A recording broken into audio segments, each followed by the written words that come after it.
Yes, we are. Alrighty.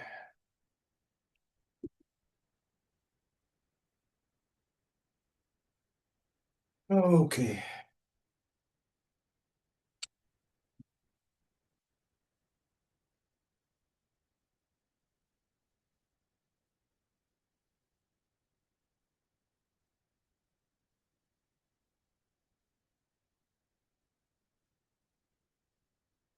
Okay, well, I'm gonna get you he joke one, so we don't see us, Nyardy. Because he does real, you just how we know Jay on Dudget's going to star on that Ronnie. Return what do got your guessing, yet the sort of Asatanka Garakwa, yet in the stars, you hunzagi, then a great scut, make an ungwe. Return what do Saway air than Kundun heads at Gawas, a grades and you can yet the Gerdo than a quago or quadri on Unkosuma. Return what do.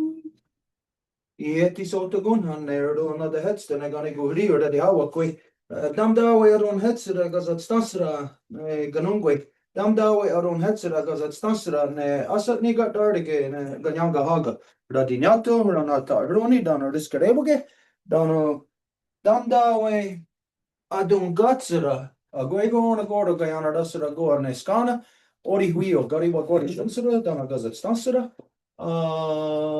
Dandawe adon hetsara ne Yorokwa ne Wisti Honzage. Yeah, Yorokwa. Oh, Yorokwa.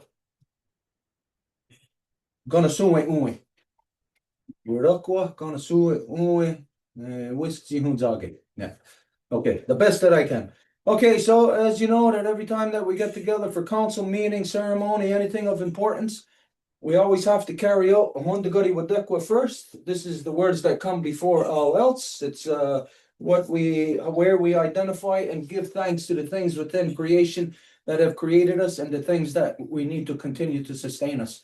So we always begin by giving our thanks to the great spiral of creation that when you look up into the nighttime sky, you're not looking into cold, dark, empty, lifeless space the way that non-native science would lead you to believe. No, instead, you are looking into the living, vibrant body of our great mother. And so we give thanks to her, to Sky Woman, as it is she who has given us spirit. From there, we give our thanks to the beating heart of our Mother Earth, to Grandma Moon. It's she who regulates the flow of the lifeblood in all things. And so we give thanks to her, to Grandma Moon, as it is she who has given us blood. From there, we give our thanks to our Mother Earth, regardless of what color you are, what language you speak, where you've grown out from Mother Earth, or more importantly today, what you imagine divides us. What you imagine divides you from your sisters and brothers so that you can have anger and hate towards them and wage war and kill them. And so, regardless of these things, we all come from the same mother, making us all one family, sisters, brothers, all relations together. And so we give thanks to her, to Mother Earth, as it is she who has given us body. From there, we give our thanks to all the women, from the newest born baby girl to the eldest grandmother, as they carry the sacred title of life giver into the world and are to be honored and respected as such. We give thanks to them, for in this world, they give us purpose and direction. And just to expand on that a little, so that everybody knows what we're referring to, that the life givers give us purpose and direction, that we always utilize the example of bears in the wilderness, that we know that the mama bear raises the bear cubs exclusively on her own. She does not allow any males around her bear cubs. Male bears could go as far as killing the cubs.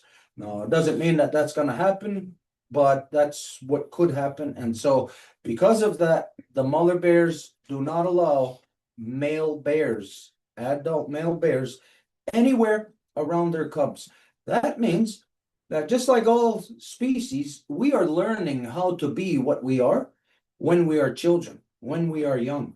And so, just like with the mother bears, the Ganyangahaga people, the people of the Five Nations, all peoples of Turtle Island, all grew up under our mothers' teachings. It is our mothers that raise the children. The children belong to the women. The men do not have any claim whatsoever on children. They belong to the mothers. And so it is the responsibility of the mothers to teach their children right and proper in this world, the same way that a mama bear does. She'll keep her cubs with her for sometimes 2 years, a little over 2 years. And by that time, a male bear is pretty much kind of almost grown, like the way that a human teenage boy is. They might be full grown, but kind of um, what's the word? Clumsy, stumbling over themselves. When I was a kid, when I was 16, I was already 6'1", so I was like a full grown man, but I was a 16-year-old boy.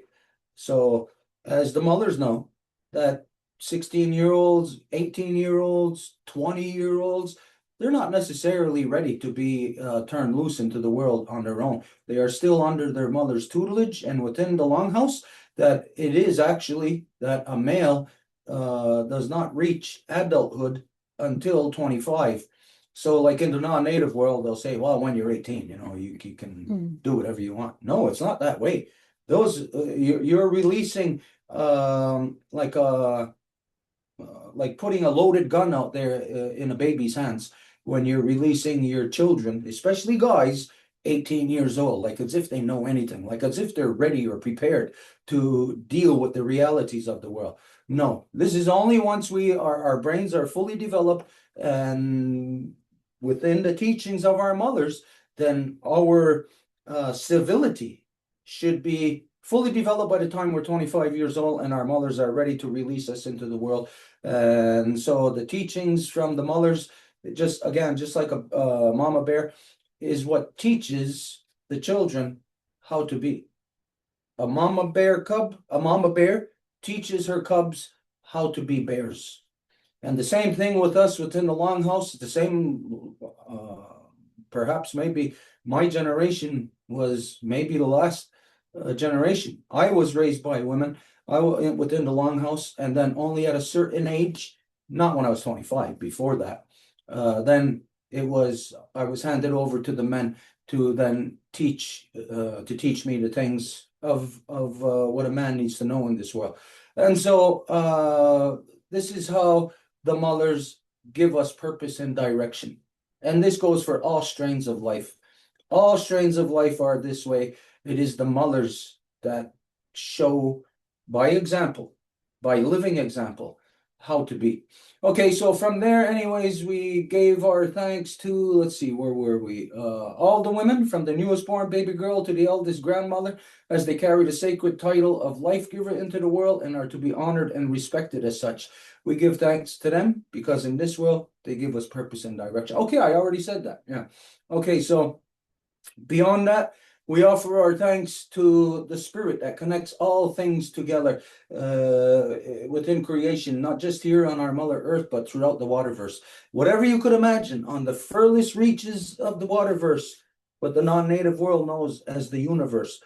Whatever it is that exists on the furthest reaches is what it takes for Mother Earth to exist, the sacred balance between Mother Earth, Grandma Moon, eldest brother, the sun, and then to give life to everything on Earth, from the biggest to the smallest, from what's the biggest? Blue whale, I think, to the smallest,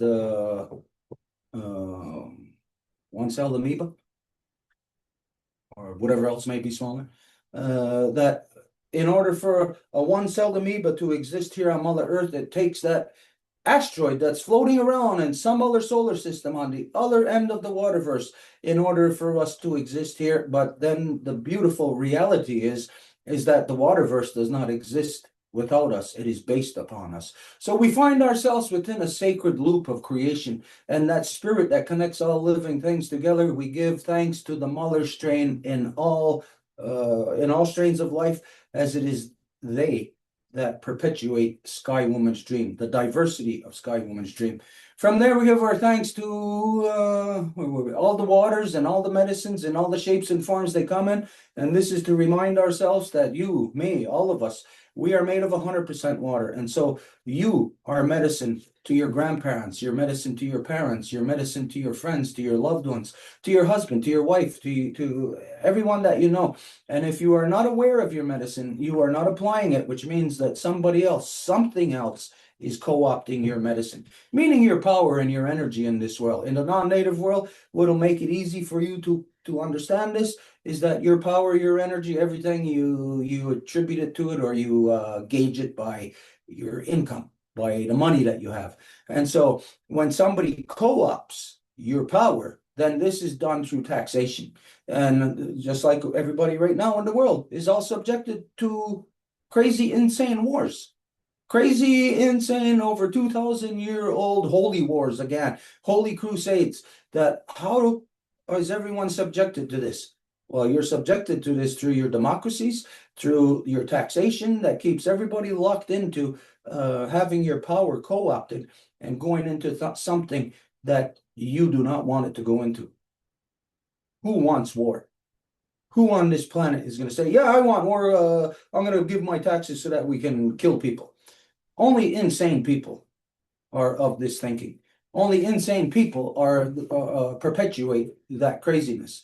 And so from there, we give our thanks to the our ancestors that carried a good mind. And we ask them to help us to return our mothers back to their natural seat of authority within all of our nations so they can manage all of our people properly once again. This does not go for just the Ganyangahaga or what the world knows as the Mohawks or the Five Nations Longhouse Confederacy or of just the native people. No, this is for all peoples upon our Mother Earth, because this is the way that all peoples, just like bears, have lived throughout time.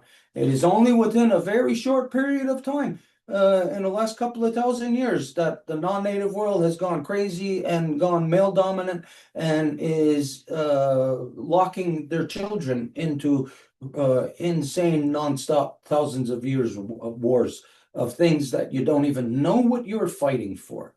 Just like today, as everybody is again at war, as you heard, that the Grand Poobah of war identified that you're in a holy war.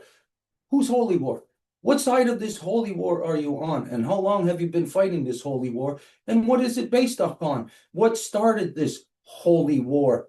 What is it that has got you consumed into all of your power and your energy going to that? And so we acknowledge the power and the energy, all the medicines that we carry, and we ask for guidance from our ancestors that carried a good mind for us to align ourselves with this power so that our power is only put into the things, proper things, not necessarily things that we want, because people want things that are not good. So we must put our power to use in only within the good things. From there, we give our thanks. We ask our ancestors to help us to return the true spirit of the three universal clans of the Ganyangahaga, of the turtle, wolf, and bear, what the non-native world knows as protons, neutrons, and electrons. From there, we ask our ancestors to help us to return peace, power, and righteousness back to the hearts and minds of the United People, to return the true spirit of the Five Nations Yorokwa Confederacy, Longhouse Confederacy. Now, this is something that is not known or understood to the people today, because everybody, like here in Ganawagi, they are no longer Ganasume. They are now all Christian Handsome Lakers under the what they call Haudenosaunee, under the Onondagas. They are no longer under Ganyangahaga. We ask our ancestors to help us to return the balanced mind leading to the good mind. And if there is anything that is left out, then this is for you to put it in its proper place. Okay, so tonight we have some important guests with us, some important information to cover. Just to let everybody know, we had a very big day today. We were getting firewood. Didn't even have time to even finish eating. I'm still in my work clothes, so when we're going to go to our guests and we're going to be talking. I may be out of the screen, but I'm still going to be hearing and able to communicate. I got to change. I got to get out of my work clothes. So, who is here with us? I can't. It's Professor Gregor Koss that you had already convened that he would be here. Okay, so we're gonna go to him first. So Professor Gregor, uh, Nyawagoa, thank you so much for being here. Just to give a little bit of lead into you were a part of the every time I want to say this, I'm thinking I'm gonna say the guiding light like the old soap opera. I can never remember what is that program that you were a part of? It was a Some project. So, good evening, everybody. My name is Greg. I'm a senior lecturer at Concordia University. I was part initially of a collaboration between KIPO and what was called a project financed by the New Frontiers Fund by the Government of Canada on air quality issues. The project was led by Tanya Taimel and Ingo Salzmann, also at Concordia University. And I was working on technical issues and the development of the sensors that I've shared data with you. Okay, the reason why I communicated with you a couple of weeks ago, what we're gonna do is we're gonna call Curry into here. Let's bring Curry in because Curry, Gazita Howie and Curry Daibo from the Ganyangahaga Land Defenders, they have been interacting with the Ganawagi Environment Office and trying to get the data. But anyways, from here, Curry, I'm going to leave it for you to explain what has happened with that data because what I heard is that one of the somebodies within the Environment Office has stated that that data has been compromised or it's not usable or something. Anyways, Curry, can you fill us in on that? Sego Guego, Kahirodo Ujits. Nice to meet you, Greg Vargas. We haven't met directly, but we were uh, linked to research for the front lines. Um, so yeah, I guess we'll go right to the chase. Um, well, we'll say first that I'm very appreciative, for the work that was done, with the school and other places within our community. Um, there's a rumors too that the data is useless. Do you want to comment on that? Yeah, that's So, well from what that's kind of the big issue here is could we use the data? Is it legible?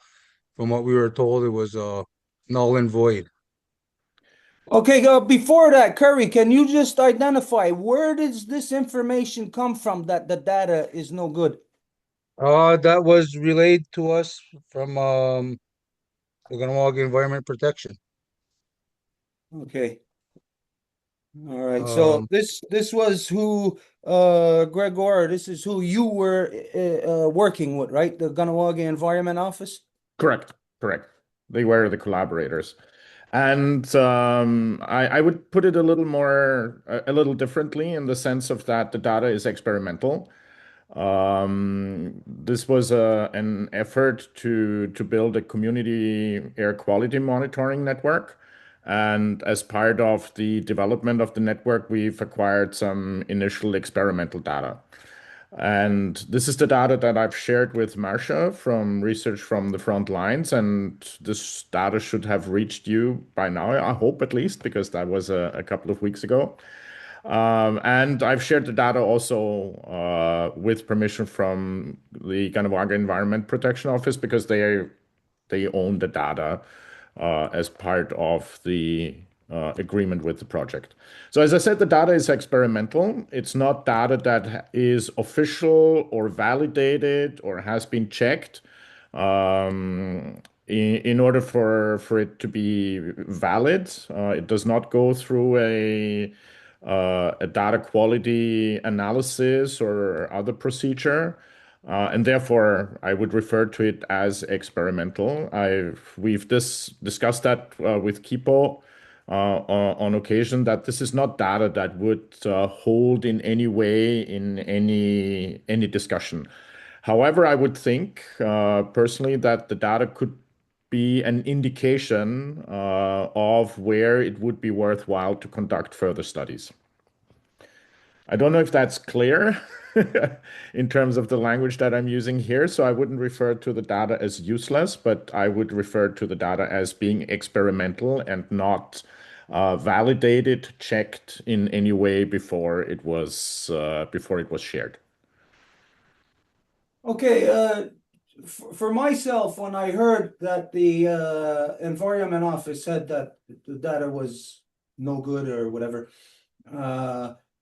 it didn't make any sense to me then. If they're saying that the data was no good, then why were they engaged with anyone, to collect this data, to do this experiment? Were they aware that it was just experimental data? And then if they were aware and they went into it, then why say that the data is not good, that it's not usable? For me, I don't know if you can help us make sense of this, Gregoire. So it was indeed an experiment, something that we have tried in collaboration with Kipo in order to see if there is a way to obtain local air quality data as a first step, if you wish. My understanding is that Kipo has acquired additional instrumentation that they're managing within their organization. And I'm not involved in this type of data. One of the goals was also to involve the community and share within the community about locations that might require monitoring. There are issues, as I understand, with the neighboring communities of Sainte Catherine as well as Chateauguay and their industrial parks that border Ganawage. And the idea was to talk about these issues and share these issues. Those were discussions that were led by Kipo. I was part of that. And as part of these workshops, community members built these monitors for experimental data acquisition. It was indeed a project that was axed around research and trying things out and see if it could work. And therefore, the data are labeled as experimental. So even if it's labeled as experimental, and let's say like compared to some other way of collecting the data, let's say it's basically the same levels. Just because it's identified as experimental, then it won't be held up in court or anything like that. Then it can't be used. Exactly. Okay. So from your knowledge, is this experimental data um, uh, at par or comparable with other data sets that have been collected? I've not conducted, or we students are included in that. We've not conducted a long-term study. This is something that we have on the radar to conduct with the City of Montreal. The City of Montreal has, in principle, shown interest in doing a comparison, but as of now, I only have short-term comparison data that students have acquired as part of preparatory work. This seems to indicate that there might be that the data might be comparable. That is coming from those sensors, but a long-term study is still something that needs to be done. Okay, can you tell us what's the difference? What this experiment, what you've done, the instruments or whatever that you use, devices, what is it that makes it experimental? First of all, these devices are a lot cheaper than what would be official methods that are well characterized and therefore can be considered valid with respect to accuracy and precision so that the data would hold up in court, for instance. These instruments are a lot cheaper. They have been on the market a lot less, so we need to characterize their performance before we would be able to say something with conviction that these data would be useful and could be Okay. used. And this performance evaluation has not been done in the long term. Okay, so whatever instrument it is it something that was developed by you, or is it something that has been on the market that anybody can purchase? This is something that everybody can purchase. And what we have done is we have kind of taken these commercially available devices and put them together in a sensor suite and wrote the software to read the data from the sensors. But it's Hmm. something that you could go and buy and use yourself. There are quite a few leads available online, and quite a few people do that as well.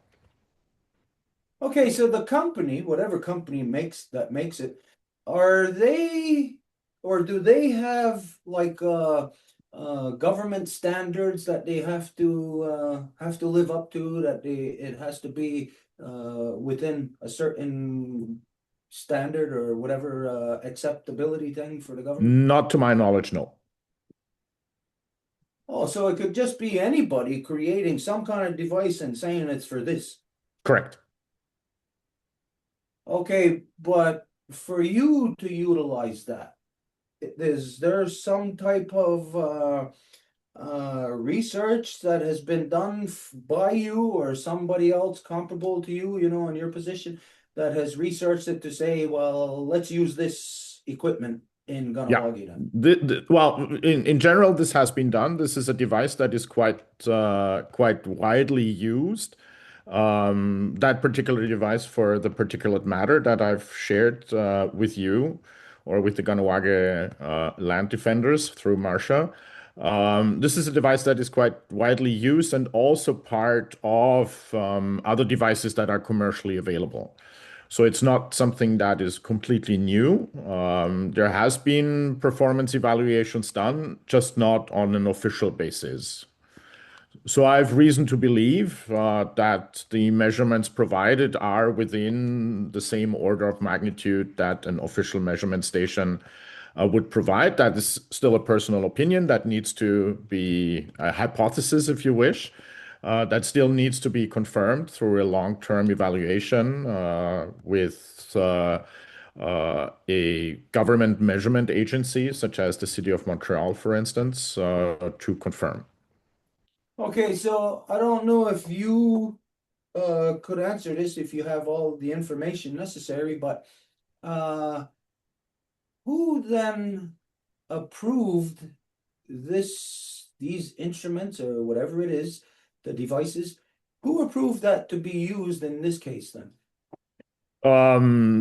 There was no formal approval given, but there was an understanding that we would try to use this device to experimentally gather some data and use this device in community workshops to build an air quality monitor. Hmm. And all the data that was collected, was it you directly who went onto the land and put these devices there, monitored it, and then collected the data, or was there other people involved in the This study? was done by the community members who built those devices, took them home, and linked them up to their home network. Okay, when you say built the devices, Assembled the devices. okay, so these devices, you can get them online and they're not assembled. It's like going shopping at IKEA or something. You Yeah, buy something. quite a bit like that. Oh, okay. So then I could see where that if it's dependent on somebody putting it together themselves. Maybe they put it together wrongly or something, or tightened the screw a little bit too much, you know, or not enough. But to your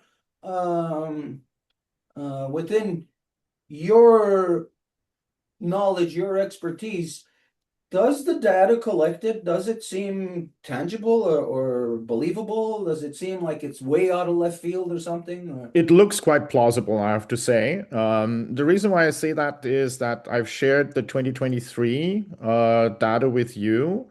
In June 2023, there was a major wildfire event, one of the earlier ones, and we see the signature of those wildfire events represented in the data.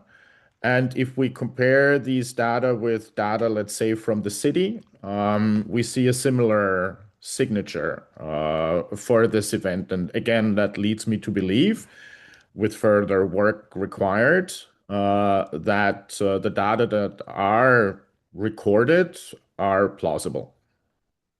Okay, so would you, in your professional opinion, would you go as far as to state that the data collected is no good, that it's not usable? In a scientific sense, I would say I would not say that it's unusable. It's a question of purpose. Let's say informing somebody about the state of air quality, where the exact concentration does not matter, but making a decision between good air quality and bad air quality, for instance. I would think that for this purpose of informing an individual, like the community member who took the device home, it can be quite useful. But for anything beyond this personal use, a further quality check is required. Okay, so this device or whatever equipment, this is kind of like a precursor. It's like do this first, like it's the cheapest thing, and if it does show reason to look further, then it's good enough to say, yeah, do this other further whatever professional testing or whatever. I could agree to that statement, yes. Okay, so then it wouldn't be exactly correct then to say that the data is not even usable then. It's not correct to say that then. It depends on the purpose. So, as I said, for personal, as a personal air quality device, something that I provide as an example to students is, for instance, somebody suffering from asthma or any other lung-related disease that requires them to be careful, especially when there is a smog day or bad air quality in general. For this person, it could be useful additional information to understand what's going on in their immediate neighborhood, because those official measurement stations are quite sparsely distributed, but not something that could be used for official purposes in any way. Mhm. Okay, but in for this application here in Ganawagi, basically what has been going on since the early 80s, which in my uh, professional human being opinion, that I would not consider it a wise thing to do to put a school right next to, pretty much right on top of a battery recycling plant. So, in my professional opinion as a human being, I would not accept that. I would not do that.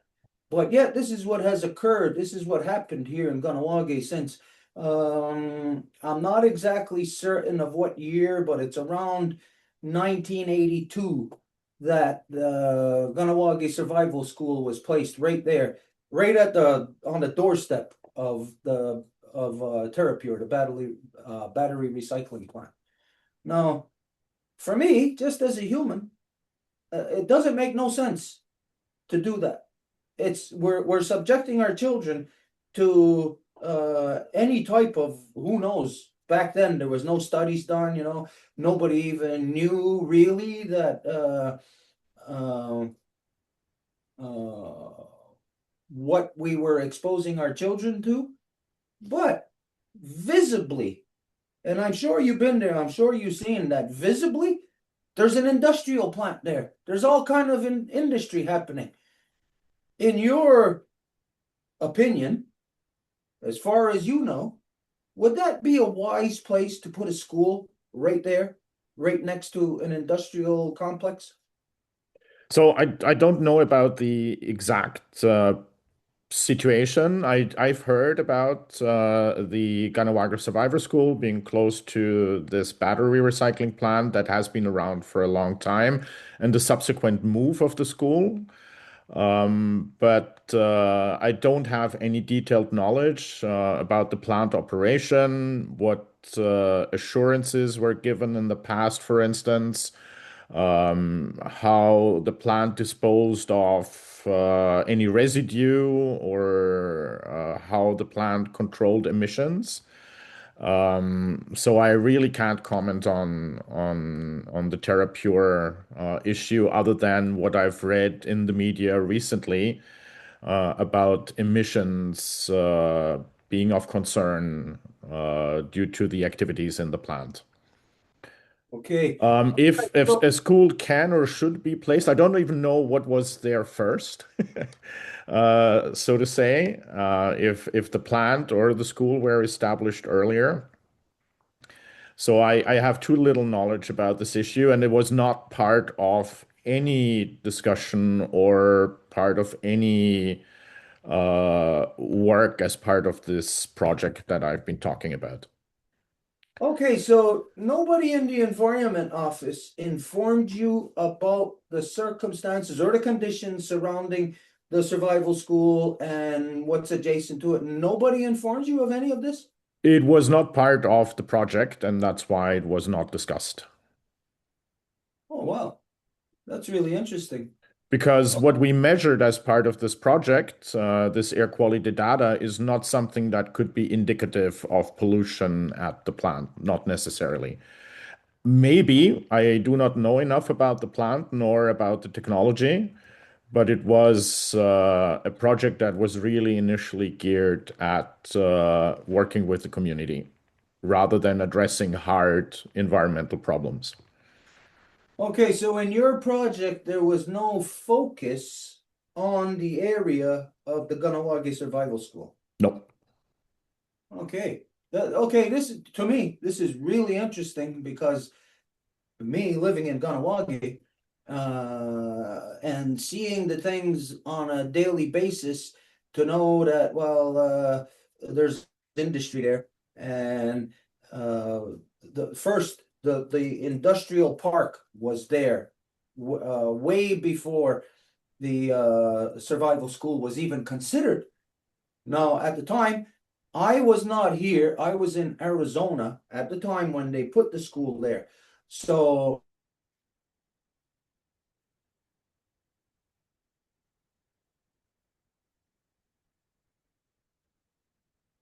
I'm losing audio. No, it's they are frozen. They'll be back.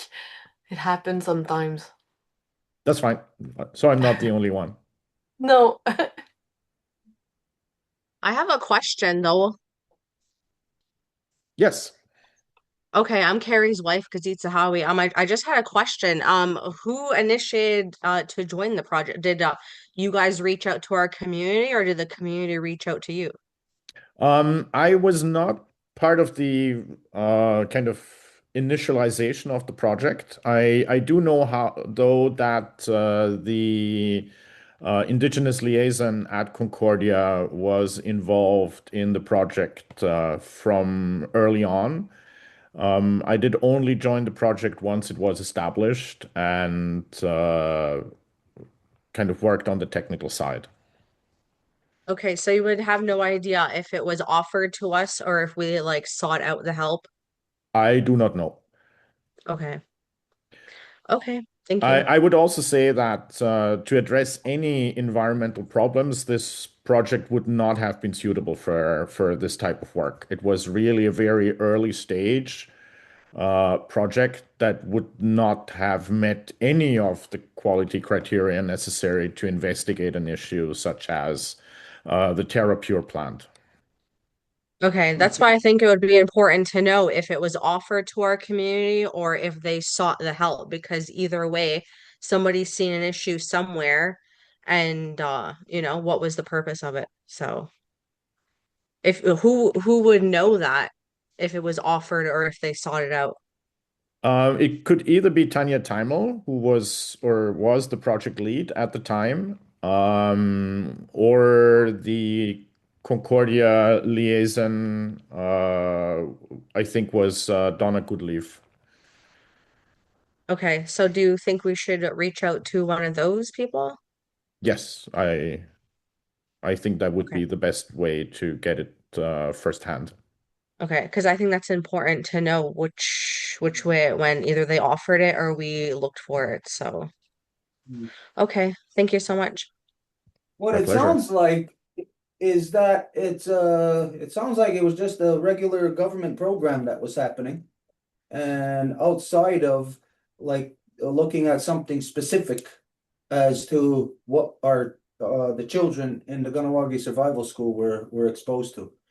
So it would seem that like there has been no uh, interest or pursuit of that information from the Environment Office or the ban system, because even as of right up until now, the only data that we're hearing outside of the data that you collected is what Gazeta Howie and Curry have been data they've been collecting through the different devices, checking the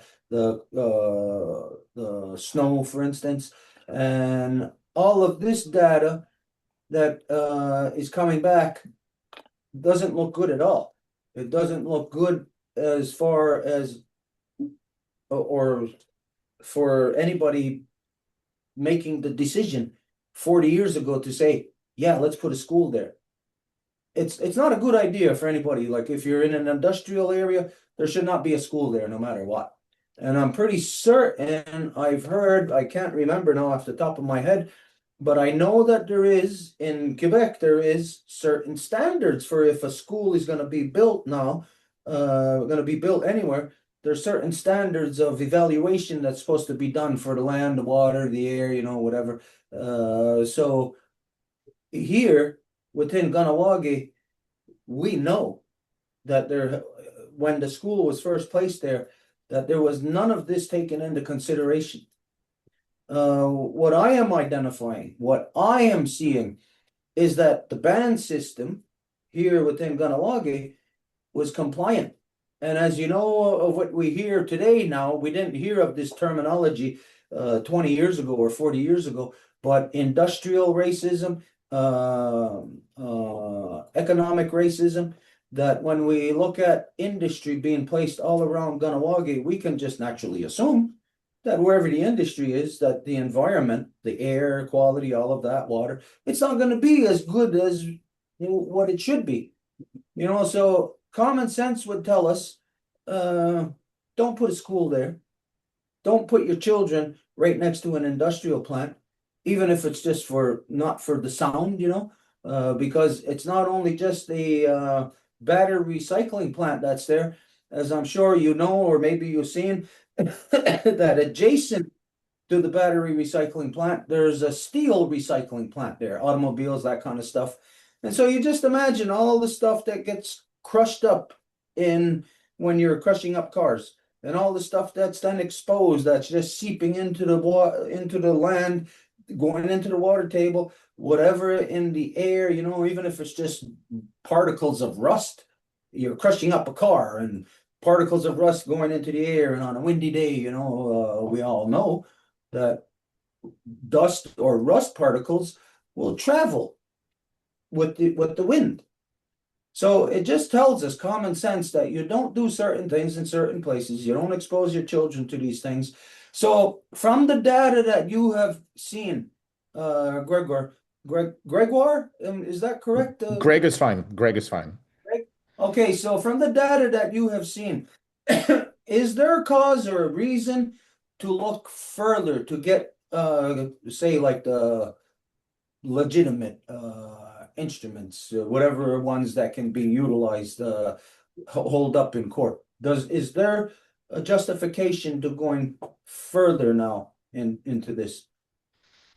I think for any community that would like to understand the air quality in their immediate surroundings, it would be recommended to carry out well-founded, well-validated, well-checked air quality measurements. And that is true for any community, and even more so if there are issues around industrial activity, emissions, etc. Hmm. Uh, do you mind if I ask you, what is your specific field, your expertise, your qualifications? Environmental chemistry. Environmental chemistry. And you work out of the university or you work within your own capacities? I work out of the university. Okay. So when this was done, was it like uh, a federal program or a provincial program, or was it just something that the university was deciding?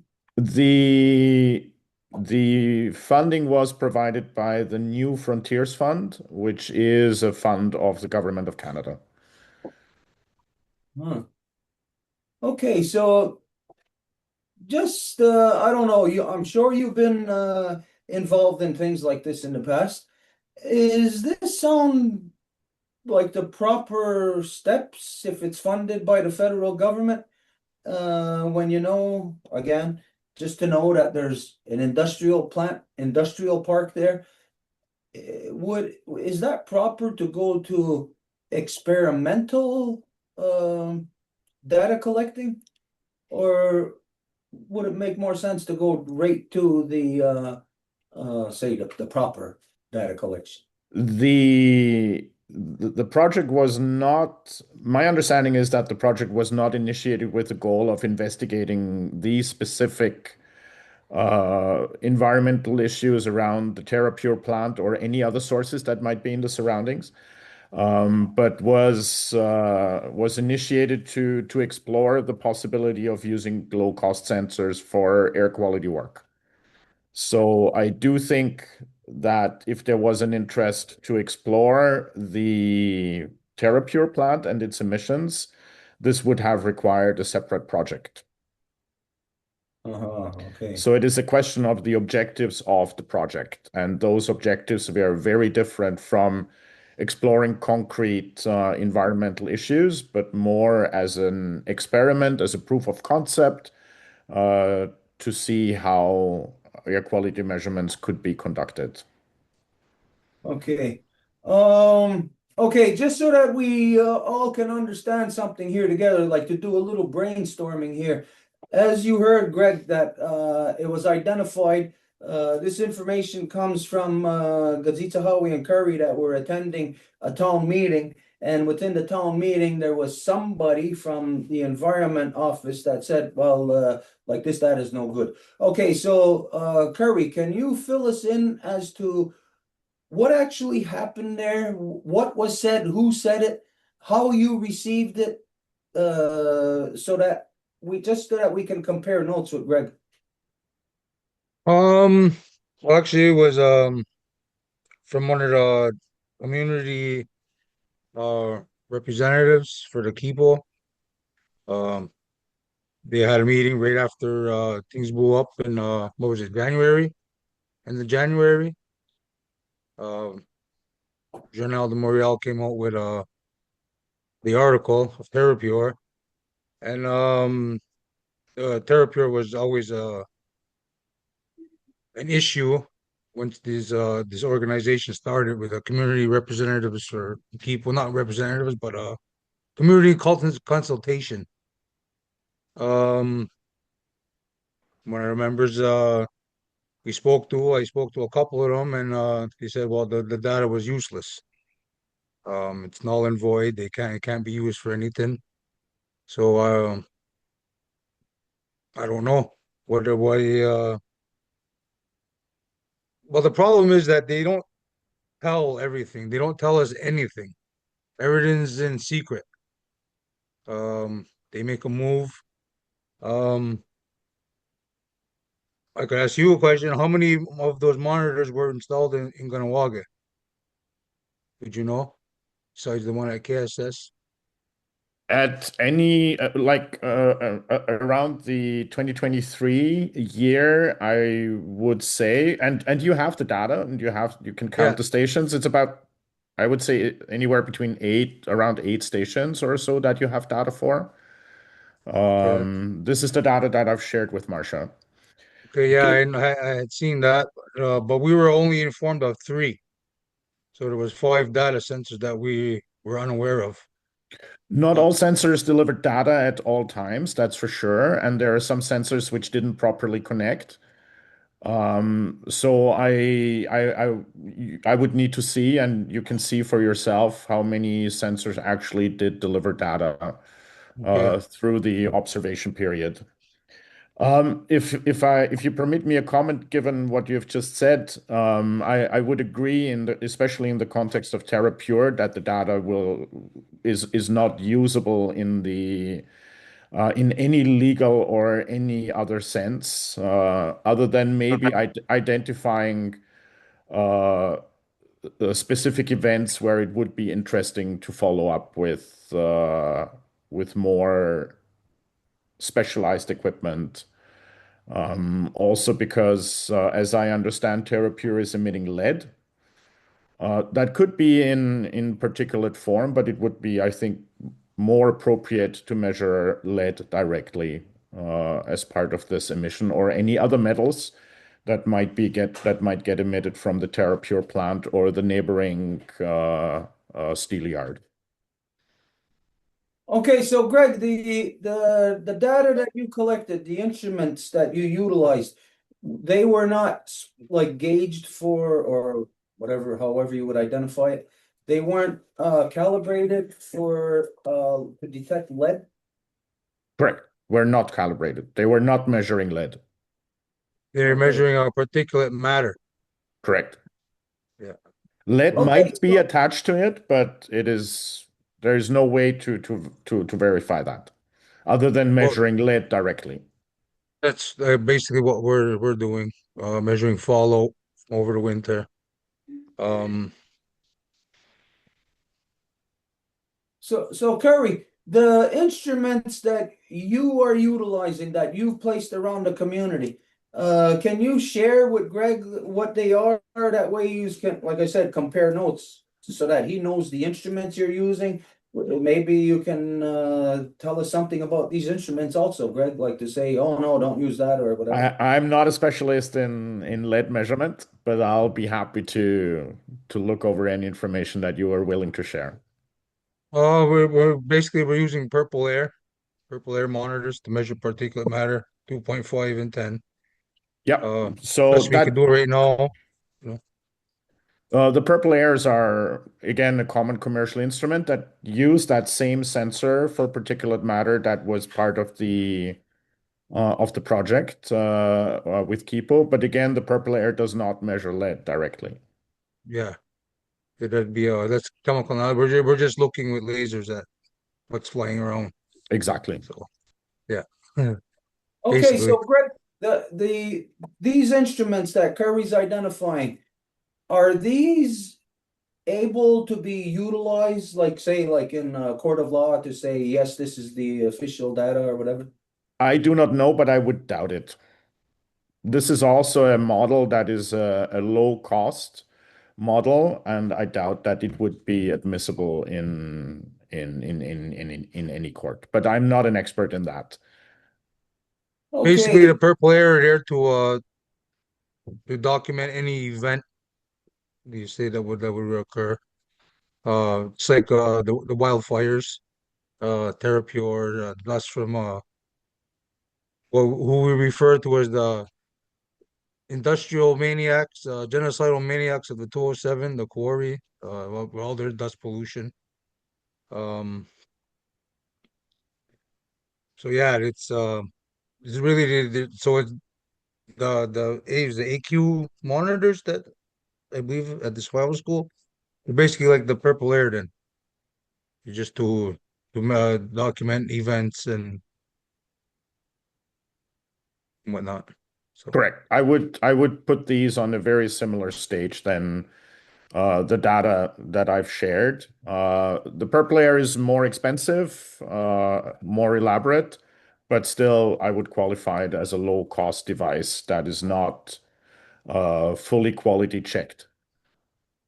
But it provides okay. some leads potentially. So we Um, could use these things in conjunction with other types of like ambient air filtering or things like that. We could possibly use that. Say on this date there was an event at 1:45 p.m. and we were there with air pumps and collecting ambient air with filters, and we could use these things together, right? To have correct. a document it, You but you then we you need you you'll get an initial impression of what could be going on. yeah. Okay, Greg, can you tell us, because what's happening here in Ganawagi, we're working in the blind. There is really like no official data collection going on, and for us to hear that, well, this is something that the band system invested in or took part in, and yet it's not considered to be legitimate, then can you tell us or direct us to what type of monitoring system would we need? Where could we find somebody who knows how to use it to be able to monitor lead and other particulates like that, to be able to say that that would hold up in court, to say that this is something legitimate? I don't have an experience with that, but my understanding is that engineering firms would offer that type of service. But I've never been involved in such a process, nor do I know how such a process would be initiated or work. This is really outside my expertise as a researcher, and is really more about enforcing environmental norms. Okay. But I would think that there are companies who are accredited and have the necessary qualifications on paper to carry out such measurements, so that they provide a data quality that is acceptable for legal processes. Okay, so just so that everybody knows and understands what we're looking at here, or what we're dealing with. In 1978, everybody who was in high school here in Ganawagi was going to high school in the adjacent community, Chattagee, in that municipality. And in the fall of 1978, all the students from Ganawagi walked out of that school because the racism was just too out of control there in Chattagee. And so all the students walked out. They had the support of the adults of the community. As a matter of fact, there was a big like walk. Everybody walked from Chattagee back to Ganawagi. Parents were there, everybody, and they came back into the middle of the community and right along adjacent to the seaway. Like the International Seaway Authority claims that they own a certain amount of land, so nobody can build on there or whatever. So at the time they put these trailers on this parcel of land that was right inside of the village area. And that sat there for a couple of years. So the students were safe, they're right in the village area, and there's no pollutants around, there's no industry there, So it was around 1980 to 82. I can't say exactly, but around 1980 to 82, the band system made the deal with the federal and provincial governments to move those buildings that were safe in the community, to put them right adjacent, right on the edge of the reserve, adjacent to this industrial complex in Côte St. Catherine. that included not just TerraPure at the time. There's all kinds of industry around there. Like I said, just driving by, anybody could see there's a big, gigantic metal recycling plant, automobiles, recycle all that kind of stuff. So you see that there, and then there's all other kinds of industry there. And the TerraPure lead battery recycling plant, that's not even known to anybody. You're driving by, you're not going to see, you're not going to know, hey, there's a lead recycling plant there. You're not going to know that. You would have to be privy to why you would know to that information. Maybe you're working with them or something. But outside of that, nobody could say that it's like common knowledge that was there. But all the other industry was there for years. And then the school was placed there. So what I am identifying is that over the expanse of time that we have been under process of colonization, that the colonizers, Britain, established in de facto within us the band systems to take the place of what was there even just when I was a kid, Indian agents, which were all non-native people. It was all white guys who were the Indian agents, and everybody knows what the Indian agents were there for. They were there to inflict systemic racism, injustice upon our people, all of that, So along comes the 80s, and the band system decides to put the school there. This is where we identify that the band system, being taking the place of the Indian agents, they are compliant with the systemic racial genocide from the colonial entity.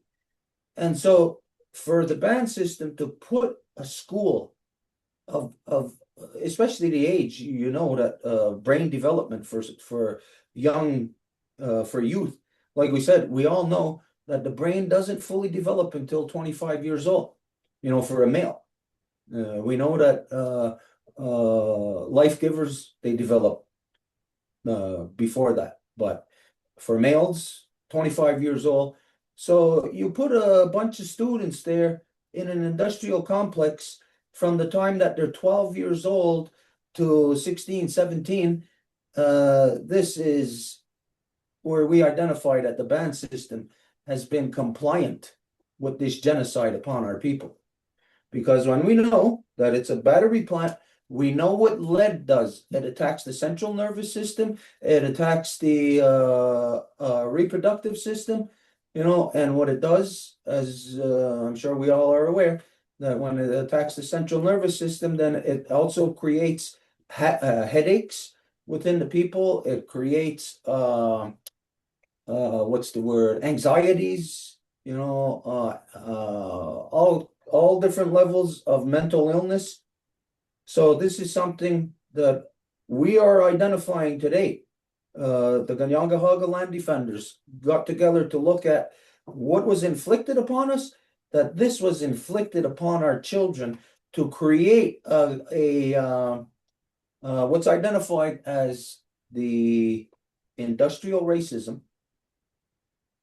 Because not just here in Kahnawake, you go to any reserve anywhere, here in so-called Canada or the so-called United States side, and every reserve is going to have industry around it. It's placed there specifically to destroy our people.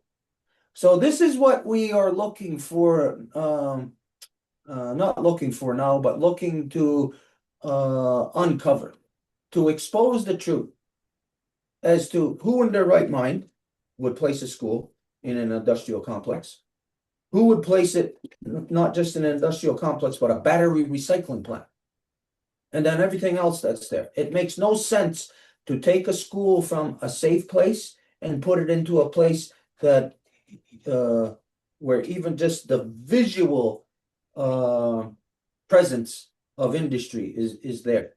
So we're looking at now to go have an in-depth study, expose of this.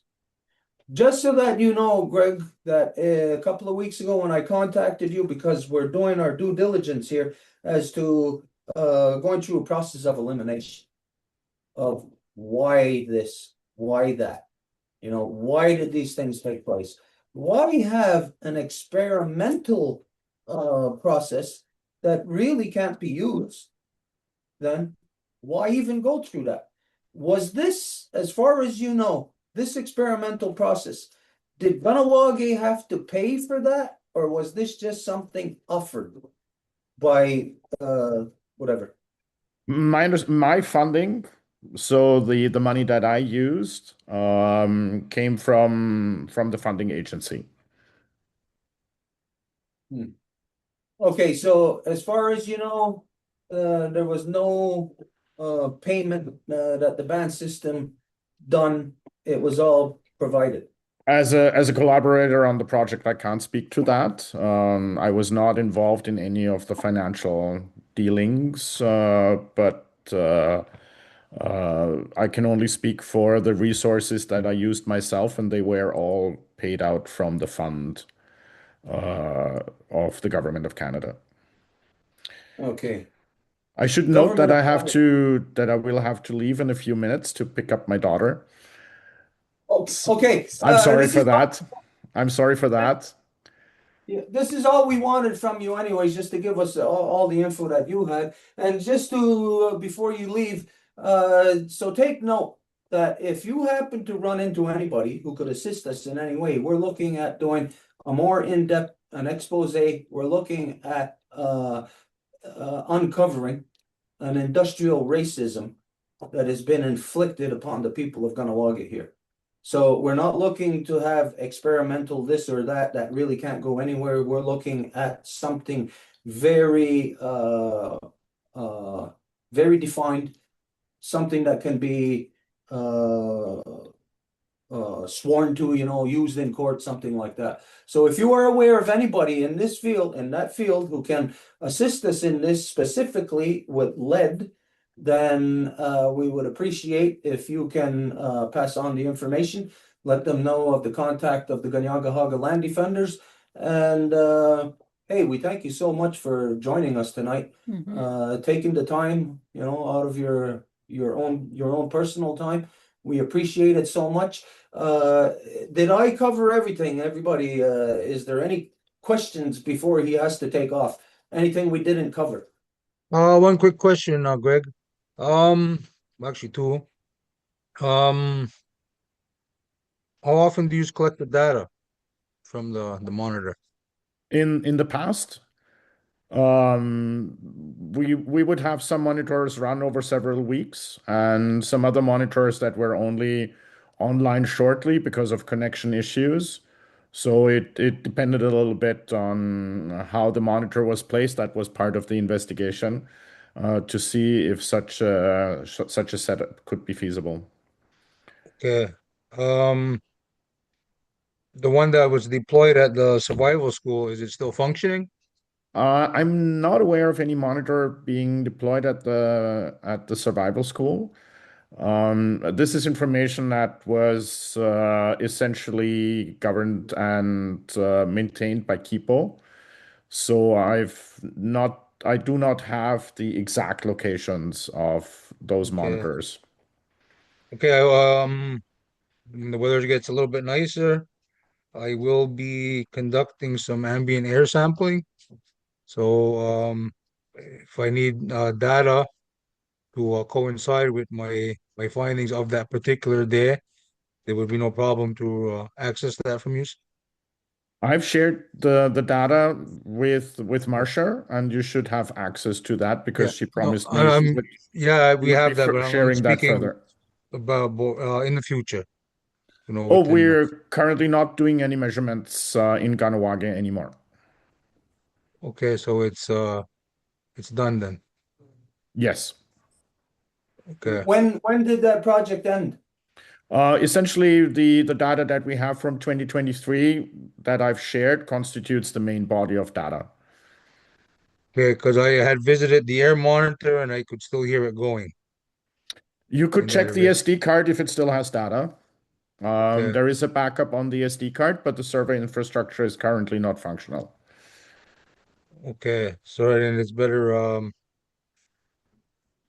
to try to get something out there then. I think if you work with the Something. Purple Airs, that would be a very good approach to survey the area and see what's going on. Okay. Okay, well, I thank Okay. you very much for your time, and hopefully maybe some time down the road we can work together on something. Thank you very much for asking me to contribute today. I appreciate it. Thank Yeah, you. Greg, just so that you know, as we get more into the summertime, nicer weather, we extend an invitation to you to come down and to have when the Ganyangahaga Land Defenders get together we're gonna have a barbecue. We're gonna let you know, invite you down so that we can just do some brainstorming together. You know, like put some of the data that Gazita, Howie, and Curry have been collecting, put some of that data together and run it by you, just to brainstorm and just so that we can touch base again. So probably in about 2 months, we'll be having our first barbecue for the summer. So we're gonna forward you the invitation and hopefully you can make it. And we look forward to seeing you. And anyways, for tonight, have a good night. Thank you so much for your time. Much We appreciated. greatly appreciate it. All Thank right. you. All right, very good. Okay, so there's other people that are present with us now, and I don't know if they if we had, well, we didn't have time anyways, like to open up, like if they wanted to ask Greg questions. But anyways, okay, I cannot see the screen. I don't know who's here with us. You have to excuse me, but my TV is like 30 feet away and the thumbnails are so small. I don't know who's here. So Edith, if you can manage, and just whoever is going to speak, just to introduce yourself, let us know who you are, where you're from, all of that. Well, actually, we would open the floor to Gatitza Howie because she's the one that has been in touch with the Maire au Front, the group. So we can tell that there's life givers in the screen that connected that are related to that. So it's Gatitza Howie that got in touch, Gatitza Howie and Carrie that got in touch with them. So they were interested by the issue of environment here in Guanajuato, but I don't know much more. So really, it's Okay, so Gazita Howie, you want to lay down the stage here, like let us know how we got to this point, and then we'll get to who the guests are. Okay, sure. So I met with them, I think maybe 2 weeks ago, and it was through my friend Natalie. She's one of our two-row friends. I think you met her before at one of the meetings, a short blonde hair lady. Mhm. So she follows them and she just thought like it would be a good idea if maybe I tried to reach out to them because like as you know, we don't have very much support in the community with the mothers, so another organization would help. So I reached out to them and they emailed me back right away. We had a good Zoom. I explained everything to them about everything we were just talking about. So I don't know if they just want to introduce themselves and maybe one day we could have them here soon, hopefully. And they would like to check out Terra Pure themselves, so they have like a better idea visually of like what we're being exposed to and stuff like that. So Yeah, there you join go. forces. Yeah. Exactly. Okay, so Yeah. whoever the first one is, Edith's gonna manage who it is. Like we said, just introduce yourself, all of that stuff. There you Well, go. if I look at correctly, we have Ashley Torres. Yeah, yeah. Okay, go ahead. Hi, nice to meet you guys. My name is Ashley Torres. I work for Marufront. I'm the mobilization coordinator for them. Our movement, for people those who don't know us, basically it's a movement of mothers and grandmothers who are like fighting against climate change. And so how we work is that we have different local groups around the land so-called Quebec, and 29 to be exact. And so all these groups will have different issues that they're working on. So they will vary a lot on the issues that we work on. We work a lot on Stablex. For those who don't know, that's like up in the Montreal Island. That was an issue that we worked a lot on. One of our main issues that we worked is the smelter of Horn, and Abitibi. Um, that it's been an issue in the community that they've been poisoned by arsenic for a long time. And so we have like different issues that we've worked on over the years. We started the organization in 2021, and since then we've had uh, quite like a few victories on different issues. And right now we're also working on Marinvest, which is the big pipeline that they're trying to do through C5 on the north of Quebec. So yeah, we like work on a lot of different issues, and my role is to support like local groups or like initiatives throughout the territory and like see how we can work together to sort of like put pressure on different actors, whoever they may be. So yeah, so when you guys reached out, it was really interesting because we've worked on similar issues, especially when it comes to like being exposed to toxics and like the health issues that come with it. So we have like various specialists that we've worked through to the past. So I was looking out to see how we can support and what could we do to make sure that you guys can advance in the fight that you guys are having. So yeah. Well, yeah, wow, this is really like a perfect alignment. You know, it's like a something that's been a long time coming. As you know, or as I'm sure you're aware, there is no actual alliance or even like official working together, you know, with the native and non-native community. There is nothing there. There would be if the proper relations were in place of Two-Row Wampum Treaty, then there is the Treaty of Alliance that says that if we need help, that through the Two-Row Wampum, we quite simply ask the other side and they're bound to help. If you need help, you quite simply ask our side and we're bound to help. And so there has not been any kind of alliance like this, you know, like coming together for the environment. There has been groups of people that we've worked with over the years. For instance, on the Stablix thing, Anik and Benoit, what's their last name? Beauchamp, Beauchamp, up in Blainville. Blainville, yeah. That we've been working with them, just one family, because there's nobody else really in that community who has really been standing up. At the beginning, they were by themselves, and over the past couple of years, then there's been some momentum picking up. But I remember just maybe 3 years ago, maybe 3 or 4 years ago, they were being harassed by the community, by the police. They ended up in court, and we went to support them in court, to be with them, and there was nobody, you know, nobody else with them. There's just this one family standing against Stablix, which, as I'm sure you know, that's like a David and Goliath story. You know, like for one family that is using their own funds, their own resources to stand against an industrial complex. Because if you're standing against Stablix, you're not just standing against them, you're standing against the government. You're standing against the provincial and federal governments. Because when we look more into the Stablix thing, that I cannot say this as a matter of fact, but from my knowledge, that when I looked at it, that it's got to be within the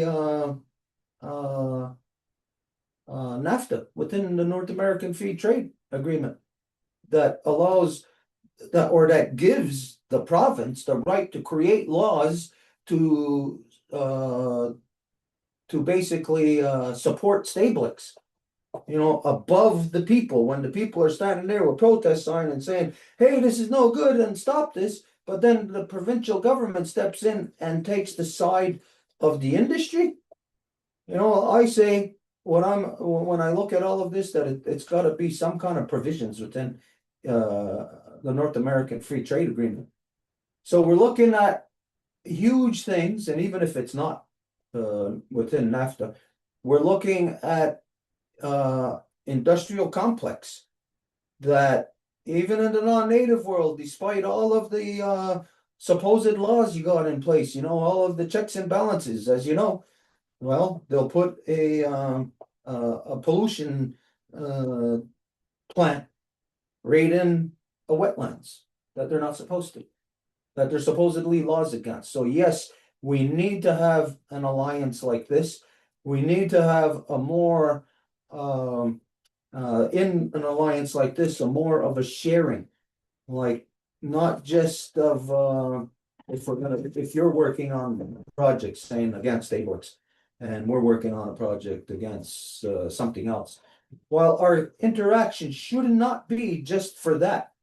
Our interaction should be on friendship building, on network building, so that in an instance, if you or I are standing against something, that then we have a whole network that's already established amongst us.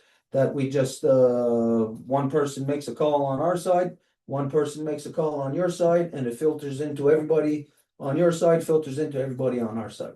So this is what we need. This is what we need to build up to. So I would say to you right off the bat, also like an invitation to what we just gave to Greg, that within the next 2 months, when it's nice, that we'll forward on to use also the invitation to come down for barbecue. And this way we could all just brainstorm together. Even just to just sit in a circle and to talk about what we think is coming next, because we can't just stay in the status quo of, well, we're fighting something because it's the flavor of the day, so to speak. We got to be proactive and look into the future and to say, this is what's coming down the pipe. We got to fight it like a monster that's coming into your village. You're not going to let the monster come right into your village and start consuming your children. Responsible adults would say, let's stop that monster before it gets to our village. So it means a lot of, like we said, networking, proactive, a lot of brainstorming together. So yeah, this is what we will do. We need to have knowledge sharing. So what we propose from our side, even though it's like informal right now, formally informal, we will propose to you knowledge sharing sessions. Knowledge sharing in as far as what our relations are supposed to be in accordance with the two-row wampum treaty. Because as I'm sure you might know, that within the Canadian government, the Canadian Charter of Rights identifies in Section 35 that Native treaty rights are recognized and affirmed. But I'll tell you that that's not true. I'll say to you that if you believe in your Charter of Rights, it's a lie, because treaty rights are not recognized and affirmed. Every cop, every prosecutor, every judge works against our treaty rights. So it's important for you, the citizen, to know this, and it's more important for life givers, for the mothers, the life givers, to know this, because the life givers on every level, no matter in what society, no matter what color, no matter what country, life givers are being undermined by a male dominant system that still, as you know, to this day is fighting wars of thousands of years of holy war. Still, you're still in crusades. So the main target of things like this are the life givers, because it's their children that are sent to war. It's your children that are going to lose their lives. And this is something that within our culture, within the Great Law of Peace, that it identifies specifically about splitting the sky of our mothers, that this is the ultimate crime. To not only break the heart, but to split the sky. And this means to split the mind of the mothers, where you're in a de facto circumstance with no way out. And we have heard this from numerous life givers that identify that they find themselves on, and one life giver in particular made this reference, that she found herself on the vessel, meaning in the two-row wampum, there's the native in our canoe and the non-native in their vessel. So she finds herself in the vessel with no way out. So this is when you think of, for the life givers, and being told that you're in the freest country on earth, a country of laws. Well, it's not true. And this is designed to first and foremost trick the life givers, so that what we say is, in this world, the life givers are nothing more than baby factories, that all yous are doing is producing more soldiers to fight and die in these thousands of years of nonstop wars. What sense does that make for a life giver to be living forced into those circumstances and conditions? When I'm sure you know that there's movements of women, life givers around the world, who are now moving, saying that they're not going to have children, that they don't want to bring children into this world. So a brainstorming session between us on everything, knowledge sharing. We share with you the knowledge of the Great Law of Peace, where it's the mothers that are the authority, and not just to say, it sounds good to say that, hey, the mothers are the authority, but not just as a statement, but where it is in law. That imagine within so-called Canada to have a law that says you must live in peace. Well, that's something that is unfathomable in the non-native world. You'll never have a law in any government that says you must live in peace, because they're all warmongers. So these kind of things are necessary to have an alliance like this. And we're so glad that you're here tonight. I'll stop talking there. If there's anything you want to respond to that, if not, then whoever else is present with you, we'll just go to them and let them share also, just to introduce.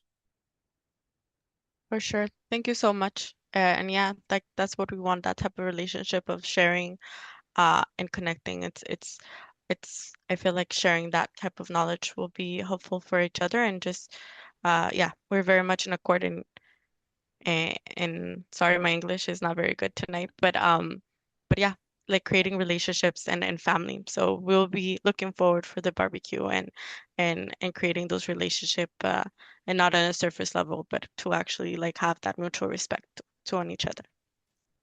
Okay, also, if anybody's present and if you can't express yourself in English, if you don't feel comfortable, feel free to speak French. Edith is here. She'll give full translation. So we want everyone to be comfortable in the language you communicate in. We're not saying you got to speak English here. If you speak French, there'll be translation to anybody.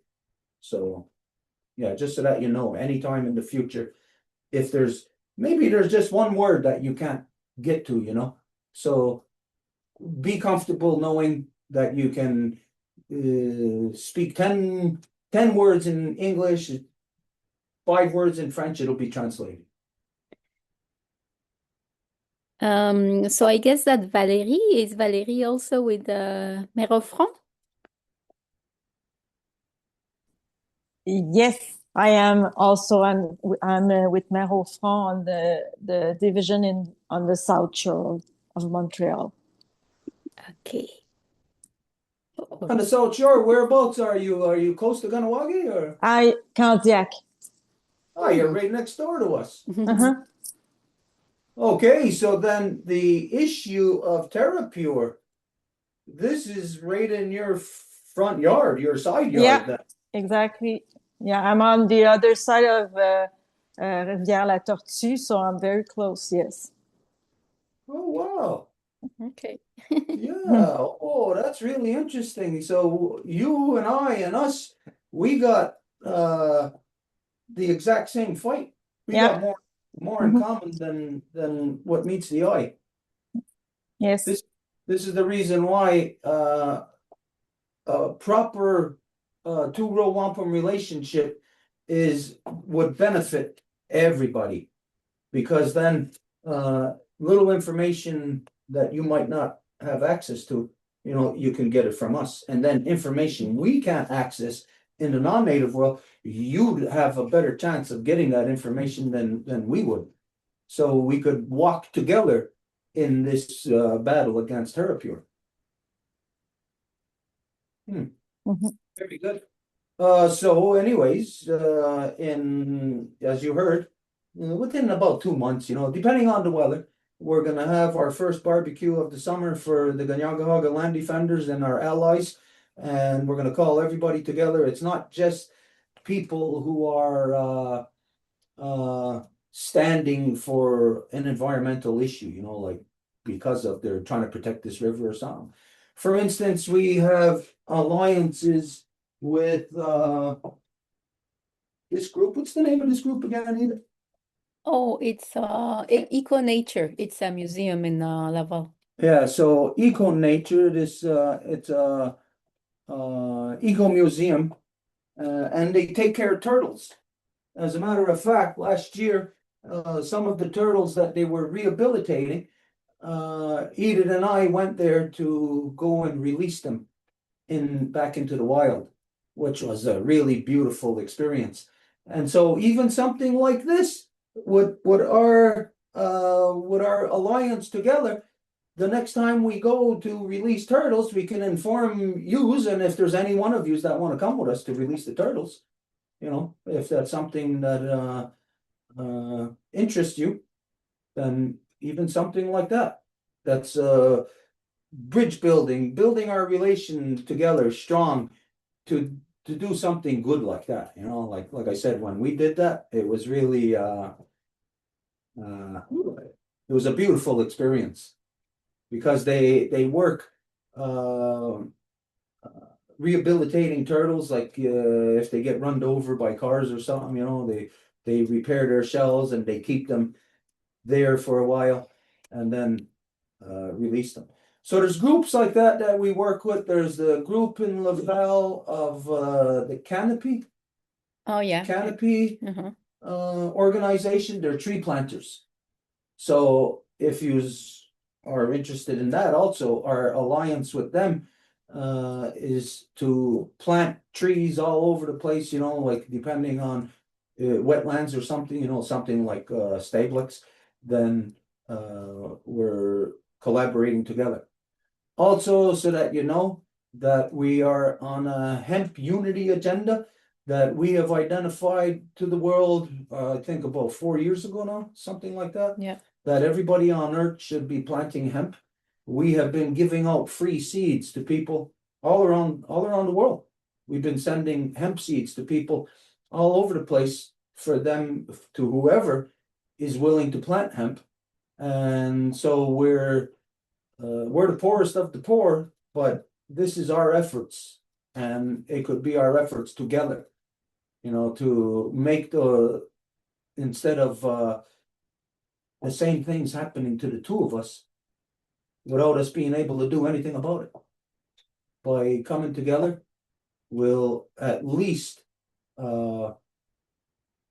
aware, make ourselves aware, we'll have the knowledge, and then with more brainstorming, we'll come up with the methods of how to push back against these things. Yeah, very good. Okay, anything else you want to say? If not, we're going to move on to, is there some? Well, there's Lucy that had raised her hand. I don't know if it's a question about the talk that we're having. Yeah. Okay, if there's nothing else you want to address, then we're gonna move on to Lucy.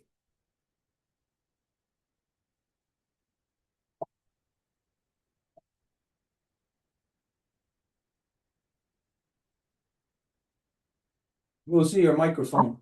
Yeah, okay, excuse me. Okay, it's because for l'environnement, what you talk about, I don't know if there's some people who are from Mont-Laurier or Val-Barrette, because my sister was living there, and all the family of her husband, they all died. All, not. I think there's only one left. They all die of cancer. It's close to a reserve. I don't know the name, but I know that close to that, the Mont Laurier, they have a problem with that. My sister had 3 cancer. She was living over there, and they all die from fast cancer. All of them. And we know that there was a dump there a long time ago, and they put some house over there under the, on the dump. They finish the dump and they put earth, and then they put houses. And everybody who were living over there, they all died from cancer. It's like my sister, her husband, ex-husband, she was not with him at the end, but mother, father, brother, and sisters, everybody. So I think maybe over there too, it will be fun to know, because it's not normal that everybody die. I know all the family die from that. I knew them, and I say, wow. And my sister were saying, come back here, don't stay there. She stayed there. She had 3 cancer, and she died from cancer. So I don't know if there's somebody over there, because it's far, Mont Laurier, but that's why I was. I would love to maybe talk with you girls. Maybe we can do something, or find somebody who can help you in that. Yeah, for sure. Yeah, for sure. We work with a few organizations that are doctors, and maybe they can tell us if there's any data on that region specifically on cancer and their environment. So they're doctors specifically who look into the data of like pollution and the effects of health in Quebec. And I know they've studied different regions. I'm gonna reach out to them to see if there's anything that they have on that region specifically. I took down the notes, and I'll reach out to see if there's anything there. Perfect. Maybe we can. I will ask Edith to have your email. Yeah, I will sure. give you maybe some name, and Yeah. maybe you can verify with that. Yeah, for sure, for sure. Okay, thank you. Ashley, how many members do you have? And So where are the hubs. what's the word I'm looking for here? Are these all spread out all over the place, or are you like in just like one community or something, or is it all No, around so Quebec? really it's all around Quebec. So we have mothers, so we have a group in Montreal, South Shore, Laval, but we have groups also en Bécomo, Saguenay, Abitibi, Rouyn-Noranda specifically, Val d'Or as well. So there's 29 groups in total. I don't know them all by heart. Outaouais as well are very active. So yeah, Vaudreuil-Soulanges. So really like there's a good variety of groups all over the province. But I would say the most actives usually are around the bigger cities like Sherbrooke, Quebec City. But yeah, we have total 29. And if you look at our website, you can find them all uh, where we are. But we're pretty we have a lot of groups in different regions. So yeah. Oh, okay. So do you have like regular meetings or monthly meetings? Is it Yeah. online? Do you get together face to face? Yeah, so we have every month we have what we call the Le Grand Cercle, so the big circle, and where we gather those who can join on that meeting, and we discuss on various issues. People share what they've been doing. We give strategy. We share the knowledge we have, and we give each other updates, and that's how we remain connected as a whole. Um, and then we have different spaces within the movement where we work together. But that's like the space that we come together every month. Yeah. Hmm. Okay, yeah, I'll give you a little bit of information here as to relations. As you've heard, that the relations that we have established with the non-native is identified as the Degani Diohadi, the two-row wampum. So this is a treaty that is supposedly, according to the Charter of Rights, that is recognized and affirmed. It's the only treaty that has been referenced within the native self-government policy, which is a blanket policy right across all of so-called Canada. So the relations there of two-row wampum was established for the first time, depending on who you're talking to, it was in the year 1616. Some people say give or take a couple of years, but it really doesn't matter. It's the knowledge that it was established. And it was established through the Ganyangahaga, the what you know as Mohawks, and that relationship is very specific. I won't go into all of it right now, but just to know that the two-row wampum defines your role and my role, and what our interaction is together. And it's not something that is like a suggestion, it is something that is law. Okay, so anyways, so this was established 1616. You could imagine what the circumstances were 400 years ago in 1616. That's now what? 410 years ago. So at the time, something that we didn't really know is that we made a treaty with a bunch of pirates. It was a bunch of guys, and those guys don't represent anything. You know, they represent corruption. They represent piracy. And so a couple of years ago, well, maybe about 10 years ago, off the top of my head right now, I can't really pinpoint it, but it's about 10 years ago, where we started identifying that, hey, we can't have a treaty with guys, because the European guys are all here under a colonial agenda, even if they don't know it. Even if today they want to say, oh, I'm not a colonizer. Everybody that's here in so-called Canada is a colonizer. It is an ongoing colonial process. So we said that men do not represent anything. So anyways, we looked at creating then the proper relations, which is through the to have relations not with men, but with the true representatives of the non-native world, which is the mothers. And so the woman's nation was created. This represents a grandmother, a mother, and a granddaughter. This is what makes a whole woman. Now, on her own, yeah, she's a female. The mother's a female, the grandmother's a female.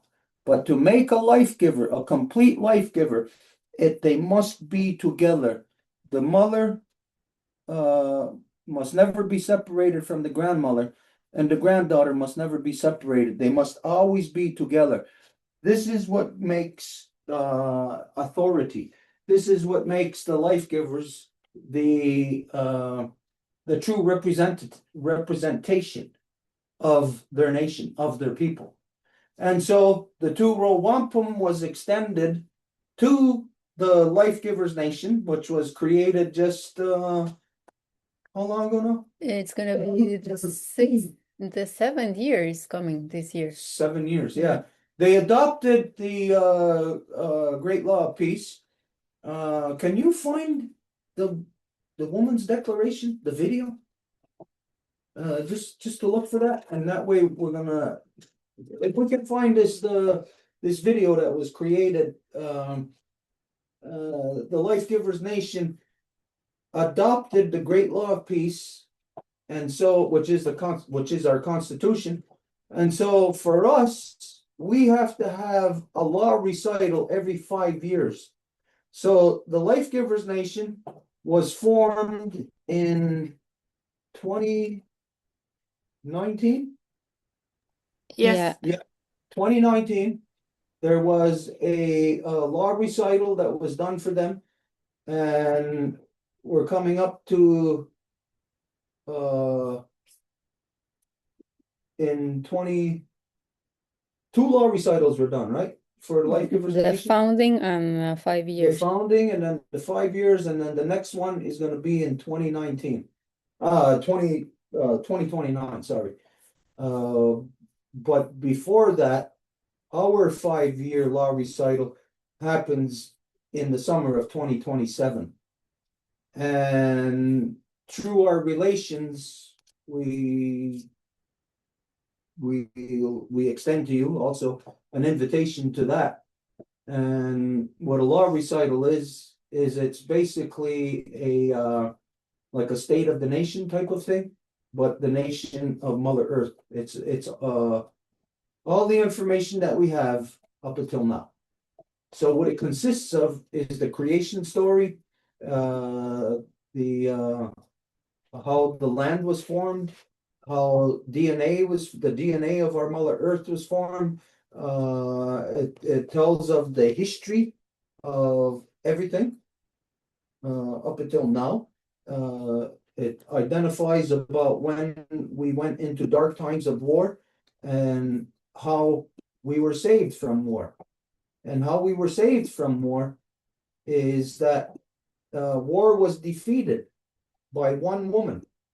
One woman stood on the warpath in between the 5 nations, and her guidance caused the men to pull our heads out of the dark ages of war and to climb up the evolutionary ladder where the life givers were waiting for us, and then from there able to evolve. So it's been over 2,000 years now here within the 5 nations that we have been within the Great Law of Peace. So we're going to share this. Can they see that right now? Yeah.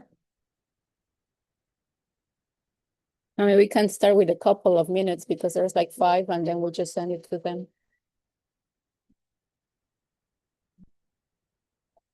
Okay, stop.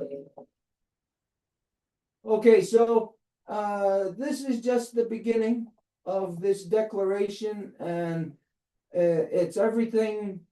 It encompasses everything that I just explained to you. But anyways, we're gonna send forward this to you, and this way you'll have a better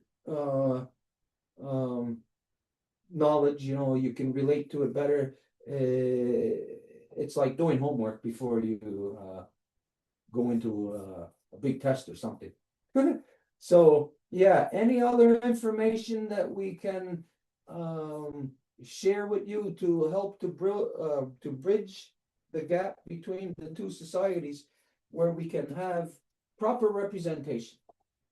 Like I said, it's not from guys and it's not from politicians. Proper representation has to come from the authority, and the authority is the life giver. And the balance is where the primary, being the life giver, that the secondary, being the life protector, the guys, acknowledge who and what the primary is. For example, as you know, in the non-native societies, the males are all of the false belief that that they are the authority. They're all of this false religious belief that God made man and then made woman basically like as an afterthought to keep man company because man is created in God's image. So it puts this whole corruption of the human being, it turns the human being inside out, where they can no longer function within reality because the reality is we're all born of woman. Our creatress is a life giver. It's not a male. It's not a male God. It's life giver. And that's where we identify and give our thanks to the great spiral of creation, that it is Sky Woman that has given us our spirit, that it's Grandma Moon that's given us our blood, that it's Mother Earth that has given us our body. And so these kinds of teachings, knowledge has to be shared between us all so that we can together address the environmental issues properly, address the corruptions that is plaguing society of nonstop war. You're in nonstop war because you're in a male-dominant society. And in a male-dominant society, it's whatever the guys say, and it's always war. You know, it's never about peace. So this is what our relationship is going to be based upon. Edith or Angel or one of them is going to send you all the information about the Life Givers Nation, even the explanation of this belt is necessary because it's not just a simple belt, you know, something to look at. Each symbol there represents something. So there is a meaning to this. A person could look at this belt and read it. Like if you didn't know how to read French or English or whatever, then these symbolages tells you, it explains to you specifically that she is the authority and that she must always be connected to her past in order to guide her future into the future. So it's always under the wisdom of the grandmother, that the mother who's in the world making the decisions right now today, that she's making it based on the wisdom of the past and the love of the future, that she's sending her daughter into a proper world, that she's not sending her daughter into a world of war, a world of male dominance where she's exposed to what you're exposed to here. And especially, I'll say, within Quebec society, that the life givers are exposed to things very much geared against the life givers, corrupting the life giver experience. So yeah, we share all of this. It could begin even before our first barbecue. You know, we could continue with online gatherings. So Edith and Angel will have the communication with you, and then we'll see from there. You know, like how or when even the first gathering could take place. But it's something really beautiful. Eden, anything that you want to say about this? I don't want to be speaking on behalf of the Women's Nation, you know, like you should come and address.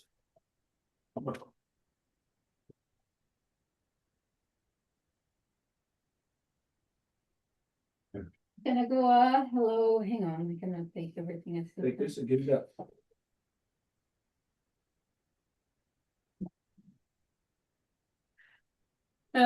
Yeah, so very nice to meet you. Enchantée, Ashley, Valérie, and everybody that is there. So yes, I think that there's a convergence coming more and more. So there's a reason why this is happening. So it's just good to know that you are there and that you are. We have known from you for a while, but the fact that how we took the initiative to contact you and everything is just like it's all like moving by itself.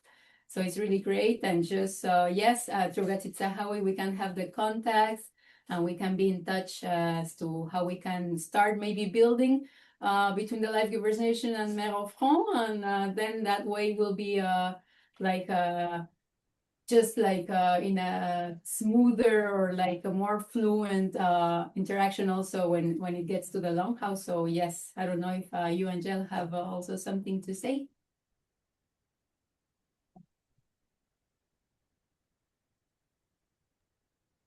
Angel, daughter of Jeanne Mance, granddaughter of Jeanne Aimée, great granddaughter of Marianne. I'm Turtle Clan temporary representative in the Life Givers Nation. It's almost the same, Edith. It's a pleasure to meet you and like to be able to share the story of the Life Givers Nation and what we are doing for the tour Wampum.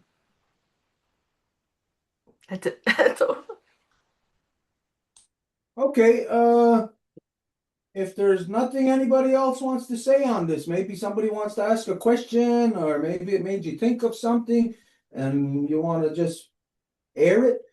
If there's anything anybody else wants to address on this, now's the time. If not, we're going to move on. Okay, so we're going to move on. Okay, so we'll just say thank you so much for being here. The communications will be via email from here.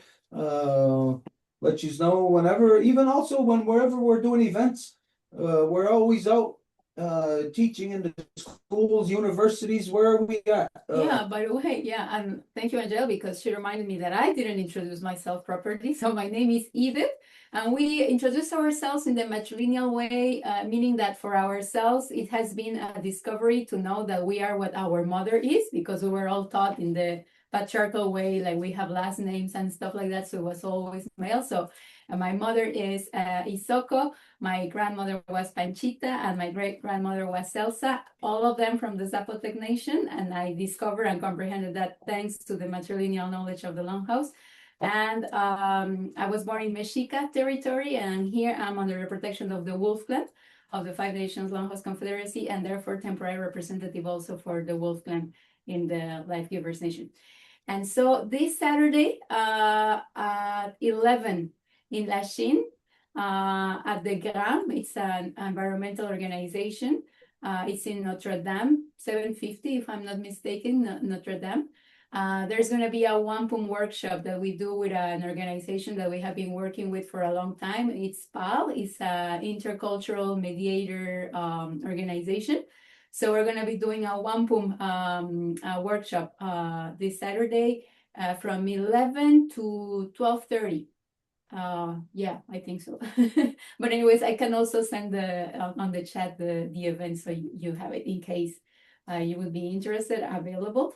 And sometimes there's also some other workshops or events or presentations that we have normally in the Montreal region. But for example, we're supposed to be going also to a school in I don't know where Serge's school is, but anyways, like we go to other places as well. Yeah. So this Saturday, if you know anybody, if any of your group is in Lachine, it's right across the Mercier Bridge from us. We can throw a rock and we'll hit the place. It's gonna be it's a Wampum teaching, sharing event. It's like the Wampum belt that I just showed you. We're gonna explain to people the meanings of the belts, how to read the belts, because what's really surprising is that when we go into the schools, like especially with little kids, the little kids can read the belts. But if we're in a university level and we're showing belts to like basic adults, people in their late teens, early 20s, they're like at a loss. They're just like looking and saying, what? Like they don't know how to read it. But little kids can read it. So anyways, it's going to be very interesting. If anyone of your group can make it this Saturday, 11 o'clock at some place in Lachine. It's posted in our on our page anyways, and Edith or Angel could send you the info on that also. Maybe you could share it within your group. And Yeah, we'll definitely do that. okay, I think we've addressed everything. If there's nothing else for anyone to adjust, nobody wants to ask any questions on anything to anyone? I would Okay. just like to thank the mothers for coming. They reached back so fast. I was so impressed, and it's like it restores your faith a little bit that there's like people out there that care, because around here it doesn't seem like people care too much. So I was like losing hope that we would get like any help other than what Stuart, Edith, and Angel and everyone else offers us. So it's like really inspiring, and to see a group of women come together like the way you guys work together, it's like so inspiring. So thank you so much. Yeah. Yeah. Anyways, for me, like I said, I'm one of the last, like that last generation that was born and raised in the longhouse in the traditional way. And when I was a kid, I was raised by women. And so my Honda Gari Wadekwa, when I give thanks, it's all like what you heard at the beginning. It's all directed towards the life givers. Now, somebody might say, "Oh, I'm male dominant," or "I'm a misogynist," or whatever. You know, anybody says that. Well, at the very least, my Honda Gari Wadekwa is identifying about the life givers being the authority, how the males have to come into order with this. And this is something that every male must speak. We must speak these words, because in the non-native society, as you know, through religion, little boys will grow up loving their mothers, but then in the religion, they'll be taught that they are made in God's image. They are taught that they are the political representatives or whatever. And then all of a sudden, the little boys who love their mothers so much put themselves in front of their mothers. And the mothers take a back seat. So all of our teachings that whenever we go into the schools, I'm always teaching the little kids. I always say to them, we always leave them with a challenge at the end of the day. Like we were just in a school, where were we? Last week in Champy. In Chambly. We were in a school in Chambly, and I left the kids there with a challenge, and I asked them to do this. That when you get home tonight, go to your mother, look her in the eyes, touch her hair, touch her face, touch her eyes, let her know how beautiful she is, tell her how much you love her, and let her know that you, if it was not for your mother, that you would not be in this world. To give thanks to your mother all the time, no matter what, because even if some mothers, as you know, might not be a right and proper mother, some mothers may not take their role, and maybe even abuse their children, but that isn't the norm. It's mostly males that do that. And so for me, it is something that the guys must always be speaking this. They must always be reminding not only ourselves, but everybody else that this is the way of reality, of creation. It is that the mother, the life givers, are the primary, meaning you came first. I was created by you. And so in the non-native world of religion, it's like, well, God made Adam, and then it's basically God then created life, the woman to keep the guy company. It's basically that. So it's like the woman is an afterthought. But the reality of creation is that the thought is life giver. And then the afterthought is life protector, is the guys.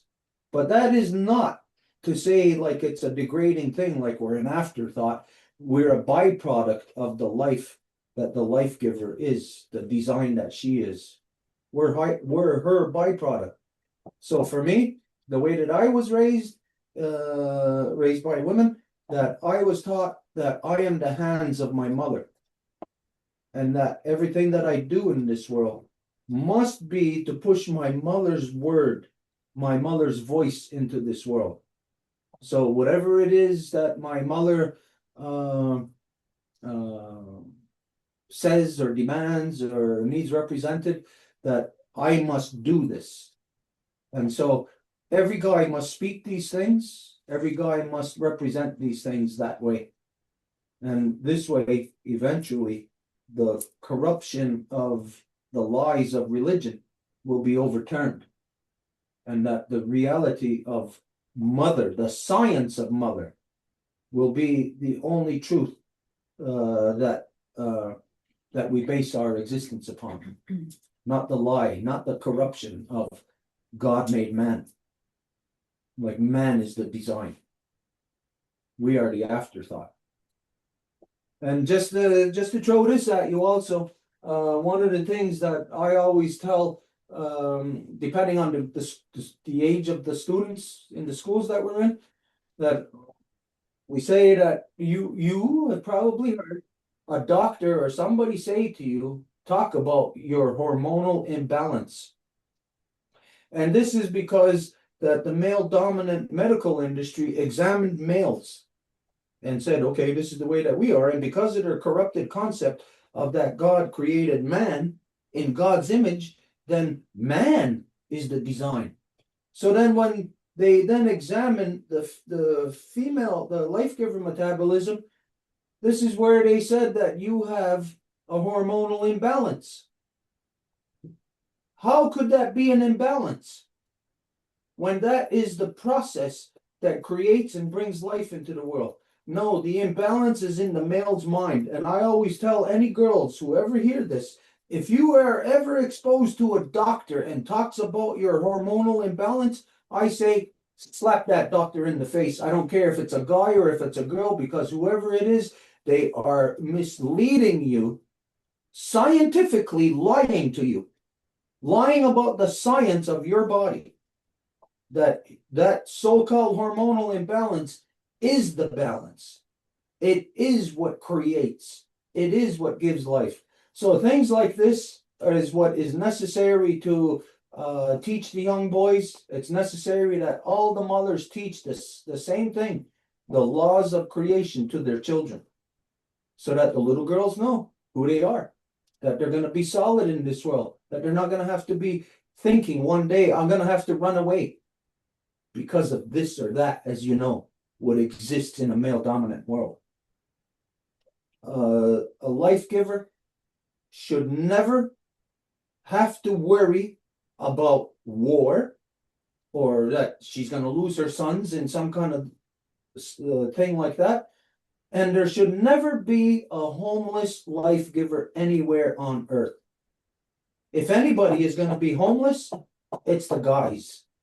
But the guys are supposed to provide the longhouse for the life givers in which they are to live in. That regardless of if it's, say, for instance, maybe there's a woman who has psychological problems and she's destitute, and in the non-native world she ends up on the street.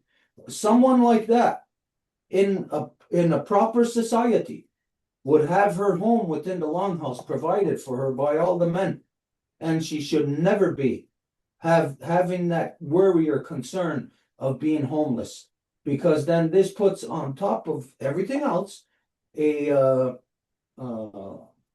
corrupted existence where you got to worry, where the life giver has to worry or be concerned. In this world, life givers should not be worried or concerned about anything. We need our mothers to be happy, to be balanced, so that they're just going to be the love in the world equally to all. And so this is a reciprocal relationship then that the life protectors are supposed to have with the life givers. We are supposed to provide it. I have been taught by my mother that the life givers, according to law, have their own political process. you have your own political council fire, separate from the males. And the primary council fire is the life givers council fire.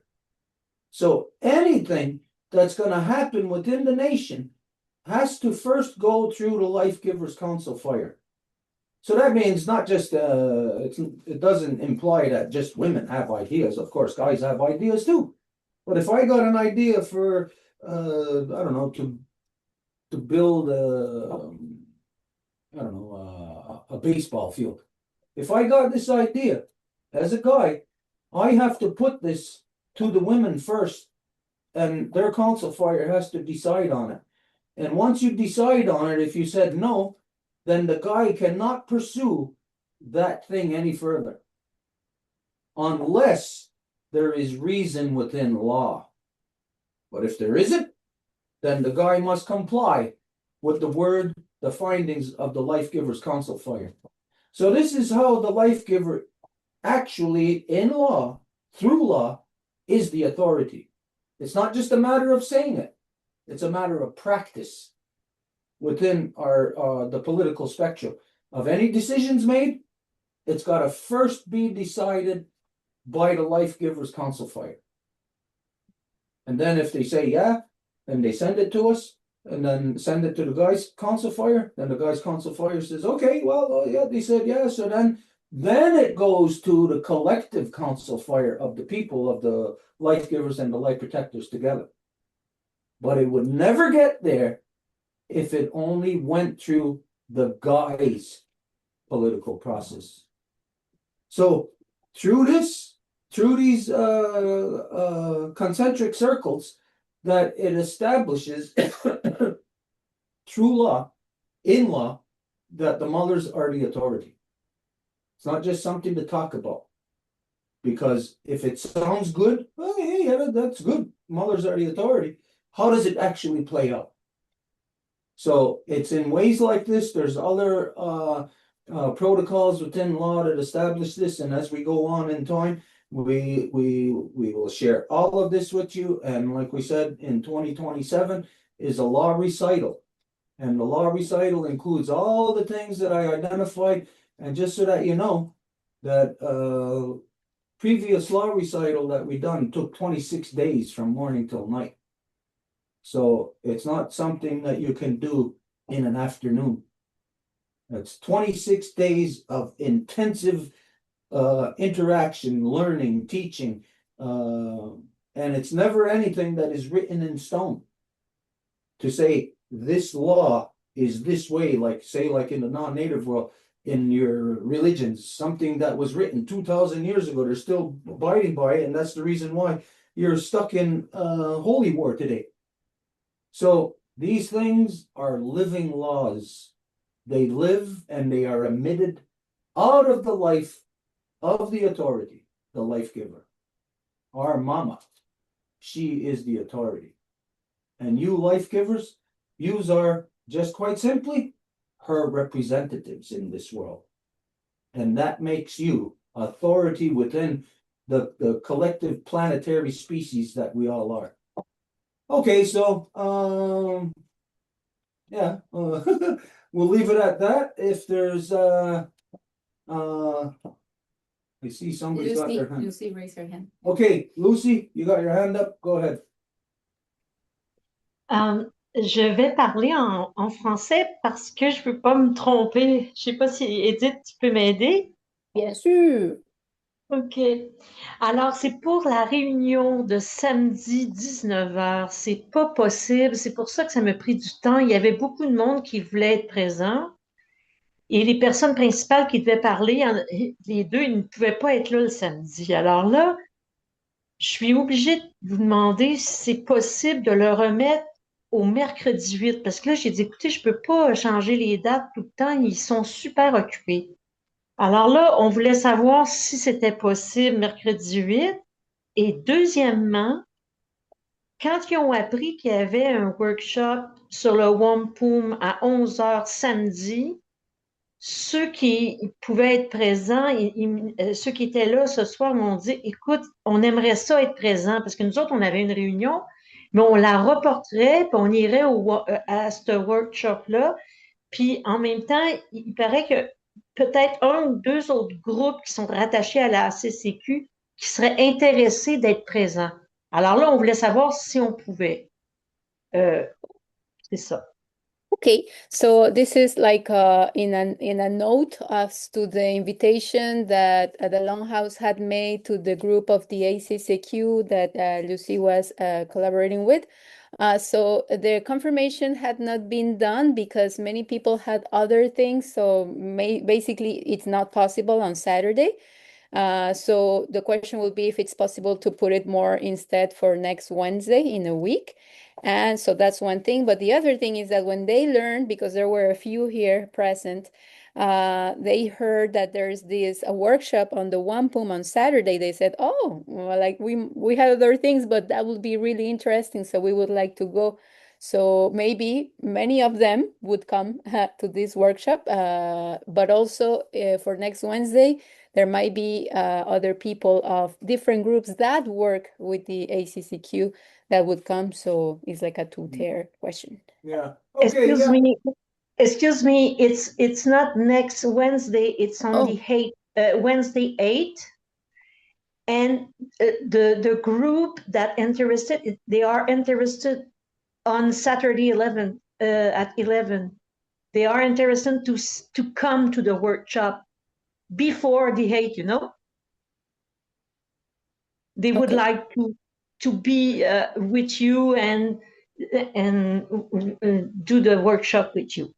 So I say I will ask if you can, because I didn't know if it was all right. So I didn't say yes to them. I have to go back and say yes if it's all right, and I will need all the information to send to them.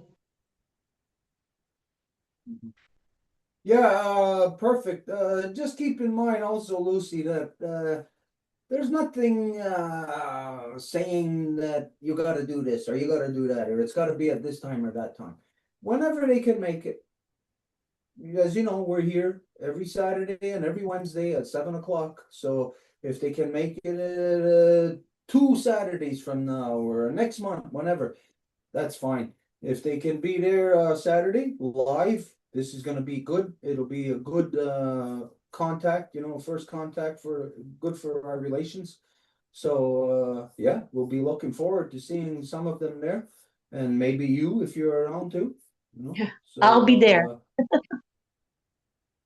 But we'll know also that for the Zooms, if it's not next Wednesday, if they can't make it, then it's not gonna be like, oh no, well, they should have made it, or we're gonna give them a detention after school then for not making it. Just a correction. It's not next weekend, not next week, but in 2 weeks. Yeah. Okay. Yeah, whenever. Okay, all right, now we'll go for that. And we'll see you on Saturday. Okay, I just seen that somebody else has their hand up. It's Alain. Okay, Alan, you're here with us. Good to see you. Good to hear from you. There you go. The floor is yours. Bonjour Longhouse, je suis Alain, je suis le fils de Jacqueline Marquis et le petit-fils de Mariana Boussier. Je suis sous la protection temporaire du clan de l'ours. J'avais une question pour Lucie, quand Lucie parlait, parce qu'évidemment, je pense que la Maison Longue sait que je connais bien la CCQ pour avoir été un des instigateurs. Je vais te laisser aller Edith. Oui. Merci, Alain. So, yes, yeah, Alain introduces himself in the matrilineal way, and then he says that he's got a question for Lucy because, of course, the Longhouse knows that Alain has a relationship with the ACCQ since he was the instigator of the group. Et je voulais savoir, Lucie, quels étaient les groupes qui allaient accompagner la ACCQ au workshop? So he wanted to know who would be the groups that would be coming with the ACCQ to the workshop. Alors, moi, c'est Sylvie qui me dit qu'il y avait un ou deux groupes qui seraient probablement intéressés, mais j'ai pas encore les noms, malheureusement. So it's Sylvie that told me that there will be one or two interested groups, but I don't have the names of the people yet, unfortunately. Parfait, ça répond à ma question. Une des choses qui me préoccupe énormément par rapport à cette organisation-là qui se dit non partisane, donc qui ne devrait pas être associée à aucun parti politique. So one of my deepest worries in regards to this organization that is said to be non-partisan, meaning that they would not be associated to any political party, vient du fait qu'en ce moment, le directeur général d'un des partis politiques au Québec est aussi très impliqué au niveau des communications de la CCQ. And why I'm worried is because the general director of the political parties in Quebec is really involved right now in the political communications of the ACCQ. J'ai d'ailleurs reçu un appel de leur part aujourd'hui du directeur général de Démocratie Direct pour rencontrer le chef avec qui j'avais eu l'occasion d'avoir des relations plutôt négatives dans le temps, qui souhaite me rencontrer vendredi. And I actually had a call from the person that I had already been in touch with at the beginning or a long time ago, telling me that they wanted to meet with me this coming Friday. Donc, je vais juste transmettre cette information-là à la Maison Longue, comme vous allez rencontrer au cours des prochaines semaines. Je pense que c'est important. Puis je voulais savoir de Stewart, évidemment, il a sûrement entendu parler que le ministre Jolin Barrette au Québec avait déposé un projet de constitution à la fin de l'automne.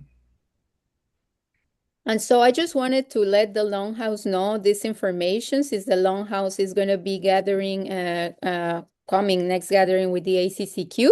So that's one information.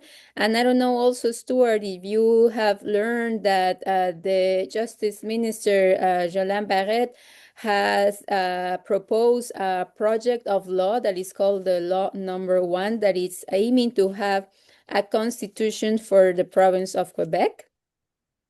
Okay, I've heard something. I've heard rumblings of something along those lines lately. I can't say specifically if it is that, but yeah, I've heard something related to that. Donc oui, j'ai entendu parler un tout petit peu là-dessus. Je peux pas dire comme certainement c'est quoi, mais oui, j'en ai entendu par les branches, là. Dans le cadre du processus menant à l'adoption de ce projet de loi-là, près de 300 organisations de la société civile ont déposé des mémoires pour prendre position quant à l'acceptabilité de cette loi constitutionnelle-là au Québec. And after he proposed this project of law in the fall time, there were about 300 different organizations that submitted memoirs in order to say what they were thinking about this project of law. Je ne sais pas si vous m'entendiez bien, je viens de réaliser que mon micro était baissé. I don't know if you understood me good. I just realized that my mic was up on my head. But anyway, donc, pour poursuivre, moi, ça m'a beaucoup réanimé quand j'ai vu que le gouvernement du Québec s'engageait dans un processus de constitution, d'où de mon intérêt pour le respect du Wampum à deux voix, pour le projet d'une constitution pour le Québec qui n'a pas été élaboré par et pour la population. So, of course, it was a nice thing to know that the government of Quebec was getting engaged and involved in a constitution project. And hence my worries about, or my concerns about the respect of the Turo Wampum in the relations with the original peoples, and my respect, I mean, in the sense that this constitution was not really written by the people, for the people. It's not an exercise that has been done. Il y a d'ailleurs eu, lors des auditions qui étaient d'un grand ridicule, des présentations des mémoires où plusieurs représentants des Premières Nations sont allés à l'Assemblée nationale pour dénoncer le processus complètement que les Premières Nations n'avaient aucunement été consultées dans le cadre du processus menant à son écriture. And then there was representatives of the Assembly of First Nations or other nations that went actually to the National Assembly of Quebec to tell that there had not been, like, I mean, that project of law was completely out of the left field, that they had not been consulted or considered or, taken into a consideration in any way whatsoever. Donc, comme je mentionnais, moi, ça a ranimé ma ferveur pour un tel processus constituant des connaissances que j'ai de la Grande Loi de la paix, du premier traité légal Wampum à deux voix. Puis, donc, j'ai participé à l'écriture du mémoire qui a été déposé, entre autres, par la CCQ. And for me, obviously, this just made all of my knowledge of the respect that I have for the original peoples and the knowledge that I have acquired through them of the Turo Wampum and the protocols of the relationships.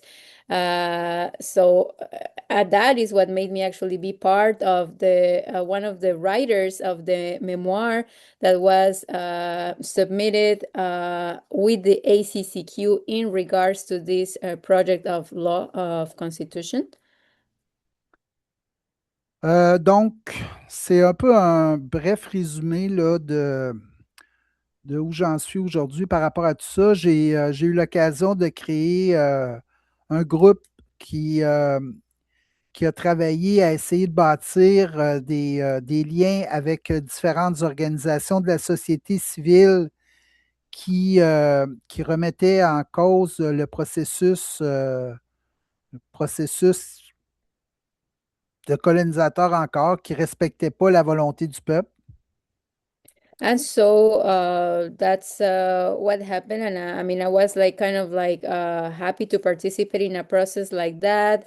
But that eventually, when you realize that these processes also do not respect the protocols of relations, and that in the bottom line, they will just reproduce the logic of the colonizer.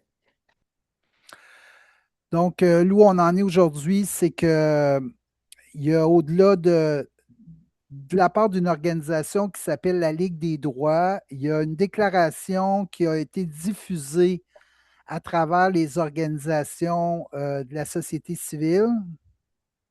So where I'm at with all of this is that there was a communique or a public position that was issued by an organization that is called the League of Rights in regards to this current societal issue. Qui demande, cette déclaration-là demande le retrait total de la Constitution élaborée par la CAQ, par le gouvernement du Québec. And so this public position or declaration is demanding the absolute removal and withdrawal of this project of law that has been created by the CAQ, the current political party in power. Donc, moi, personnellement, au cours des derniers jours, des 3 ou 4, de la dernière semaine, là, je me suis beaucoup attardé à récupérer les courriels de toutes ces organisations-là qui ont co-signé la déclaration pour demander le retrait. So in the last few weeks, I have been dedicating pretty much my energy to gather the different contacts of the different organizations that co-sign or like sign this public declaration. Et je me demandais si il n'y avait pas une action qui pouvait être entreprise en collaboration avec la Maison Longue pour interpeller ces gens-là pour leur signifier que tout processus constitutionnel au Québec devaient être engagés dans le respect du wampum à deux voix. And I was wondering if there was any action whatsoever that could be done in or within the relationship of the Longhouse to let these people know that any political constitution, so-called, of the province must be first and foremost within the respect of the Turo Wampum. Oh. Mhm. Yeah, very good. That's a very good uh,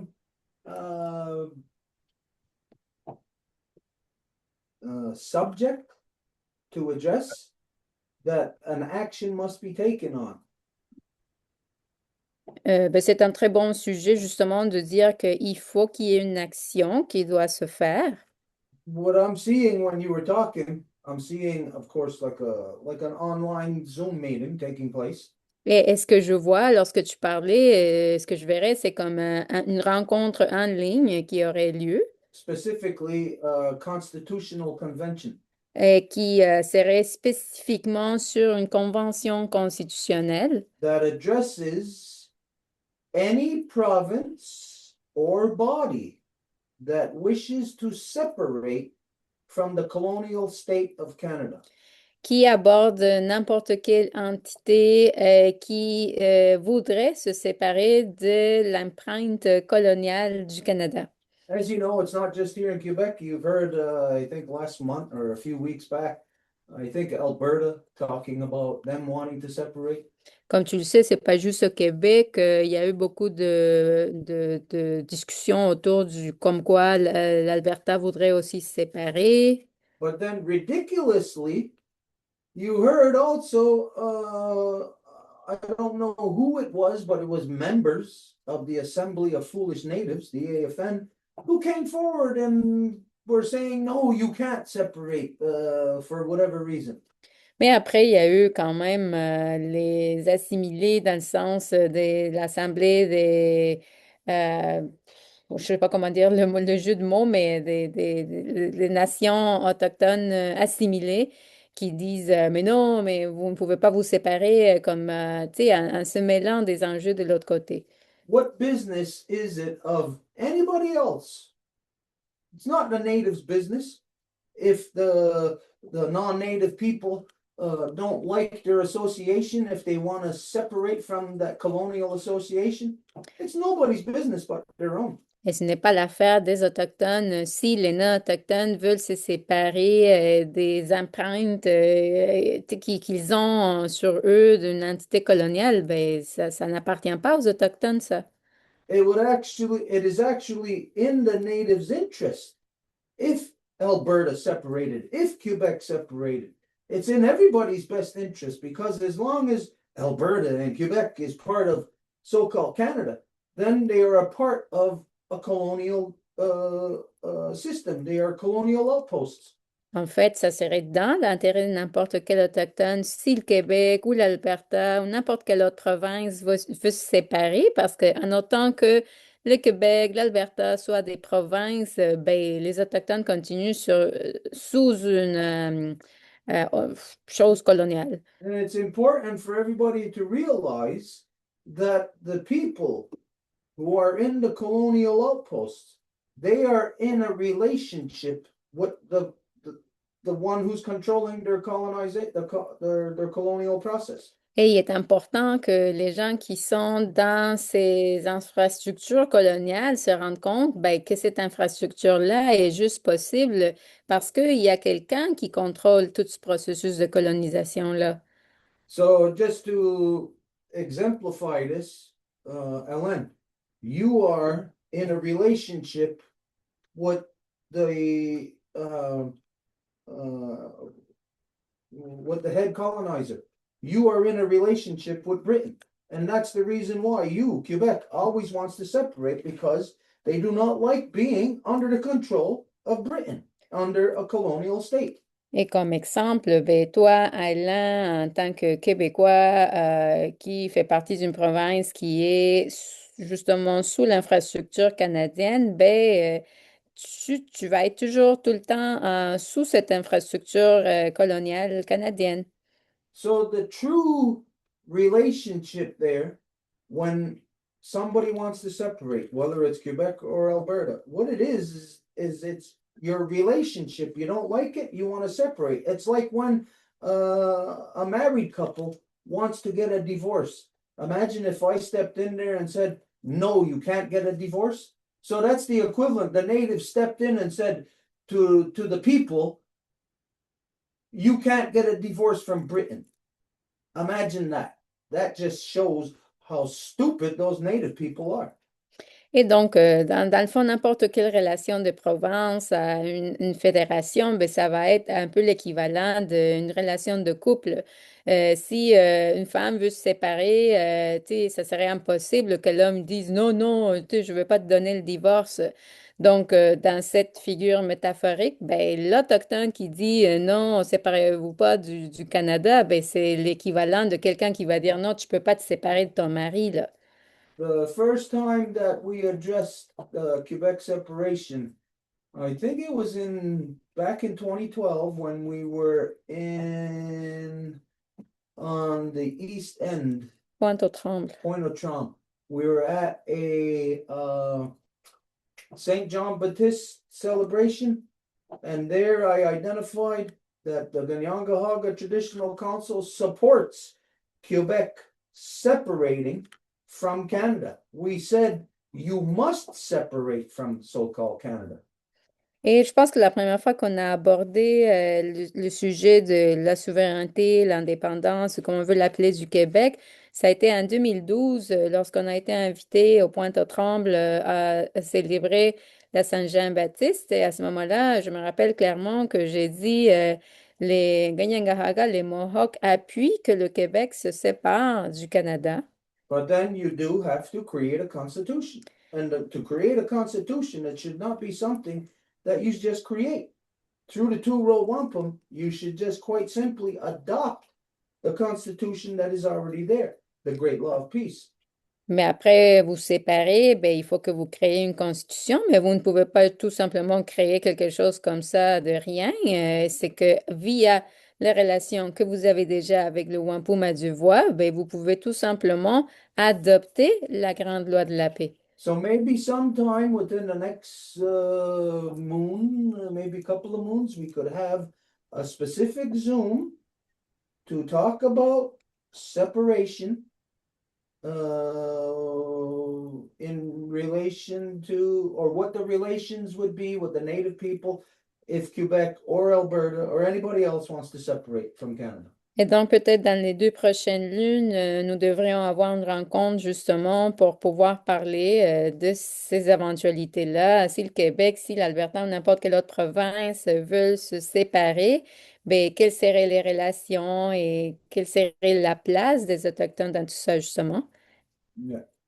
So at your leisure, whenever you want to make that happen, and we'll see if our schedule aligns, and we'll establish when we will do that. Donc, selon tes disponibilités, tes horaires, on peut regarder des dates et nous les comparons ici, puis on peut justement solidifier une date éventuelle. Ouais, merci, merci Stuart. Si je me suis permis d'adresser ça aujourd'hui, puis en passant, Edith, nul besoin de retraduire ce que Stuart mentionne, c'est surtout moi qui n'ose pas trop m'enfarger en anglais, là. OK, Je d'accord. comprends bien, OK? OK. So I'm not Euh, needing to translate you. It's just for him, so we don't have to repeat. donc, si je me suis permis d'amener ça aujourd'hui, c'est que c'est sûr que je pense qu'avec tout ce qui se passe là, alentour de nous, dans le monde de corruption dans lequel on vit, c'est important de trouver des façons de coaliser nos énergies, de trouver des façons de se rassembler. And so, if I brought this up today, is because I feel or I think that in every kind of corruption that we are facing and in everything how the state of the world is, in the bottom line, well, we need to be very aware of how we spend our energies and to actually protect them or reserve them or store them in some kind of an intelligent way. Je me suis personnellement beaucoup rapproché de Mère au front, même si je ne suis pas d'accord avec tout ce qu'elle porte comme idéologie. And I really got close to Mère Offrand, even though I don't necessarily agree with everything they carry or in the level of ideologies, for example. Mais je pense que l'heure est à la coalition des forces et des gens qui veulent vraiment un monde de paix pour nos générations futures. But I think that they can bring strength to a coalition that needs a world of peace and a world that will be livable for the future generations. Et comme vous allez, je pense que les organisations doivent, ceux qui prennent la parole dans les organisations doivent être très précis et je pense que quand une organisation porte une vision, elle doit être cohérente par rapport à la vision qu'elle porte. And I deeply believe that an organization, whenever they carry a vision, they have to be coherent with that vision. Et comme vous allez avoir des relations avec les gens de la CCQ que je connais bien, je pense que c'est important de voir comment on peut coaliser toutes les forces vives derrière le Wampum à deux voix, puis aussi, évidemment, la Grande Loi de la paix. Maintenant, pour y avoir participé à deux reprises, personnellement, je trouve difficile de pouvoir la présenter ou la véhiculer auprès des gens qui sont complètement dans d'autres réalités. And so, since you're going to be in touch with people, members of the ACCQ, I thought that it's important so that you have in mind as to how we articulate all of these details. Because yes, it all has to be in accordance with the protocols of the Turo Wampum and hence the Great Law of Peace. As per my personal experience, because I have already experienced two different law recitals, sometimes I find it even like hard as to how to transmit or just let know of the knowledge that this carries.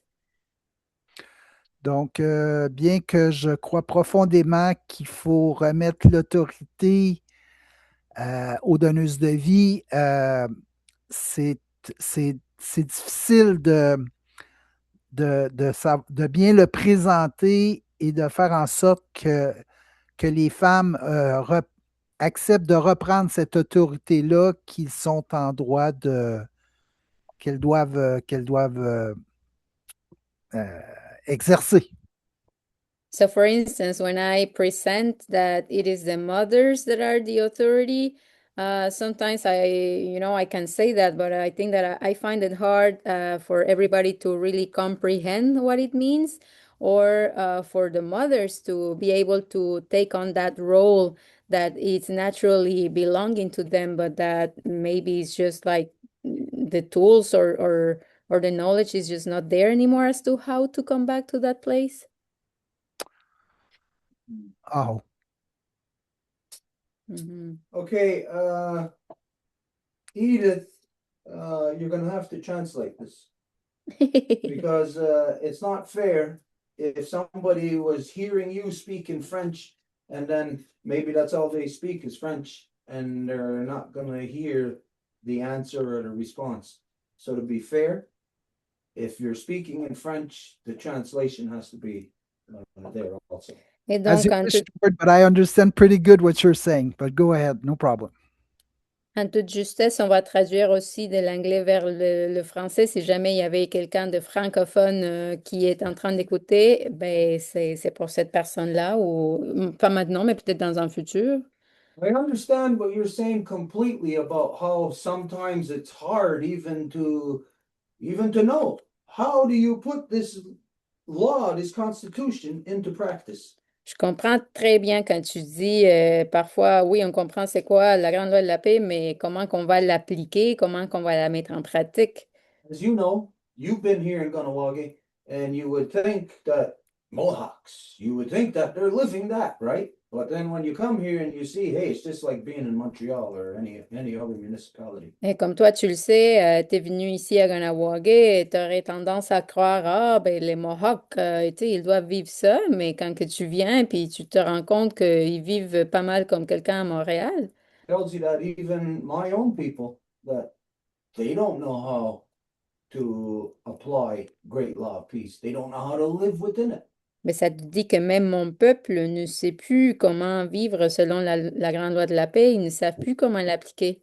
When you think of constitution, when you look at the so-called United States, everybody thinks that they got a constitution.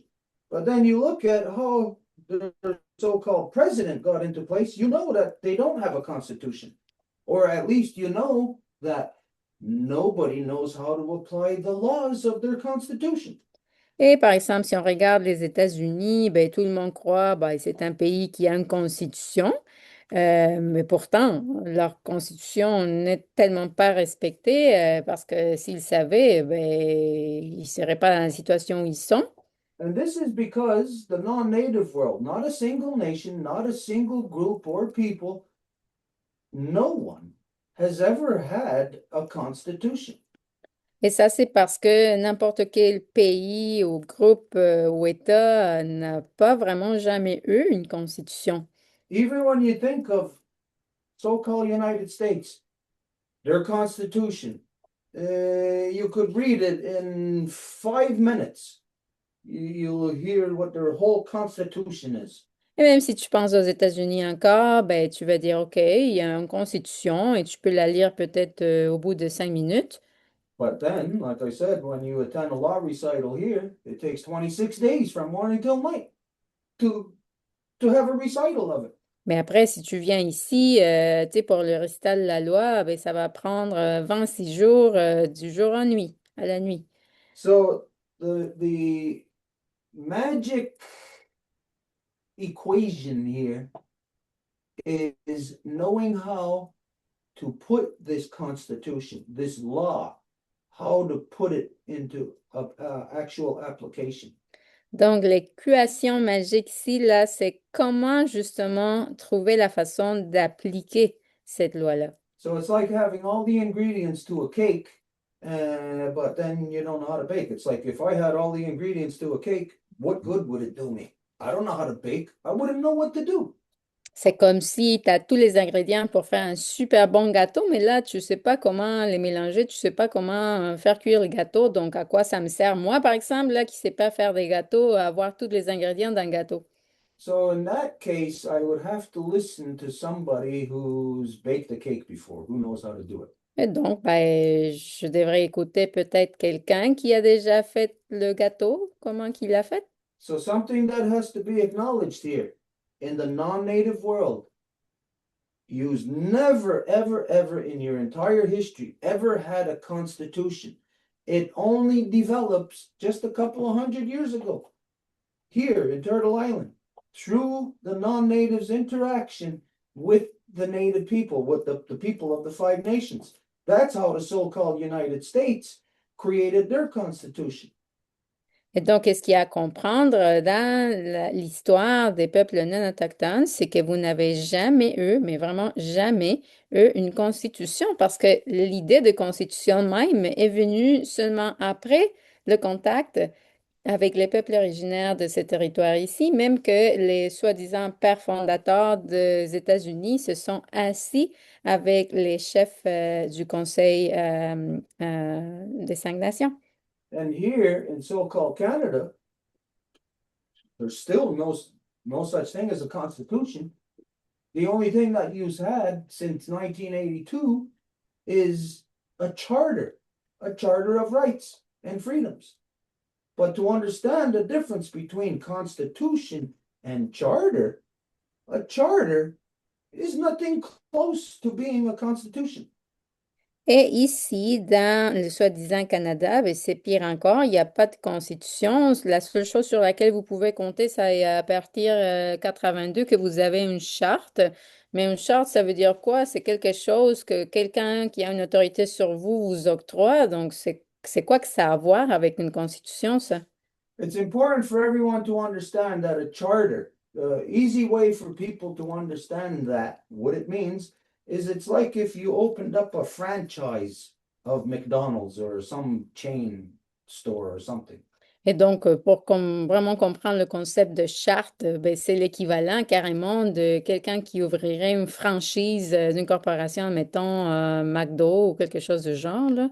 So if you opened up a franchise, you have to do all the things that the main company tells you to do. That's a charter. It's something that's granted to you. It's not something that is a constitution that you have the right to, that you can change or alter or whatever. A charter of rights here in so-called Canada is something that was granted by Britain.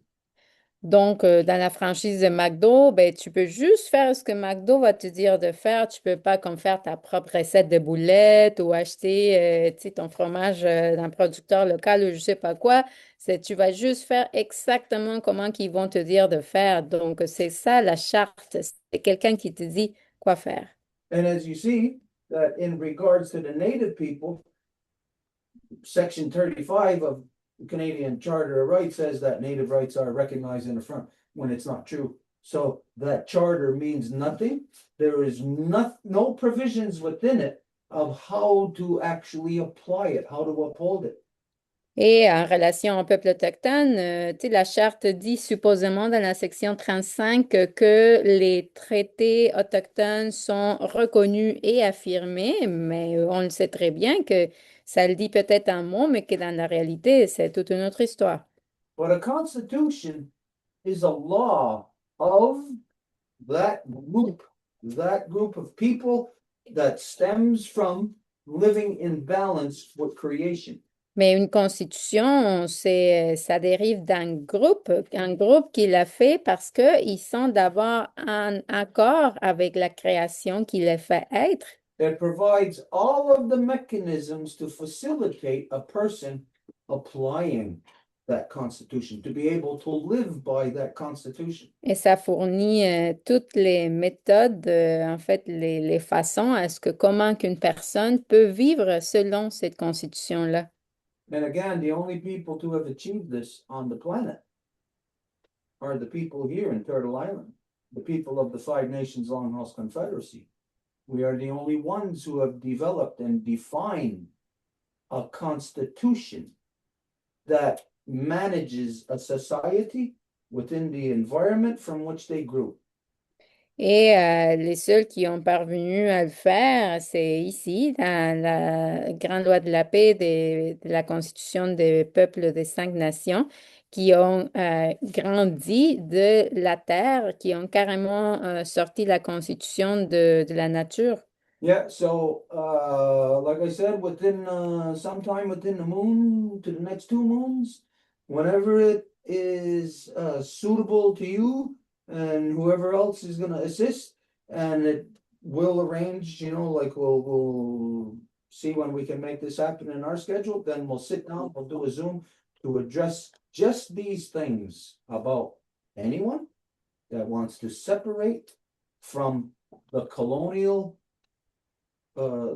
system of so-called Canada.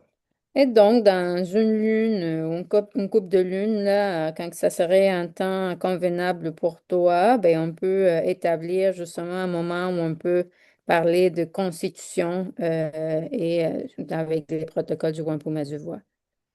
But as you know, it's also a world model. So I will identify to you, and I don't know if the women's group is still here, but we'll also send this information that this coming Sunday on the Reconstitution Zoom that we do at 1 o'clock, we're having a special Zoom with Native nations, as you know, throughout Turtle Island, North and South, but who are working to return their ancient constitutions. And at the same time, we are joining another group that we've been working with in the United Nations that are also working to create, who are currently working on a worldwide emergency peace initiative. Et donc, je ne sais pas si les maires en France sont encore là, mais sinon, ça serait aussi une information à leur donner. Ce dimanche prochain, lors de Zoom que nous avons pour la reconstitution, nous avons un groupe des gens qui sont en train d'organiser un colloque de savoir autochtone au Pérou et qui vont aussi être joints par un groupe de femmes qui sont en train d'avoir une initiative d'urgence de paix au niveau mondial.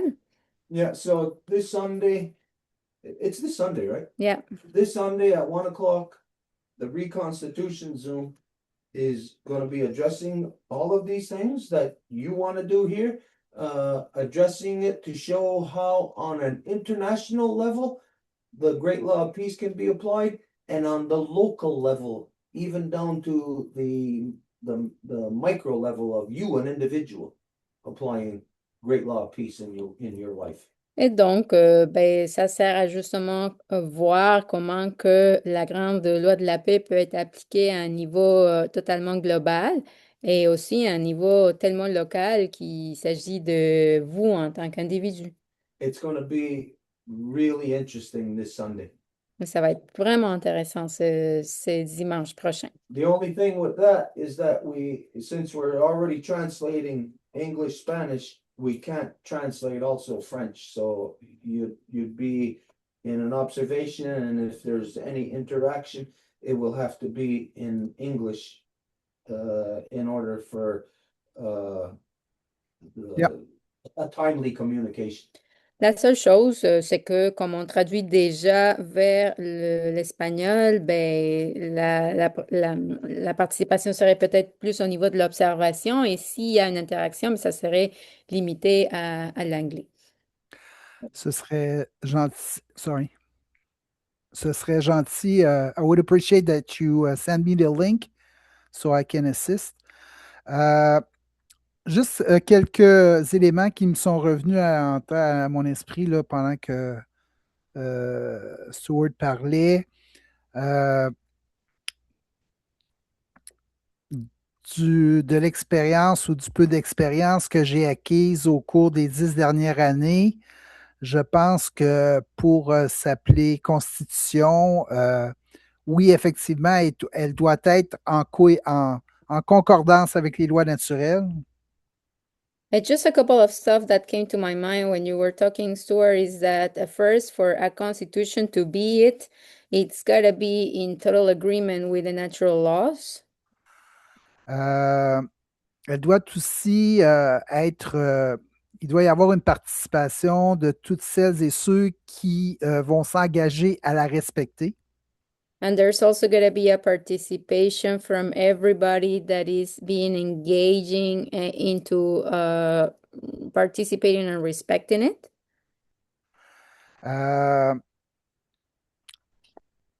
Moi qui se dit souverainiste, je pense que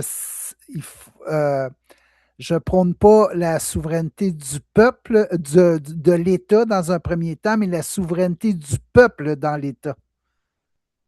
And for myself, who I'm a self-proclaimed sovereignist, I will never put before the state sovereignty before the people. It's gotta be the people's sovereignty within the state.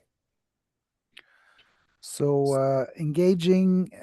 d'engager le Québec dans une séparation sans d'abord s'assurer que le peuple soit souverain dans cet État, c'est comme changer 4,25 sous pour un dollar. So to get involved in a constitution project without having made sure that the people are going to be sovereign first in order to be able to do such an exercise, it's the equal of exchanging 4 quarters for a loonie. Engaging Quebec into separation without being sure that people will be sovereign in that state is changing for quarter for $4. So excuse me, it's just to make sure. So juste une dernière chose avant de terminer. Il y a, bon, évidemment, là, les gens, des représentants des Premières Nations du Québec et du Labrador, dont le représentant, j'oublie le nom, là, quand ils se sont présentés au Parlement du Québec, plusieurs des représentants ont dû rester à l'extérieur du Parlement parce que la sécurité a refusé que quelqu'un qui avait entre les mains un staff, un bâton sacré, a été obligé de rester à l'extérieur. On ne lui a pas admis, on ne l'a pas admis dans l'établissement, dans le And Parlement. when this happened in the parliament, there were representatives of the Assembly of First Nations that I don't remember their names. But when they did come, not all of them could get in because somebody was carrying a staff and he had to stay out. It's the security filters that didn't allow him to come through. Et c'est avec une grande gêne que j'ai constaté ce manque de respect, quel que soit, là, parce que je pense que quand il y a, j'imagine que Stuart, tu sais que il y a une masse qui représente les Britanniques à l'Assemblée nationale, puis cette masse-là est pas mal plus dangereuse que le bâton qui était porté par un membre des Premières Nations. And so for me, that was really a big shame to be able to see the degree of disrespect that people would present towards somebody native that is coming visit us. And actually, in the same parliament, there's I don't know how you call that tool, like a mass, I think, like you used to hit like a hammer, but it's just a big thing. So, anyways, it symbolizes the British there, and it's there in the parliament, and it would be way more dangerous to have that tool as to what it represents, than a staff, but still it's there and nobody says nothing about it.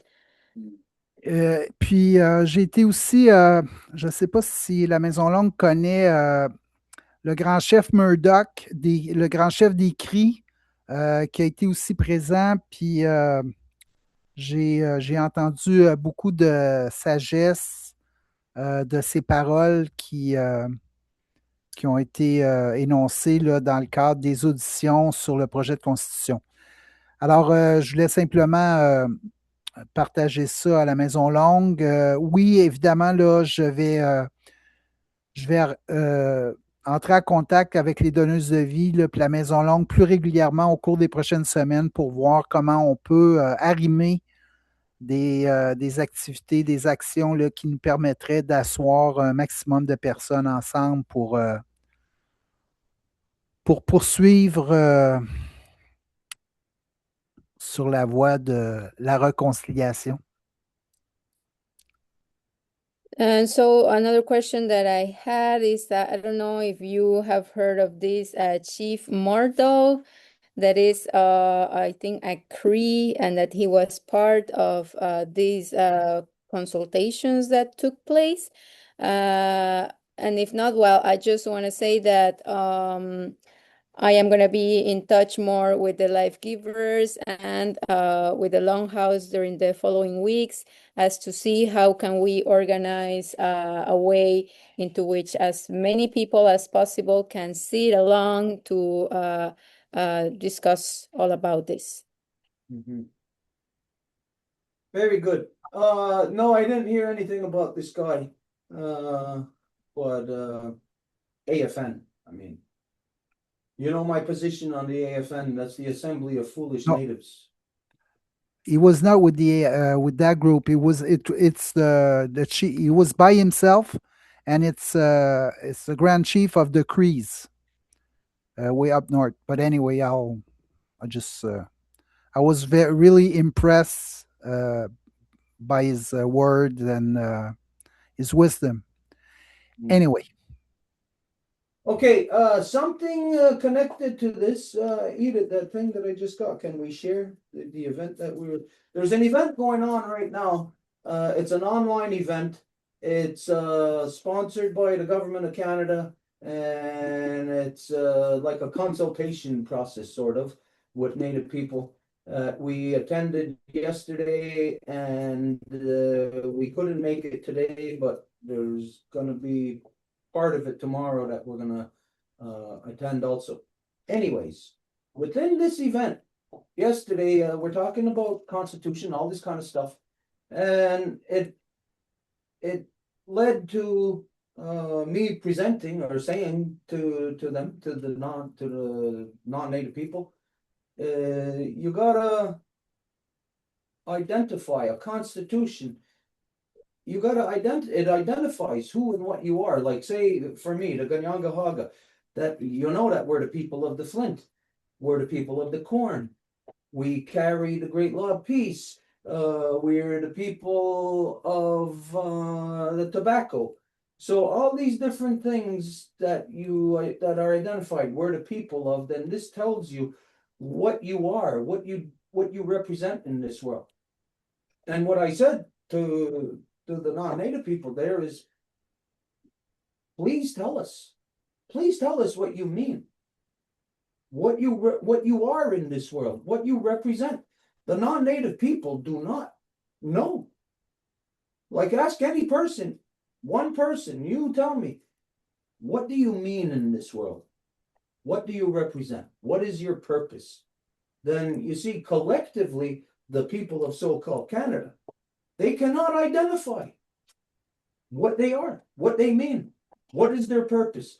So therefore, when anybody's in a relationship like two-row wampum or any kind of other relationship, it's really a go nowhere relationship, because the non-native people can't even define themselves.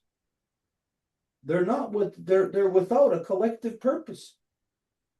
So this is the reason why for Constitution, so that it identifies purpose, meaning, identity of every single person within that nation. Donc, en résumé, c'est qu'on a été, en ce moment-là, il y a cette initiative du gouvernement du Canada qui est en train de voir comment ils peuvent remédier au racisme environnemental dont les communautés autochtones font face. Donc, ils sont dans une étape comme de pré-consultation, si on a bien compris leur processus. Puis, bref, hier, la Maison Longue était là, donc la présentation que Stuart a faite, entre autres, disait, ben, tu sais, si on parle de Wampum à Deux-Voix, là, ben nous, on a une constitution, on sait qui qu'on est, tu sais, je me présente comme je suis, mais vous êtes qui, vous, les non-autochtones, tu sais, on peut bien vouloir avoir une relation Wampum à Deux-Voix, mais si l'autre partie ne sait même pas qui ils sont, ne se présente pas dans leur identité, ils n'ont pas de constitution, ben ça vient comme ça mène nulle part, là. Donc, en bout de ligne, c'était un peu ça. Yeah, so this is something that's happening worldwide right now. The people may not be aware of it in any individual country, but when you look at all the corruption in the world and everybody doesn't want anything to do with it, then what it is it's like a collective soul searching that everybody is doing, and without them even having to communicate. And so it's happening worldwide because people see that their laws that they're supposed to have actually don't mean anything.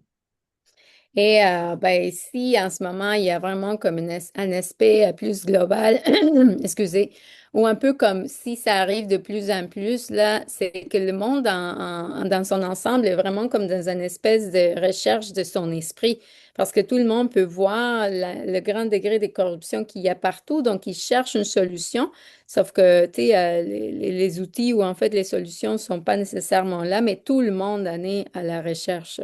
Yeah, so for everybody, not just you, Ellen, for everyone, this is a movement that is happening. It's sort of like in an ocean where there's a tsunami happening. It's every drop of water that it's happening to. And every drop of water has to get involved in this motion. So for everyone who would be human, you must start your process now of addressing what all the corruptions are, identifying that your laws don't apply, and arriving at the conclusion that constitution must be established. Et donc, tout le monde a à faire ce travail-là parce que c'est l'équivalent comme toutes les gouttelettes qui conforment un océan. Donc, tout le monde doit faire partie de ce processus-là. Et c'est en fin de compte, qu'est-ce qui rend les humains humains? Yeah, okay. Anyways, so we're gonna move on now.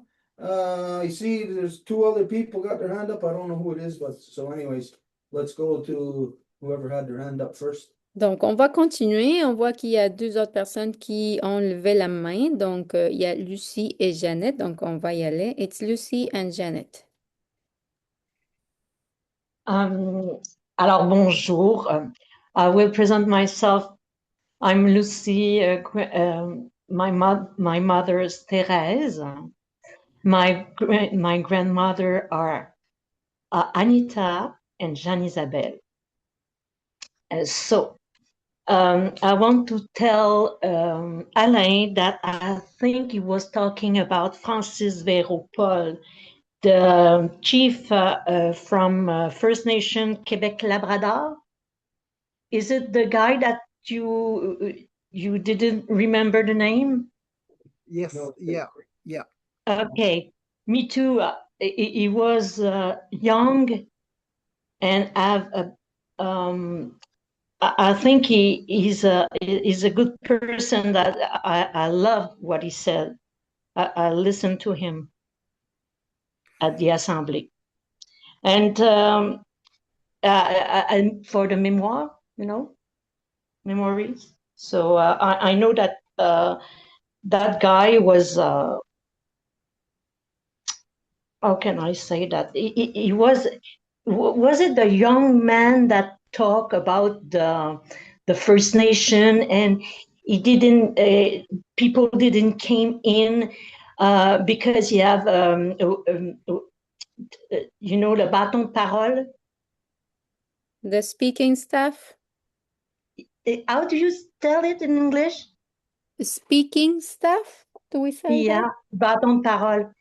That's why he didn't get in the place that day. They said that it was dangerous, but it wasn't dangerous, They mean that, but I don't understand why I think they didn't want too many First Nation there, Like it I was think. like it was a weapon or something. Yeah, but it wasn't. Yeah, you know what that is? That's instead of a WMD, a weapon of mass destruction, that was a WMI, a weapon of mass intelligence. C'était un bâton sacré, hein? Sacred staff. It was. Yeah, it was nothing.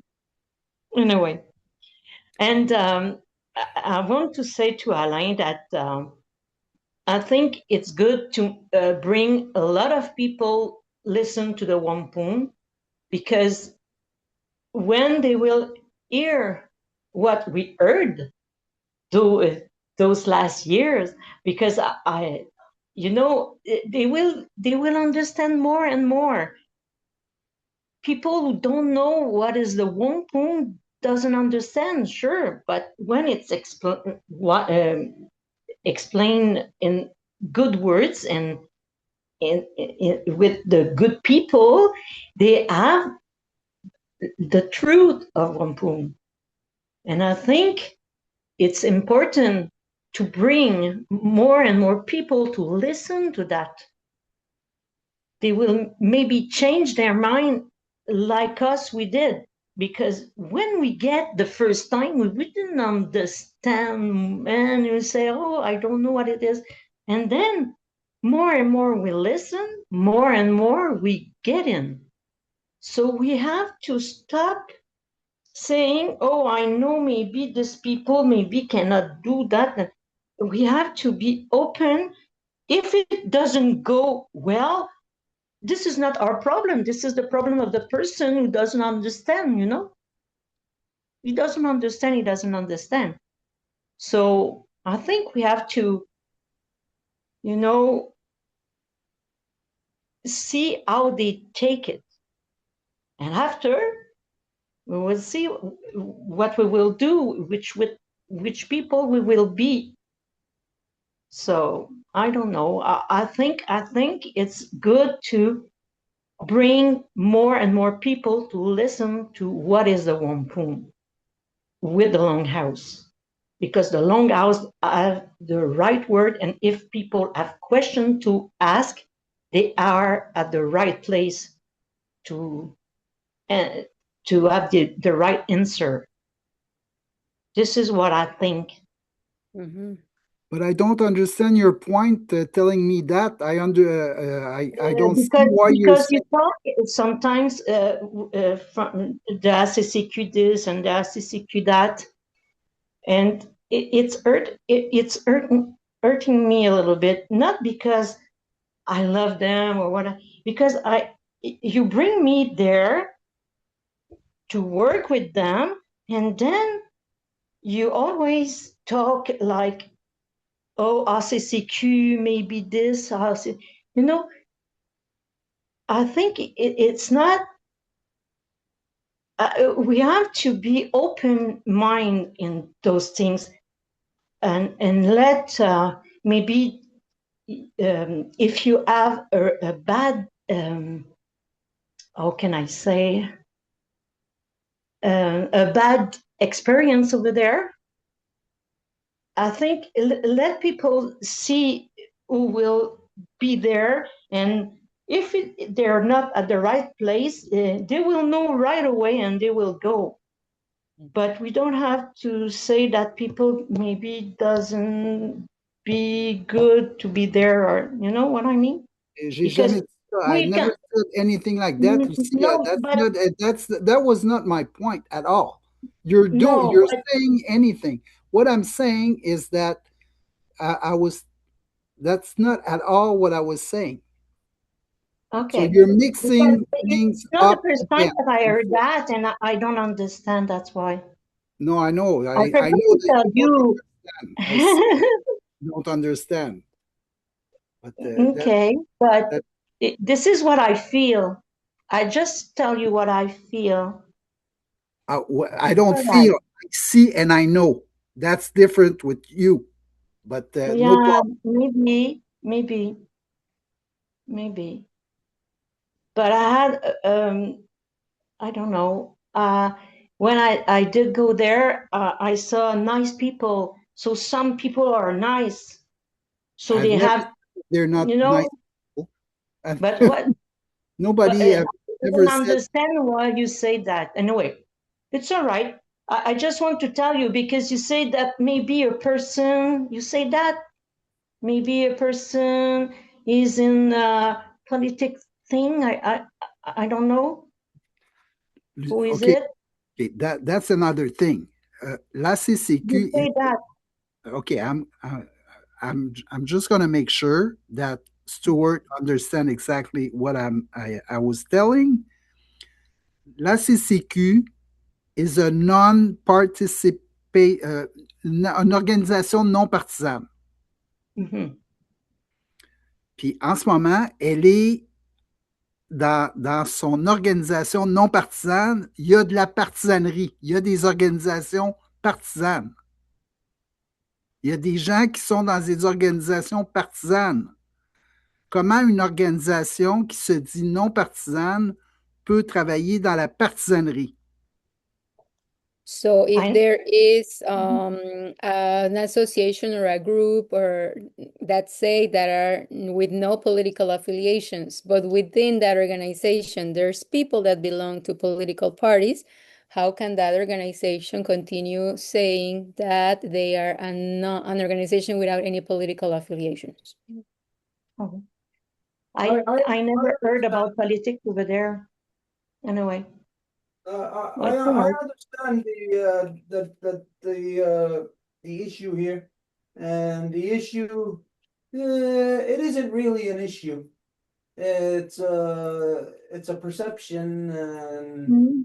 it's maybe of two people looking at something at a slightly different angle and arguing about that it's this way when it is that way. and it is the other way. It is both ways, but it's a matter of how those two people align their vision together. Mm-hmm. But Donc, I think, well, oui, c'est une question de comment que deux points de vue peuvent avoir leur légitimité à partir de la position où ils sont, mais ça ne veut pas dire que c'est juste la seule position valable. Anyways, it doesn't alter my perception or like close off my mind to this one or that one. Everything is fine. And when we do get together, that's gonna be the time and place of how to gauge it, if it is so or not. And so I would suggest that we just leave it as it is right now. And when we're together, that these things will be smoothed out. Et quand, We can adjust them all. et quant à moi, ben, ça ne m'affecte pas dans le sens que je vais croire plus une position est plus légitime que l'autre. Là. Pour moi, c'est comme ben, quand on va se rassembler, on va voir tout ça ensemble. Yeah. Just to finish this little different point of views, what bugged me is that when I heard that I want more and more people to come to the Longhouse. I've always did, and I will always do, and I never said a word to restrain or pour ralentir les élans de quiconque viendrait rencontrer la Maison Longue. Puis ce que j'ai entendu de ta bouche, Lucie, c'est que je te donnais l'impression que je voulais pas que les gens de la CCQ viennent rencontrer la Maison Longue. Et ça, j'ai trouvé ça, ça m'a dérangé. C'est ce que j'ai entendu. Non. Mais ce que je veux dire, c'est que... Attends un peu, Lucie, juste pour que je puisse traduire aussi. Just to finish with all of this, I also wanted just to tell Lucy that whenever she starts saying that people needed to come to the Longhouse to listen to talk about the Wampum, it kind of like implicitly we're saying that I was not allowing people to come to talk to the Longhouse, when in reality that's the only thing that I have always been pushing for. So, and then Lucy is going to respond to that. No, but this is not what I say. I say some people. I didn't say everybody, but I don't know. It's just like I feel that you always say something about OCCQ, and that's it. It's always little things, that you push like that. But it's just that I have to say that when we are in circle, we have to say the truth, and if I don't say what I feel, I don't say the truth.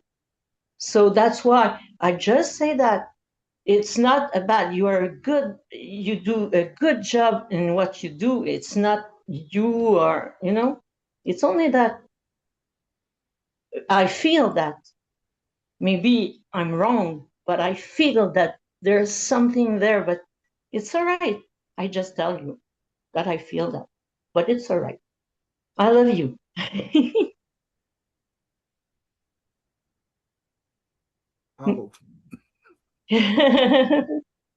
Okay, all right, we gotta move on. So I hope everybody's feeling okay. I think somebody else had their hand up. I don't know. They're not there now? It was Janet, but I don't see her now anymore. Oh, yeah. Yes, just either left or got disconnected. Okay, so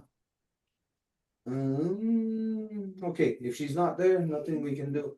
Was there anything else that we had to adjust?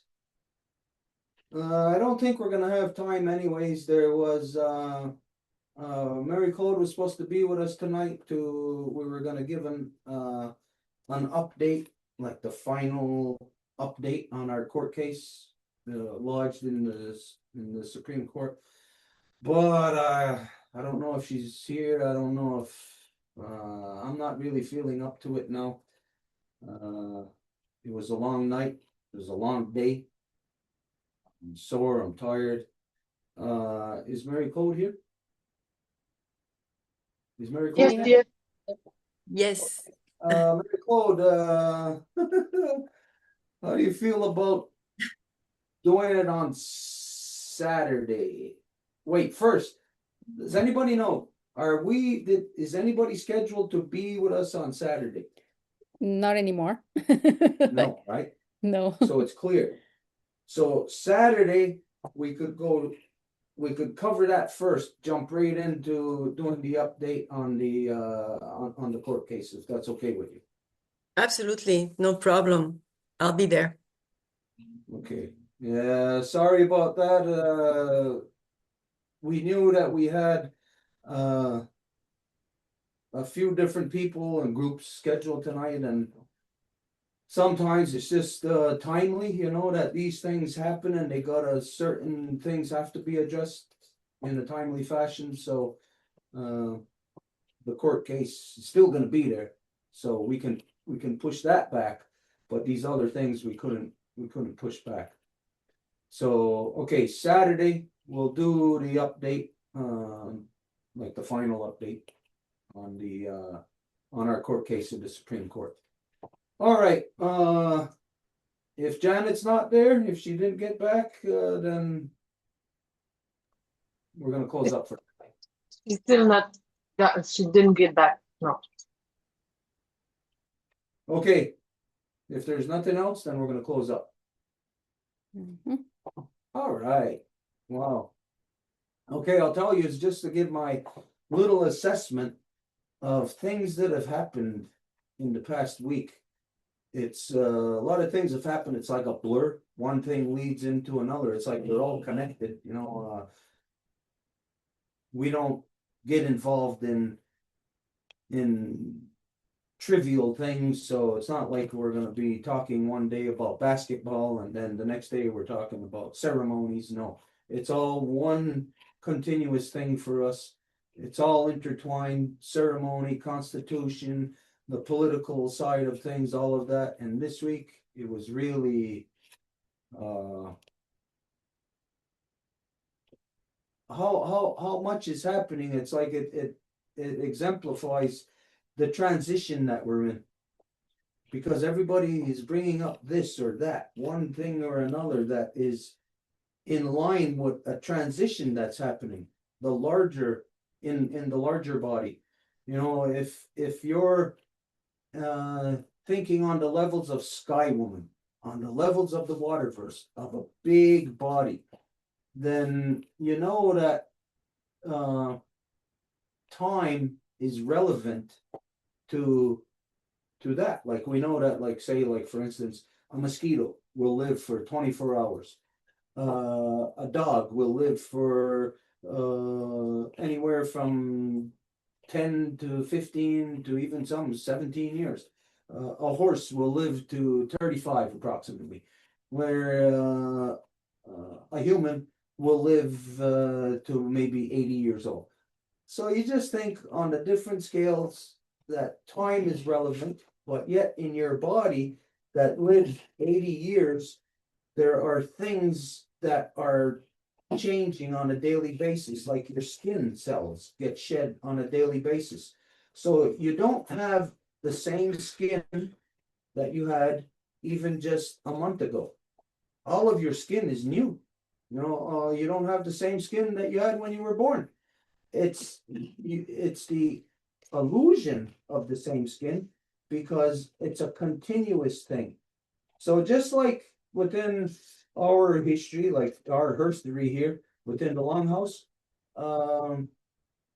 somebody posted a picture this week, and it's an old picture of somebody back in the 40s or 50s. And I know that nobody of today would know that person. But I seen this person and I said, that looks like Joe Phillips, who was our late chief. And the person said, yeah, that's who it is. And you could tell by the way they answered, like they didn't think anybody would know who it was. But when you're a part of the continuum, you can recognize things from 50 years ago, 100 years ago, 200 years ago, that other people today who aren't a part of the continuum would not recognize. They would not be able to make the associations. So for me, I'm seeing things on the scales of the transition that is happening. It may seem very fast in our time, but in the body of Sky Woman, this is a slow, gradual thing that takes generations. So something that may have begun, say, 10 generations ago, that's just concluding now, well, in our generation, it may seem like it's happening very fast because we're in the here and now, and this is where that movement of 10 generations is concluded. So it looks like something like a very fast movement, but the reality is that it's a very elongated movement, a very prolonged thing that is happening to us. So the larger transition that is happening in the world, it's on a scale of where, for our understanding of time, like it doesn't even fit within that understanding. You wouldn't be able to reconcile it, on the scales of these big changes, and to be able to understand what this thing that we're seeing right now conclude, to know that it's something that begun or not begun, that something that was continued by somebody 50, 60 years ago, that it was continued by somebody 50 or 60 years before that, and then another 50 or 60 years before that for 10 generations. So we then see ourselves within a time that is, it's relative to your comprehension of the expanse of time. It's relative to your comprehension of Sky Woman. So I'm watching things unfold and conclude this week that have been large movements within the body of Sky Woman for centuries, for even thousands of years. And for me, the only way that I am aware of it is because of the continuum of the Longhouse passing on our history from the very beginnings, from the time that it was Sky Woman falling from the sky world, from the time that it was the twins in this world.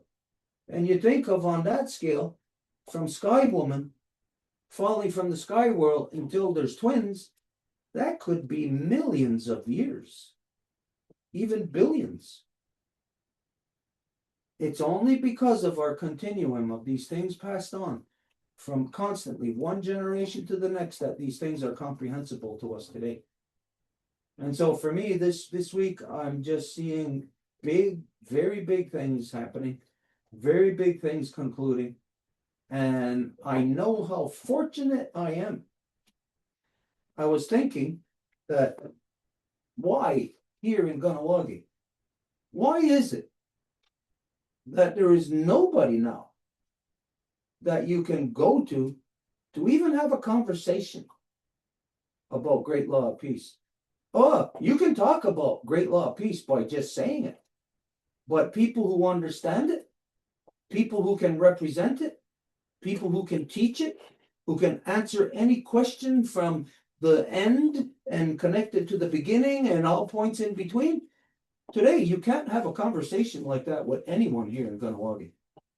And so I was thinking, how come there are families here in Ganawagi that have no clue of what Guyana Goa is? How come?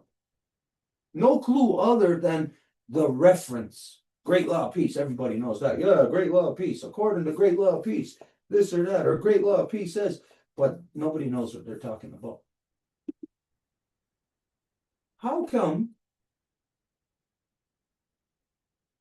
my family carries that? Why is that? And why is it that your family doesn't? That family right next door, that family down the street, how come they don't? How come they don't carry this knowledge any longer? Because when you think of something that's of great importance that you have to pass on to your children, well, you would do that, right? Well, then how come the children of today, the adults of today, have no clue of these things? Can't have a conversation, a meaningful conversation on Guyana Rasa Skanagoa. I can tell you with 100% certainty that there are more non-native people that I could have a conversation with about Great Law of Peace. There are natives here in Ganawagi that I could have a conversation with about it. That's a fact. And I know this because that the non-native people that we come into contact with, that we convey the importance. If the non-native people associated to us all know of Great Law of Peace, you even know of specifics within it. You could even teach parts of it where people in Ganawagi cannot do that. This is something to be thankful for. Because when I think of how easily something could be gone from you, when somebody, your next door neighbor, somebody down the street does not carry this, wow. What was it that instilled in my mother and father the importance of conveying it from the continuum, from the beginnings of time? And now, like I said, there's more non-native people who are aware of it, who know these things. So this is something to be to contemplate on. Think about it.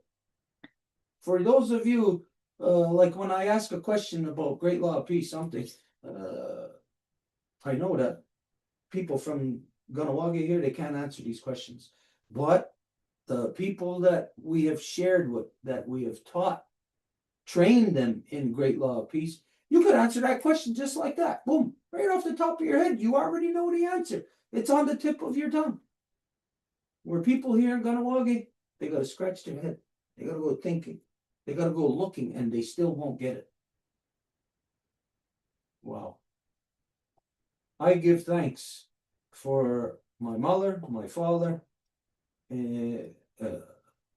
every second of the day, because of I know how fortunate I am that if they, my mother and father, were like other people in Ganawagi, I would be just as lost as everybody else in Ganawagi.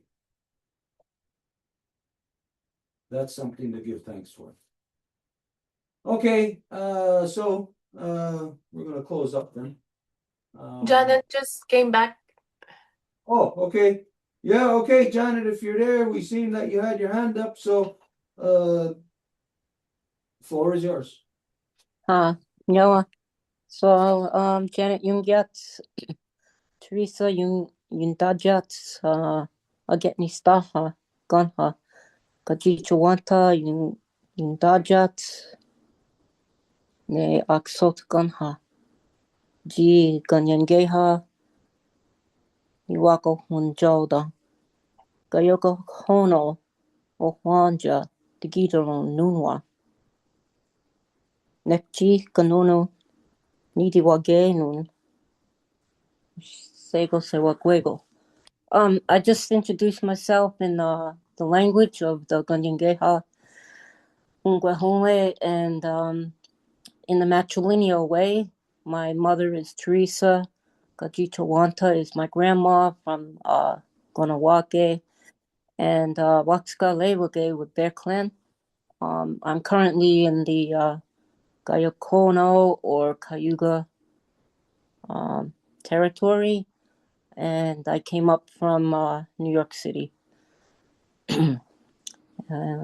Okay, so I had one really easy question, Stuart, and then there's another question that might not be so quick answered. So maybe I would save that maybe for Sunday. I wanted to see if the the workshop that's going on Saturday, that's with the wampum belts is okay. So I went on that page and it said something about Eventbrite. So it's gonna be recorded too, I mean live streamed, right? Yeah, but I don't know nothing about Eventbrite. It's gonna only be live streamed by us. Oh, okay. Well, that's even better because, like, that's what I really was wondering. Because, like, I wanted to, of course, I can't get up there. I'm too far away. But so I want to listen in because right now I'm kind of getting interested in the wampum belts and the history. I talked to somebody today. Um, it said that this book from 1851 said that at that time we only had three clans for the Ganyangehaga and the Oneida, and I guess the other three, or at least two of them, I'm not sure if all three of them. I think one of the other nations had 5 clans, and the other two have 8 apiece. So, I want to know if you knew anything about that, but it's late, and I don't want to get into a discussion like, if it's going to take a long answer. Okay, So, I'll give you a short answer. Depending on who you're gonna talk to, they're gonna say there's only this amount of clans. Somebody's gonna say there's more clans. Some say the Onondagas only have, I think, 8 clans. yeah. But according to law, that in our law recitals, the Onondagas have 13 clans. Mm. And that Tadadaho doesn't carry a clan. Now, this means that for some people today, they have a hard time to grasp this, what it means. How could he not have a clan? So then there's even one person out there who ridiculously, I won't say who they are, but it's somebody, you may have seen them on Facebook, on my page, professing that they know this or that and whatever, and that they say that the Onondagas only have 8, and when I said they got 13 and that Tadadaho doesn't have a clan, then they immediately went to saying, see, that the Onondagas have somebody sitting in as Tadadaho who isn't even of their nation. When this guy just doesn't comprehend, just can't grasp what it means that Tadadaho doesn't have a clan. Now think of this. Everybody, before the coming of the non-native, everybody is born into a clan. They have a clan. But yet Tadadaho doesn't have a clan. How could that be? Well, that does not mean that Tadadaho is chosen from an exclusive group of people who do not have a clan. No. Tadadaho is selected from anyone within the Onondagas. It's to mean that Tadadaho, like say for Oneretgoa is Wolf Clan. You can't deny that. He's Wolf Clan. Tadadaho, if you said he's this clan or that clan, then it will be exclusive that within the Onondagas that Tadadaho can only come from that clan. Within the Onondagas, Tadadaho is open from all of the clans, all 13 of the Onondaga clans. Hmm. So, but once he is risen to Tadadaho, then he relinquishes his clan, so that there is no equivalent of what you might identify as what the heck is the word? It's on the tip of my tongue.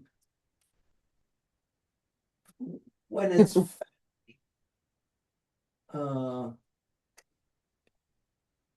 what's the word? My goodness. When you're giving a job to somebody just because it's your family. Nepotism. To avoid the perception of nepotism. So Tadadaho gives up his clan. It is said that he doesn't carry a clan. And so that way he can communicate with everybody outside of the perception of nepotism, which if there is a perception of nepotism, then that's perception of corruption. If there is perception of corruption, there is corruption. So for the Onondagas in specific, on that issue of clan, there's 13 clans. But Tadadaho does not carry a clan. He is with a clan. Okay, so some of the other nations, I always say that I cannot speak on behalf of them. That's for them to say. But the Ganyagahaga only have 3 clans. The Oneidas are like this also.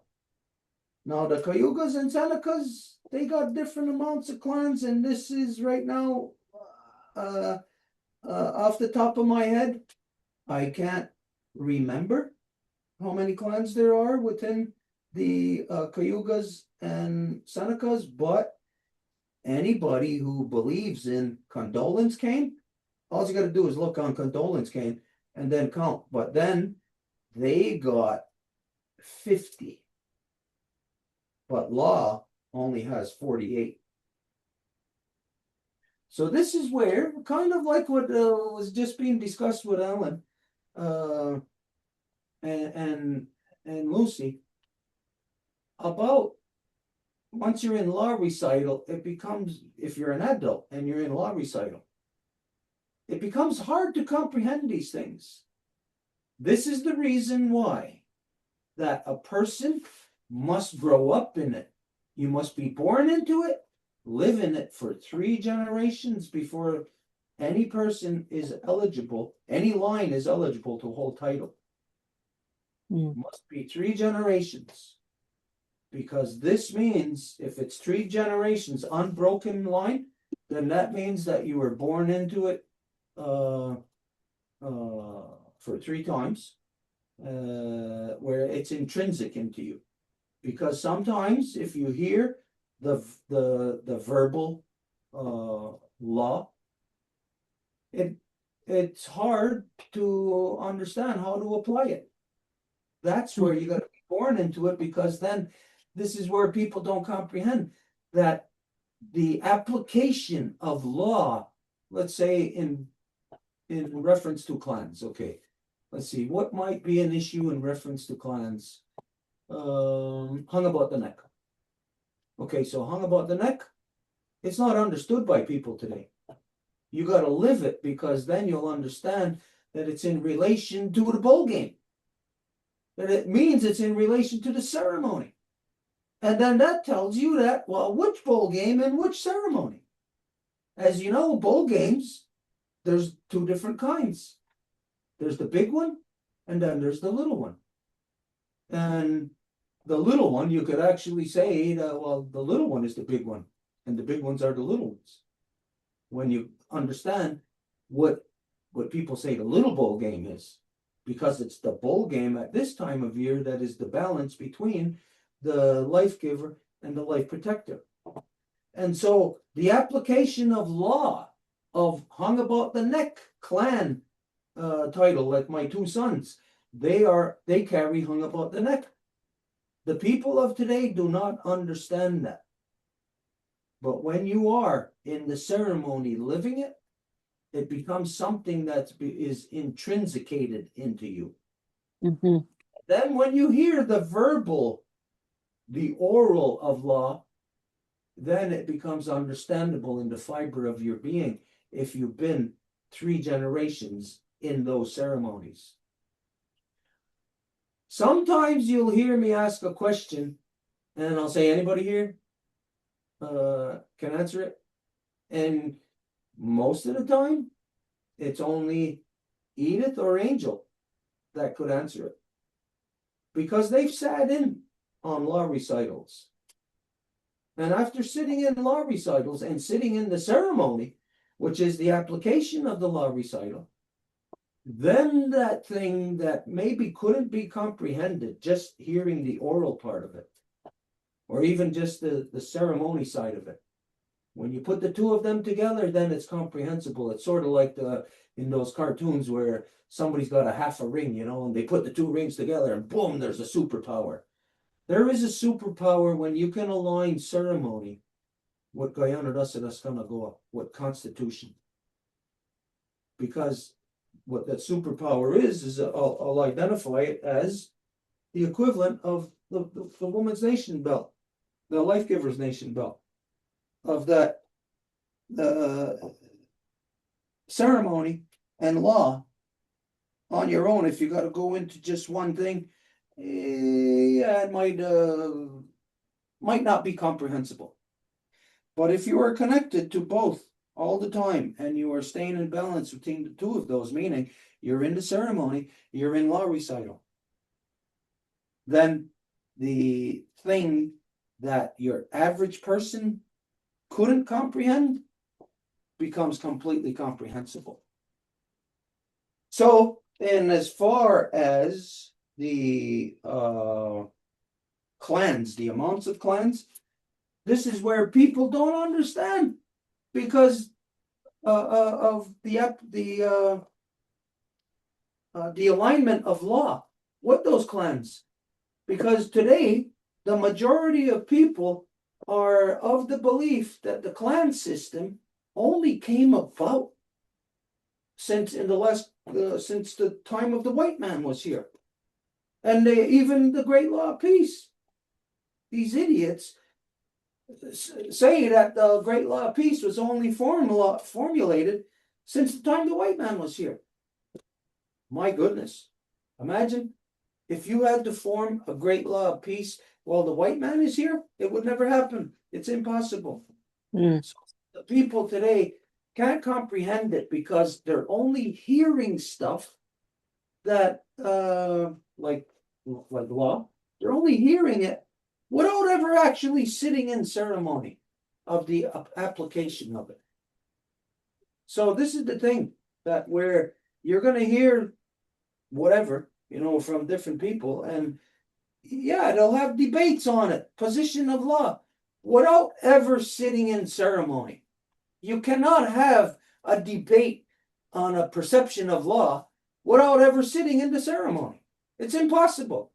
That person will think they can do it, but they can't. They just can't.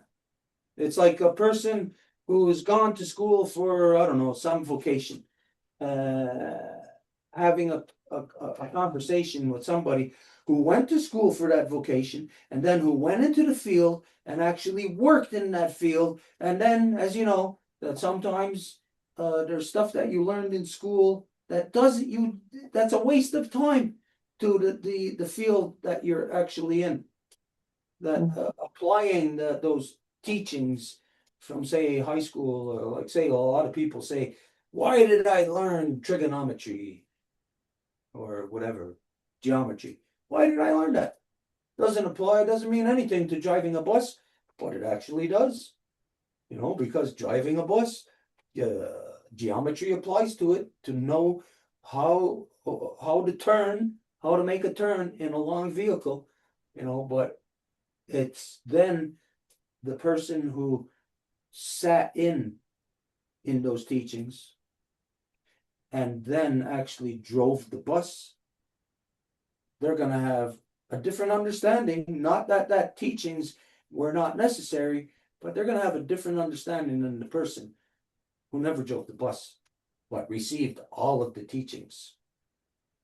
So the application, being in ceremony, is necessary to understand that, hey, the clan system didn't come about just since the white man was here, and not even the way that the majority of all Haudenosaunees all say the clan system only came about within the last maximum couple of thousand years. Then those people never sat in a legitimate ceremony. Because anybody who sat in a legitimate ceremony, especially in bowl game, you know that the clans come from the beginning of time. Because, again, just to refresh our minds on this,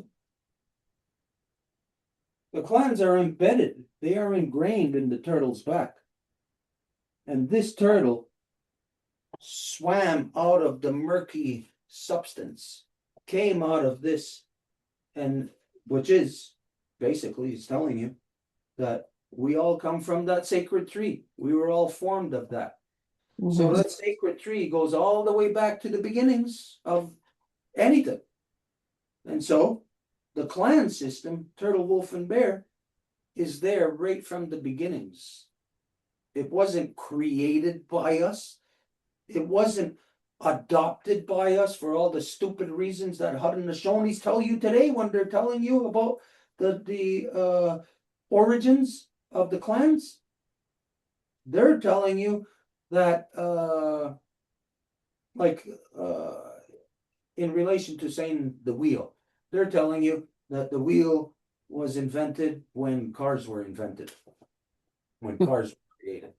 Hey, that really shortchanges you in your knowledge of how long the wheel has been around, if it's limited to just being there ever since cars. So, you know, the understanding of that the people have today of clans, of law, it's just not there. And the only thing I could say about that is that you have to sit in law recital, and then you know that what people are telling you today and what you're hearing from them, it just doesn't make any sense. Doesn't make any sense when they say clan system was we just developed it, like as if it was a social order or something, since the longhouse was created. No way in hell. The clan system goes back to the beginnings of time. Everyone on earth was subjected to the clan system because everyone on earth is born of the sacred tree.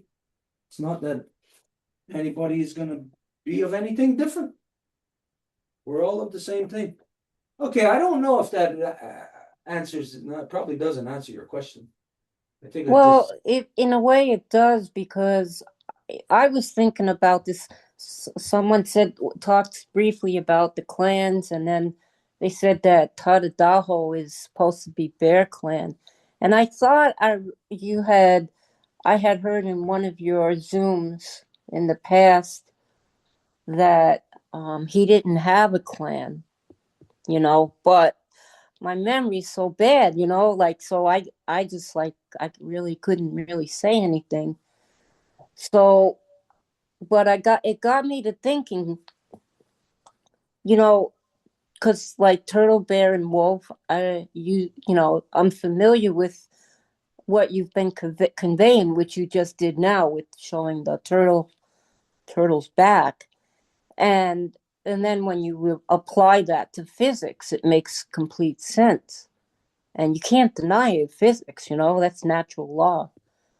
Yeah. So in a way it does help, because I think that this person is confused, Well, you know what? There's something here that I detect in whoever this person is, what they're relaying to you.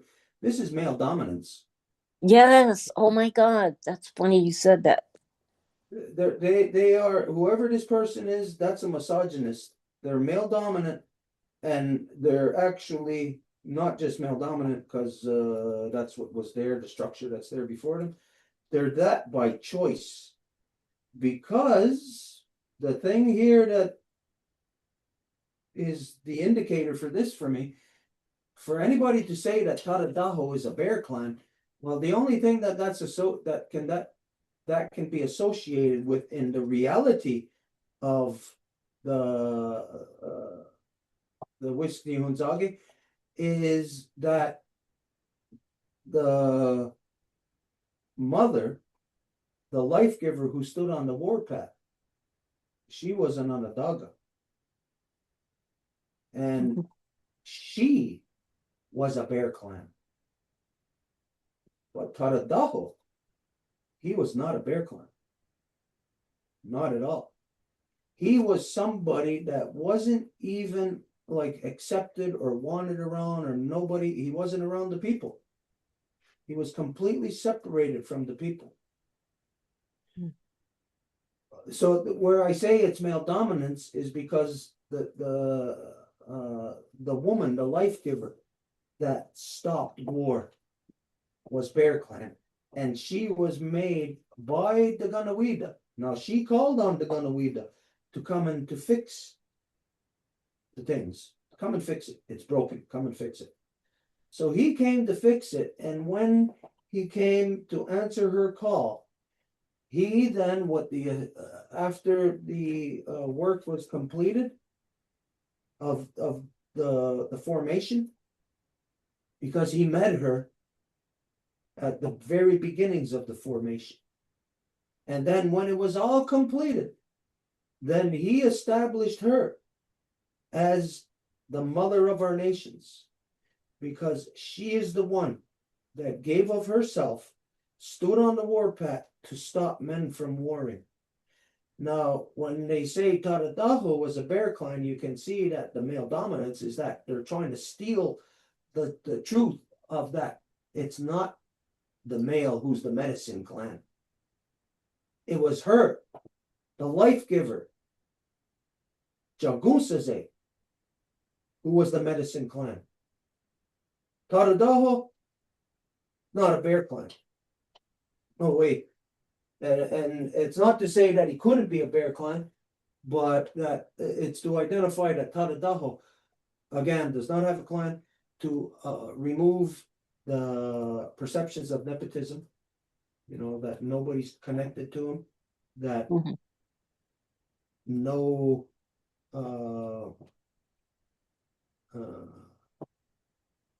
that it's not, like you say, when you know of how through the continuum, how chiefs are installed, that they're only installed, like if it's Onoregoa, you can only choose from the wolf clan. So if people say that he's of the bear clan, then it establishes in their mind that, okay, you can only choose Taradaho from just one clan. It's not like that for the Onondagas. So it can only be that this person is trying to steal the power of the life giver's authority. That person is male dominant who says that Taradaho is a bear clan. Okay. Now, maybe I'm wrong. Maybe they're not male dominant, but it's definitely not that Taradaho is selected from a bear clan.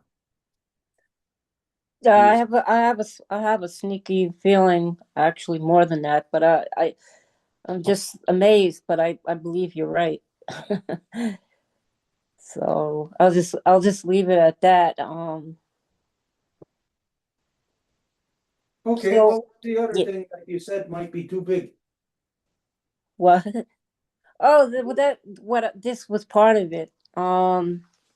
It's just it's the issue between it's actually a word. Maybe it's just a word problem, but the whole thing with matriarchal uh governance, I don't even know what the right word is. Matriarchal is the wrong word. That's male dominance. It's matrilineal. Okay. The lineal meaning like we descend from that. So matra, however you break that down, meaning whatever. It's the life giver. So matrilineal is within the life giver's line. This does not identify a clan. This does not identify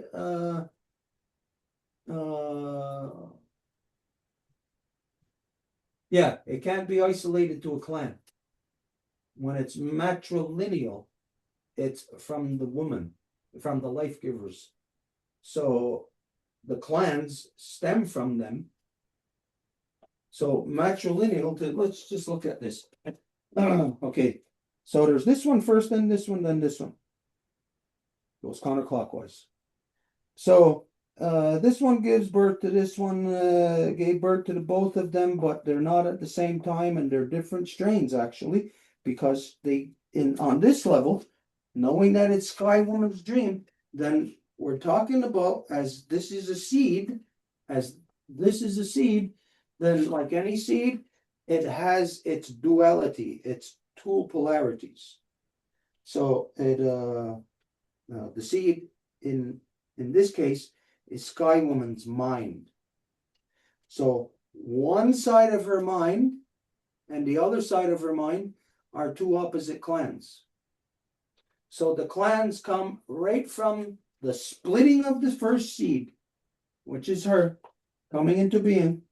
And so you can't say it's from this clan or that clan, it's matrilineal.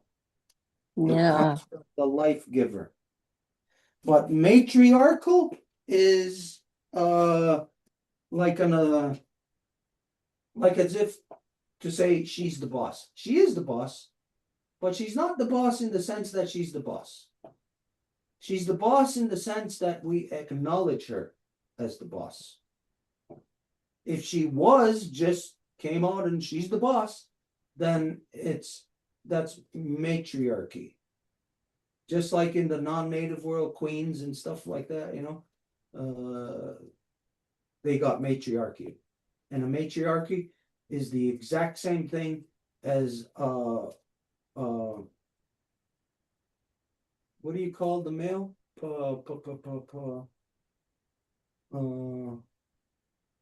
As opposed the opposite of matriarchy. Patriarchy. Patriarchy. Yeah. So if you got matriarchy, it's the exact same thing as patriarchy. Same thing. Okay, so I see what's going on now. Yeah, so that the women have quite a bit of power, like political power and whatnot, for example. But what they're missing when they say matriarchal, how do I explain this? Like within the original instructions or within the Ongwahonwe, that power is connected to the land and creation. So it keeps those powers in balance between the male and the female. Would that be a proper thing to say, or am I thinking the right way? Yeah. To tell you the truth here in this, there is no to say right or wrong way of thinking, because again, remember, it's the mind. So at the end of if your mind, let's say like what we talked about earlier about baking a cake. If you bake a cake a certain way, slightly different than somebody else, and it still tastes the same thing, maybe even better, then it's not so much in the physical application or order of it. It's in your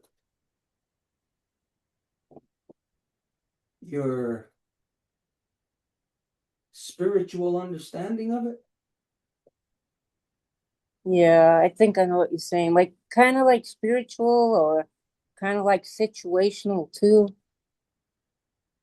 Yeah, sometimes it's something that you may not be able to explain it. Like I said, it's got to be something that you live. If a person doesn't live the ceremony, they really can't know the law. They can know the maybe the technicalities of it or the substance of it, but not the application of it. So sometimes it might be even impossible to have a oral explanation of it. It's something that you got to see, something you got to feel. Let's say, for instance, the first time that any person ever experiences the opposite sex.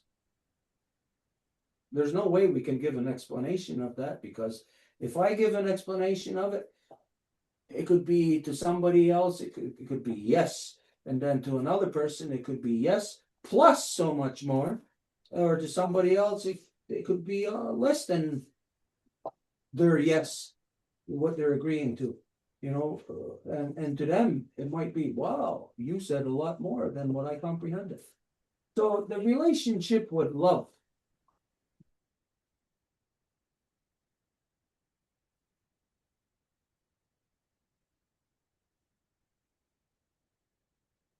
I think he froze.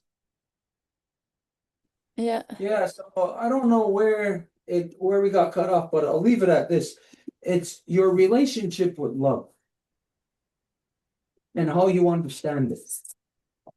So no one can make anybody understand love the way that they understand it.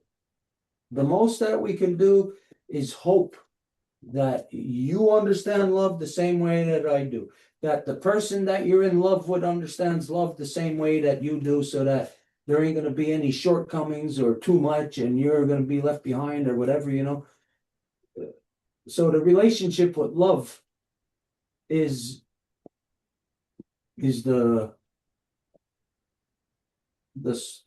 source, the substance, the application of matrilineal. Okay, yeah. I think I love differently than guys who are not matrilineal. Now, that could be just my perception, but then it would depend on any girl that I was ever with who can then compare me to guys who are not matrilineal. You know, so Makes sense. like I said, it's no matter what, it's the relationship with love. So I know here I'm not thinking, but it's up to each individual to discover this. I know that a person who is matrilineal, they are going to love differently. They're going to apply their love differently. They're going to, yeah, every aspect of love is going to be different with a person who's matrilineal than a person who's not matrilineal. But then again, like I said, you would then have to ask a girl, a life giver that I've been. So Yeah. it's all relative. But then you could just think of, well, words. Words is how we share our love. And so then it becomes your own what you can relate to. You know, if you're hearing somebody who's matrilineal, if you can relate to that. If you're hearing somebody who's not, they don't necessarily have to be male dominant if they're not matrilineal. So it depends on you, the person who's receiving that love. You know, can I understand? Can I relate to this person who's matrilineal? Or can I relate to a person who's a misogynist, who is male dominant? Then that's really only you can identify that. Okay. There's a lot of things that for myself, I think is different with me. Because I identify as matrilineal because I follow my mother. And as long as I say that, as long as I keep saying that and identifying Sky Woman, Grandma Moon, Mother Earth, and saying all the things that I say, as long as I keep doing that, I am matrilineal. And so then all my other parts of me that I relate to people with, you know, then again, only they can tell if what is preferred. Myself, I prefer matrilineal. I can't stand male dominance. Growing up, the majority of my friends were life givers because I couldn't stand, especially here in Ganawagi, the way that guys are at young age. They're all a bunch of dumb fighters. They all want to fight. They're stupid. Hmm. Fighting. Hey, wait a minute, that's not matrilineal. Our mothers do not teach us to fight.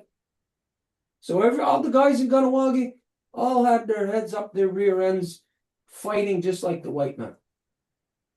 So 100% certain, there's nobody in Ganawagi then like that who can claim to be matrilineal. They cannot claim to be great law of peace. So that's one area that I can identify clearly. I can state unequivocally that I am matrilineal, that I do not fight. There's nobody who could ever say that they seen me fighting, that they seen me starting trouble, like a physical, like I'm fighting, whatever. The only people who could ever say they seen me fighting is in a defense mode. Never in the way that everybody else in Ganawagi, all the guys are always fighting. And you can say even the girls. You can say the girls here in Ganawagi, they're not matrilineal. No way in hell. It's kind of like saying they're not even girls. They're too much male. They want to fight. There's any day of the week, there's some girls in town in Ganawagi here fighting, causing physical problems, fighting with other girls. That is something I never did. I didn't fight with other guys. I never did that. So what kind of girl fights with other girls? That's not a matrilineal girl. She's a male dominant girl. Anyways, I don't know if that's really the type of thing that you can get a real answer on. It's something that you got to live with, live through, and then, like we say all the time,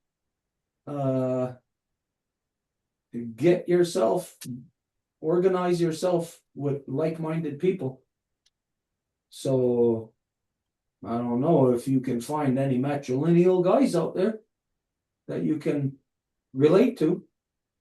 I don't know. For me, I've said this, and of course, you can take it with a grain of salt. If I was a girl, I wouldn't have anything to do with any guy in this world. No way in hell. Because of what the males are in this world. I don't associate to the males of this world the way that they are. I do not relate to them. I cannot associate with them. Interesting. People who know me when I was younger, let's say in my party days, everybody in Ganawagi knows. All I hung out with was girls, and it's not that they were my girlfriends. They were friends that were girls, but not like a girlfriend type of thing. And people used to think that, I had all these girlfriends. No, I didn't. I had these girls that I hung out with because I couldn't afford to hang out with guys. Because I could not afford to get into fights. I couldn't do that. If I got into a fight, bad things would happen. I've always said that it's the life givers that have to train. You got to teach your little boys how to be men. And my mother taught me how to be a man, which is not to fight, and especially not to fight your own. This is something that my mother always used to tell me. And not to say it to me, but like said it in general, like a trick teachings, like she's teaching me without teaching me by saying, I remember we used to go to the lacrosse games, and it used to piss my mother off that all they used to do was fight. And to a certain point, we stopped going to the lacrosse games. And my mother used to say how stupid, they're fighting their own. They're fighting their own. It's the left hand punching the right hand. You're so stupid. How stupid they gotta be. That means there's no thought, no control of themselves. The guys here in Ganawagi, so proud to fight. They are not the people of Great Law of Peace, because Great Law of Peace is matrilineal. Matrilineal does not put up with their sons fighting. So I never fought. I only fought out of necessity, out of defense when I had to. And the people in town here know. That's why there wasn't a lot of people who would ever really want to fight with me. Because there was something that was known about me. And like I said, I do not want to go there.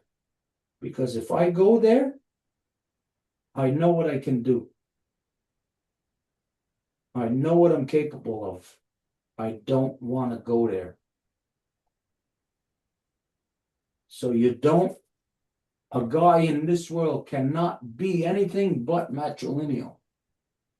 That's the only way you can have Gayandawana, by being matrilineal.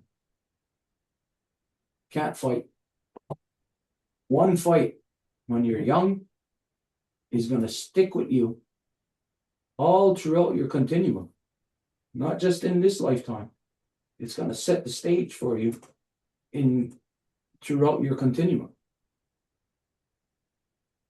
Yeah, so I guess matrilineal then, in that sense, creates a guy over time that is you can say, a continuous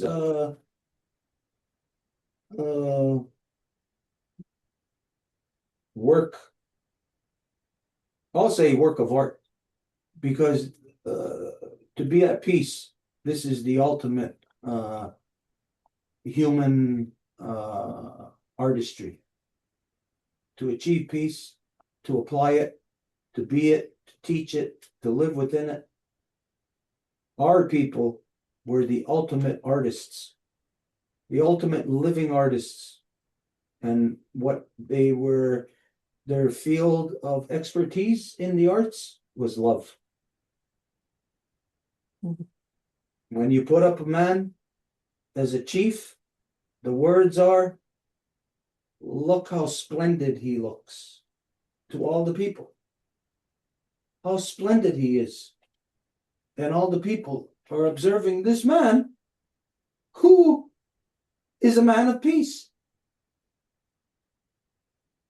That is the most beautiful work of art in this world, and our artists are our mothers.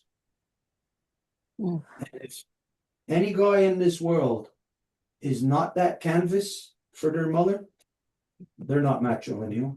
They're male dominant, because they want to be what they want to be, not what their mothers have created them as. So that's one of the things I was thinking of about in the continuum of what I'm so thankful for, of my mother being my mother, of her teaching me what she taught me, my father teaching me what he taught me, how to be a man without being male dominant, without being that stupid ass who's always fighting, who's always pushing themselves upon other people, whatever. My mother taught me that I can't do that. As far as that goes, like, let's say there's this girl that I like. I could never make a move on a girl. Never. I can't do that. It's against the law that my mother taught me. My mother taught me matrilineal teaches you rabbit dance. I am to sit there still. I am never to cross the floor, because the moment that I do, all the candidates that are there all go, oh, look at this guy. What's he doing? How dare he get up and cross the floor when he knows he's not supposed to? that it's the life giver that has to cross the floor, because when that happens, then none of the other life givers are in that mode of like, oh no, what's going on here? Who's this guy? What's he doing, violating our space or whatever? So the life giver comes to get him and brings him over there. And in that way, all the other life givers over there are then in a like a comfort zone. It's not just a guy wandering over there and hey girls, I could never do that. I never did that. I'm matrilineal. Yeah, so I can say and identify things in this world that I am matrilineal. It isn't just up to, say, the girls to tell me if I'm matrilineal or not.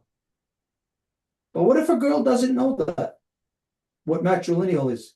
What if she's there in her male dominance thinking that the guy has to get up and cross the floor and go and make that move on her?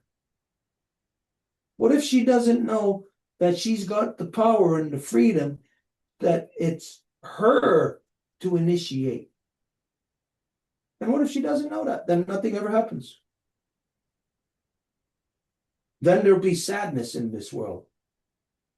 There'll be loneliness. This is where we are now in the world. We're at that stage because the scales of matrilineal and paternal, that the scales have tipped to paternal. And there's nobody left matrilineal now. I think I could say that I'm probably the last guy left as matrilineal, other than my sons now. And my sons are taught matrilineal, not by their mother. They're taught it by me. Wow. Anyways, It makes sense. You mentioned. Oh, go ahead. I was just gonna say, unless you got anything else on that.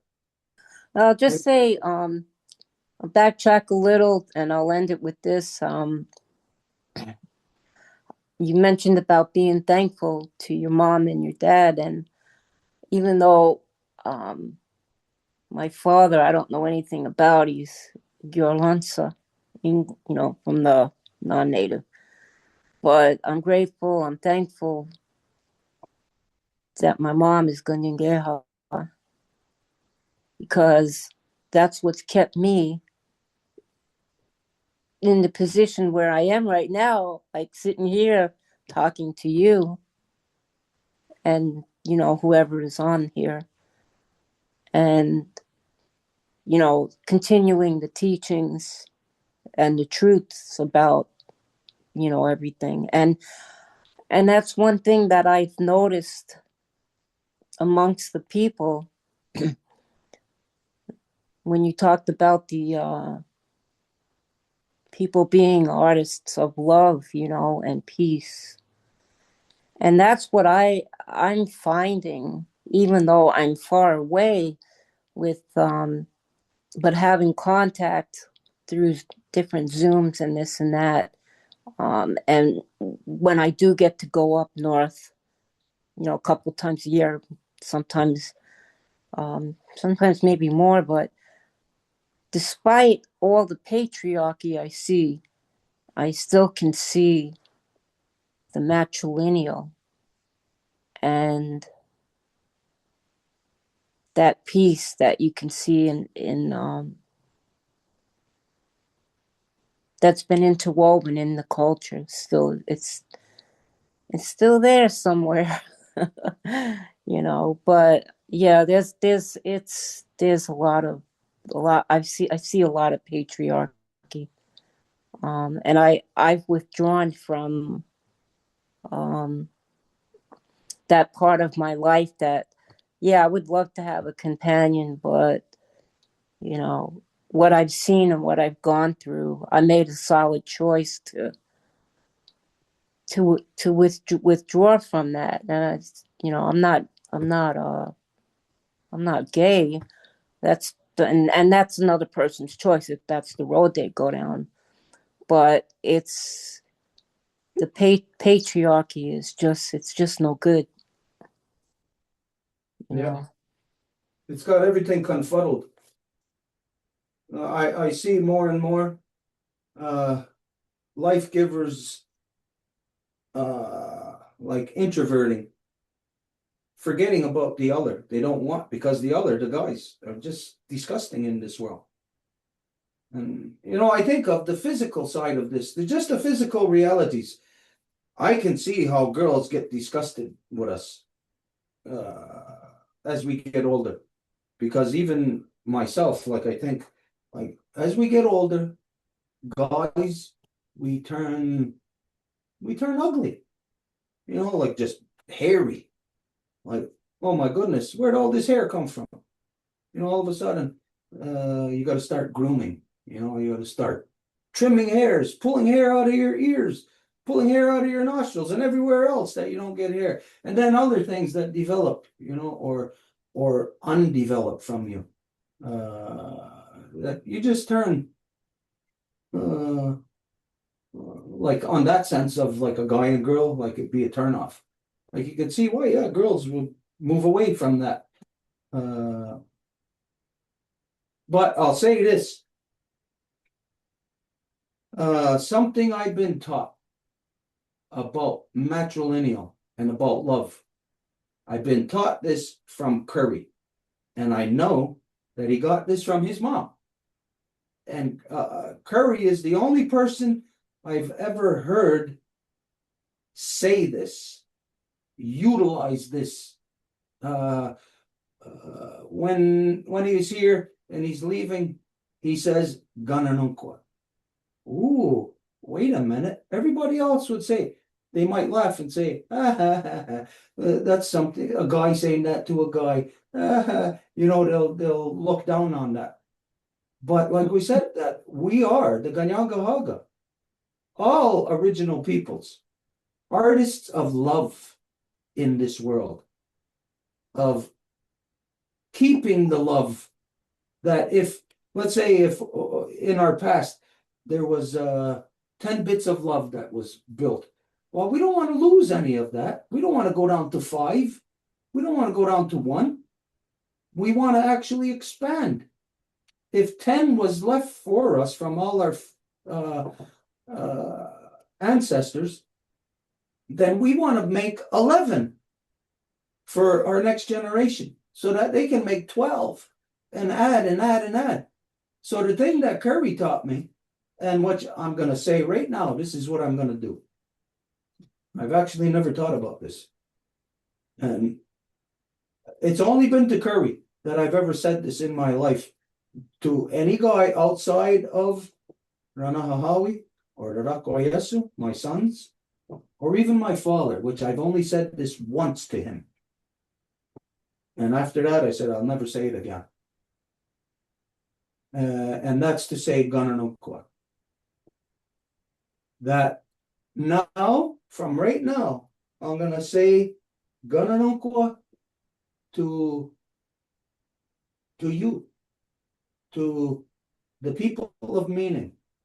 When we have meaningful interaction, I am going to now say what Curry taught me, which I know comes from his mom, Gananukwa. And not just to a girl that I may have those feelings for, but to know the big love, how important it is, that I know how important it is for Curry to be there in the world, and for me to be there in the world, for him to be there for me and me to be there for him, and not to say that, well, he'll call me up and to say, hey, need this right now or whatever. No, just for us to know that we're both in this world doing what we're supposed to do, what our mothers taught us, what law teaches us, what the big love teaches us. So for tonight, this is your interaction with me has like squeezed the coal to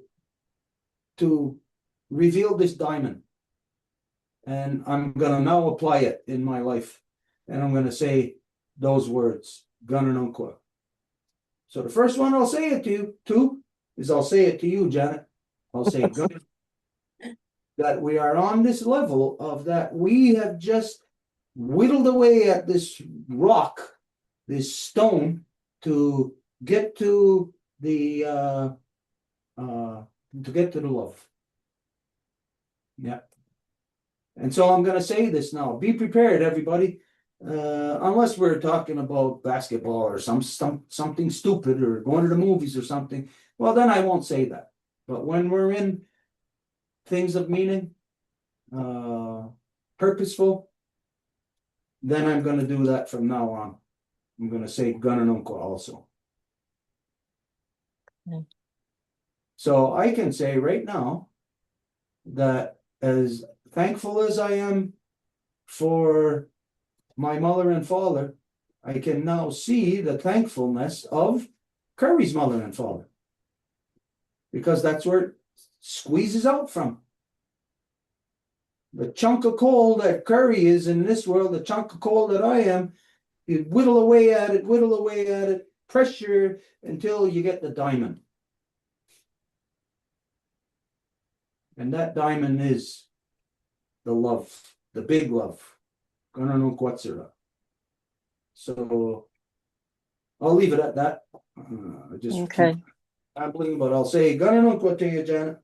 Okay. Gunalunqua. And I'll say Guanalunqua also, which means me to everyone. That's how that would go. Well, I just want to say really, really quick, because you look so tired and I'm so sorry. One of the things that when you talked about the coal being compressed and a diamond being made, I never thought that this would happen. I started taking the classes in the language like sometime during COVID.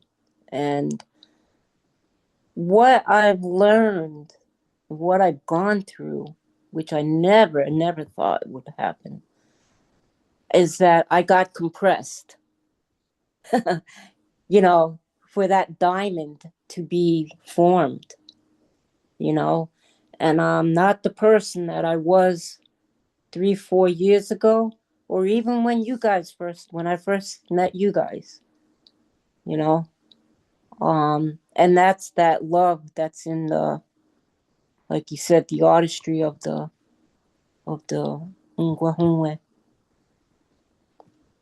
So, Gunalunqua. So what's the word for love you, everybody? When it's everyone, it use guanalunqua. But when it's one person to the other, it's gunalunqua. Gua, like agueco. Right, yeah, you got it. Gua. Okay. Wow. But you know what? If it wasn't for you guys, I would never be in those classes, because you started the language teaching with Wahayagero. Remember?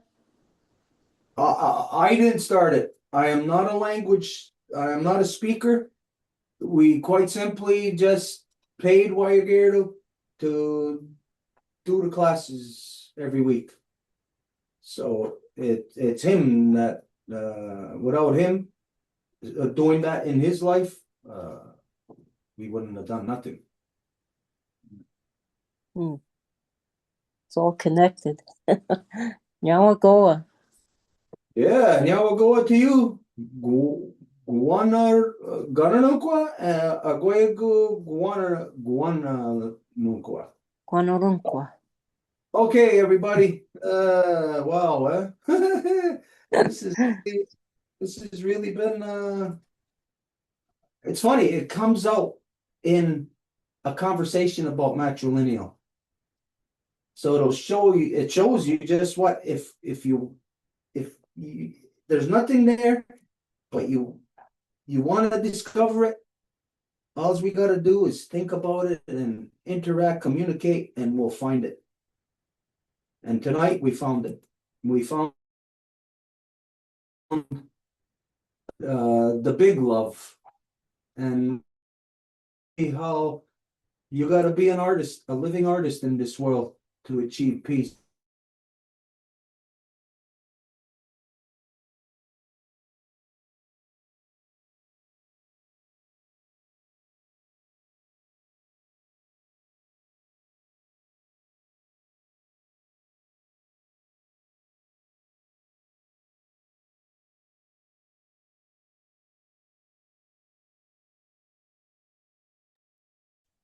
Il est-tu gelé? Oui. Okay. He's not there anymore. He's back. Ah, House, can you hear us? Yep. We're just going to close up now with a song. Okay.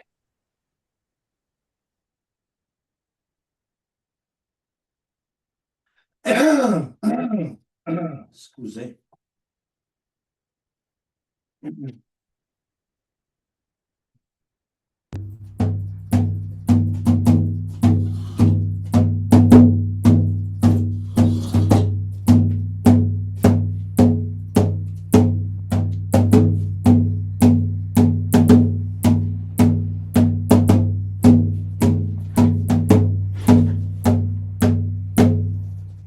Can anybody tell the song I'm going to sing by the beat?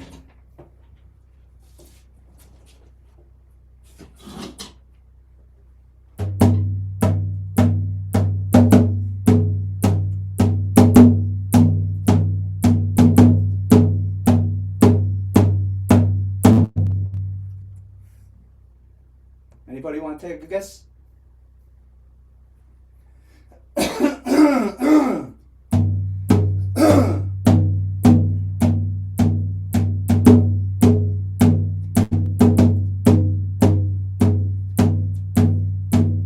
Shalila, lila, shalila, lila, shalila, lila, shalila, lila, lilo. Shalila.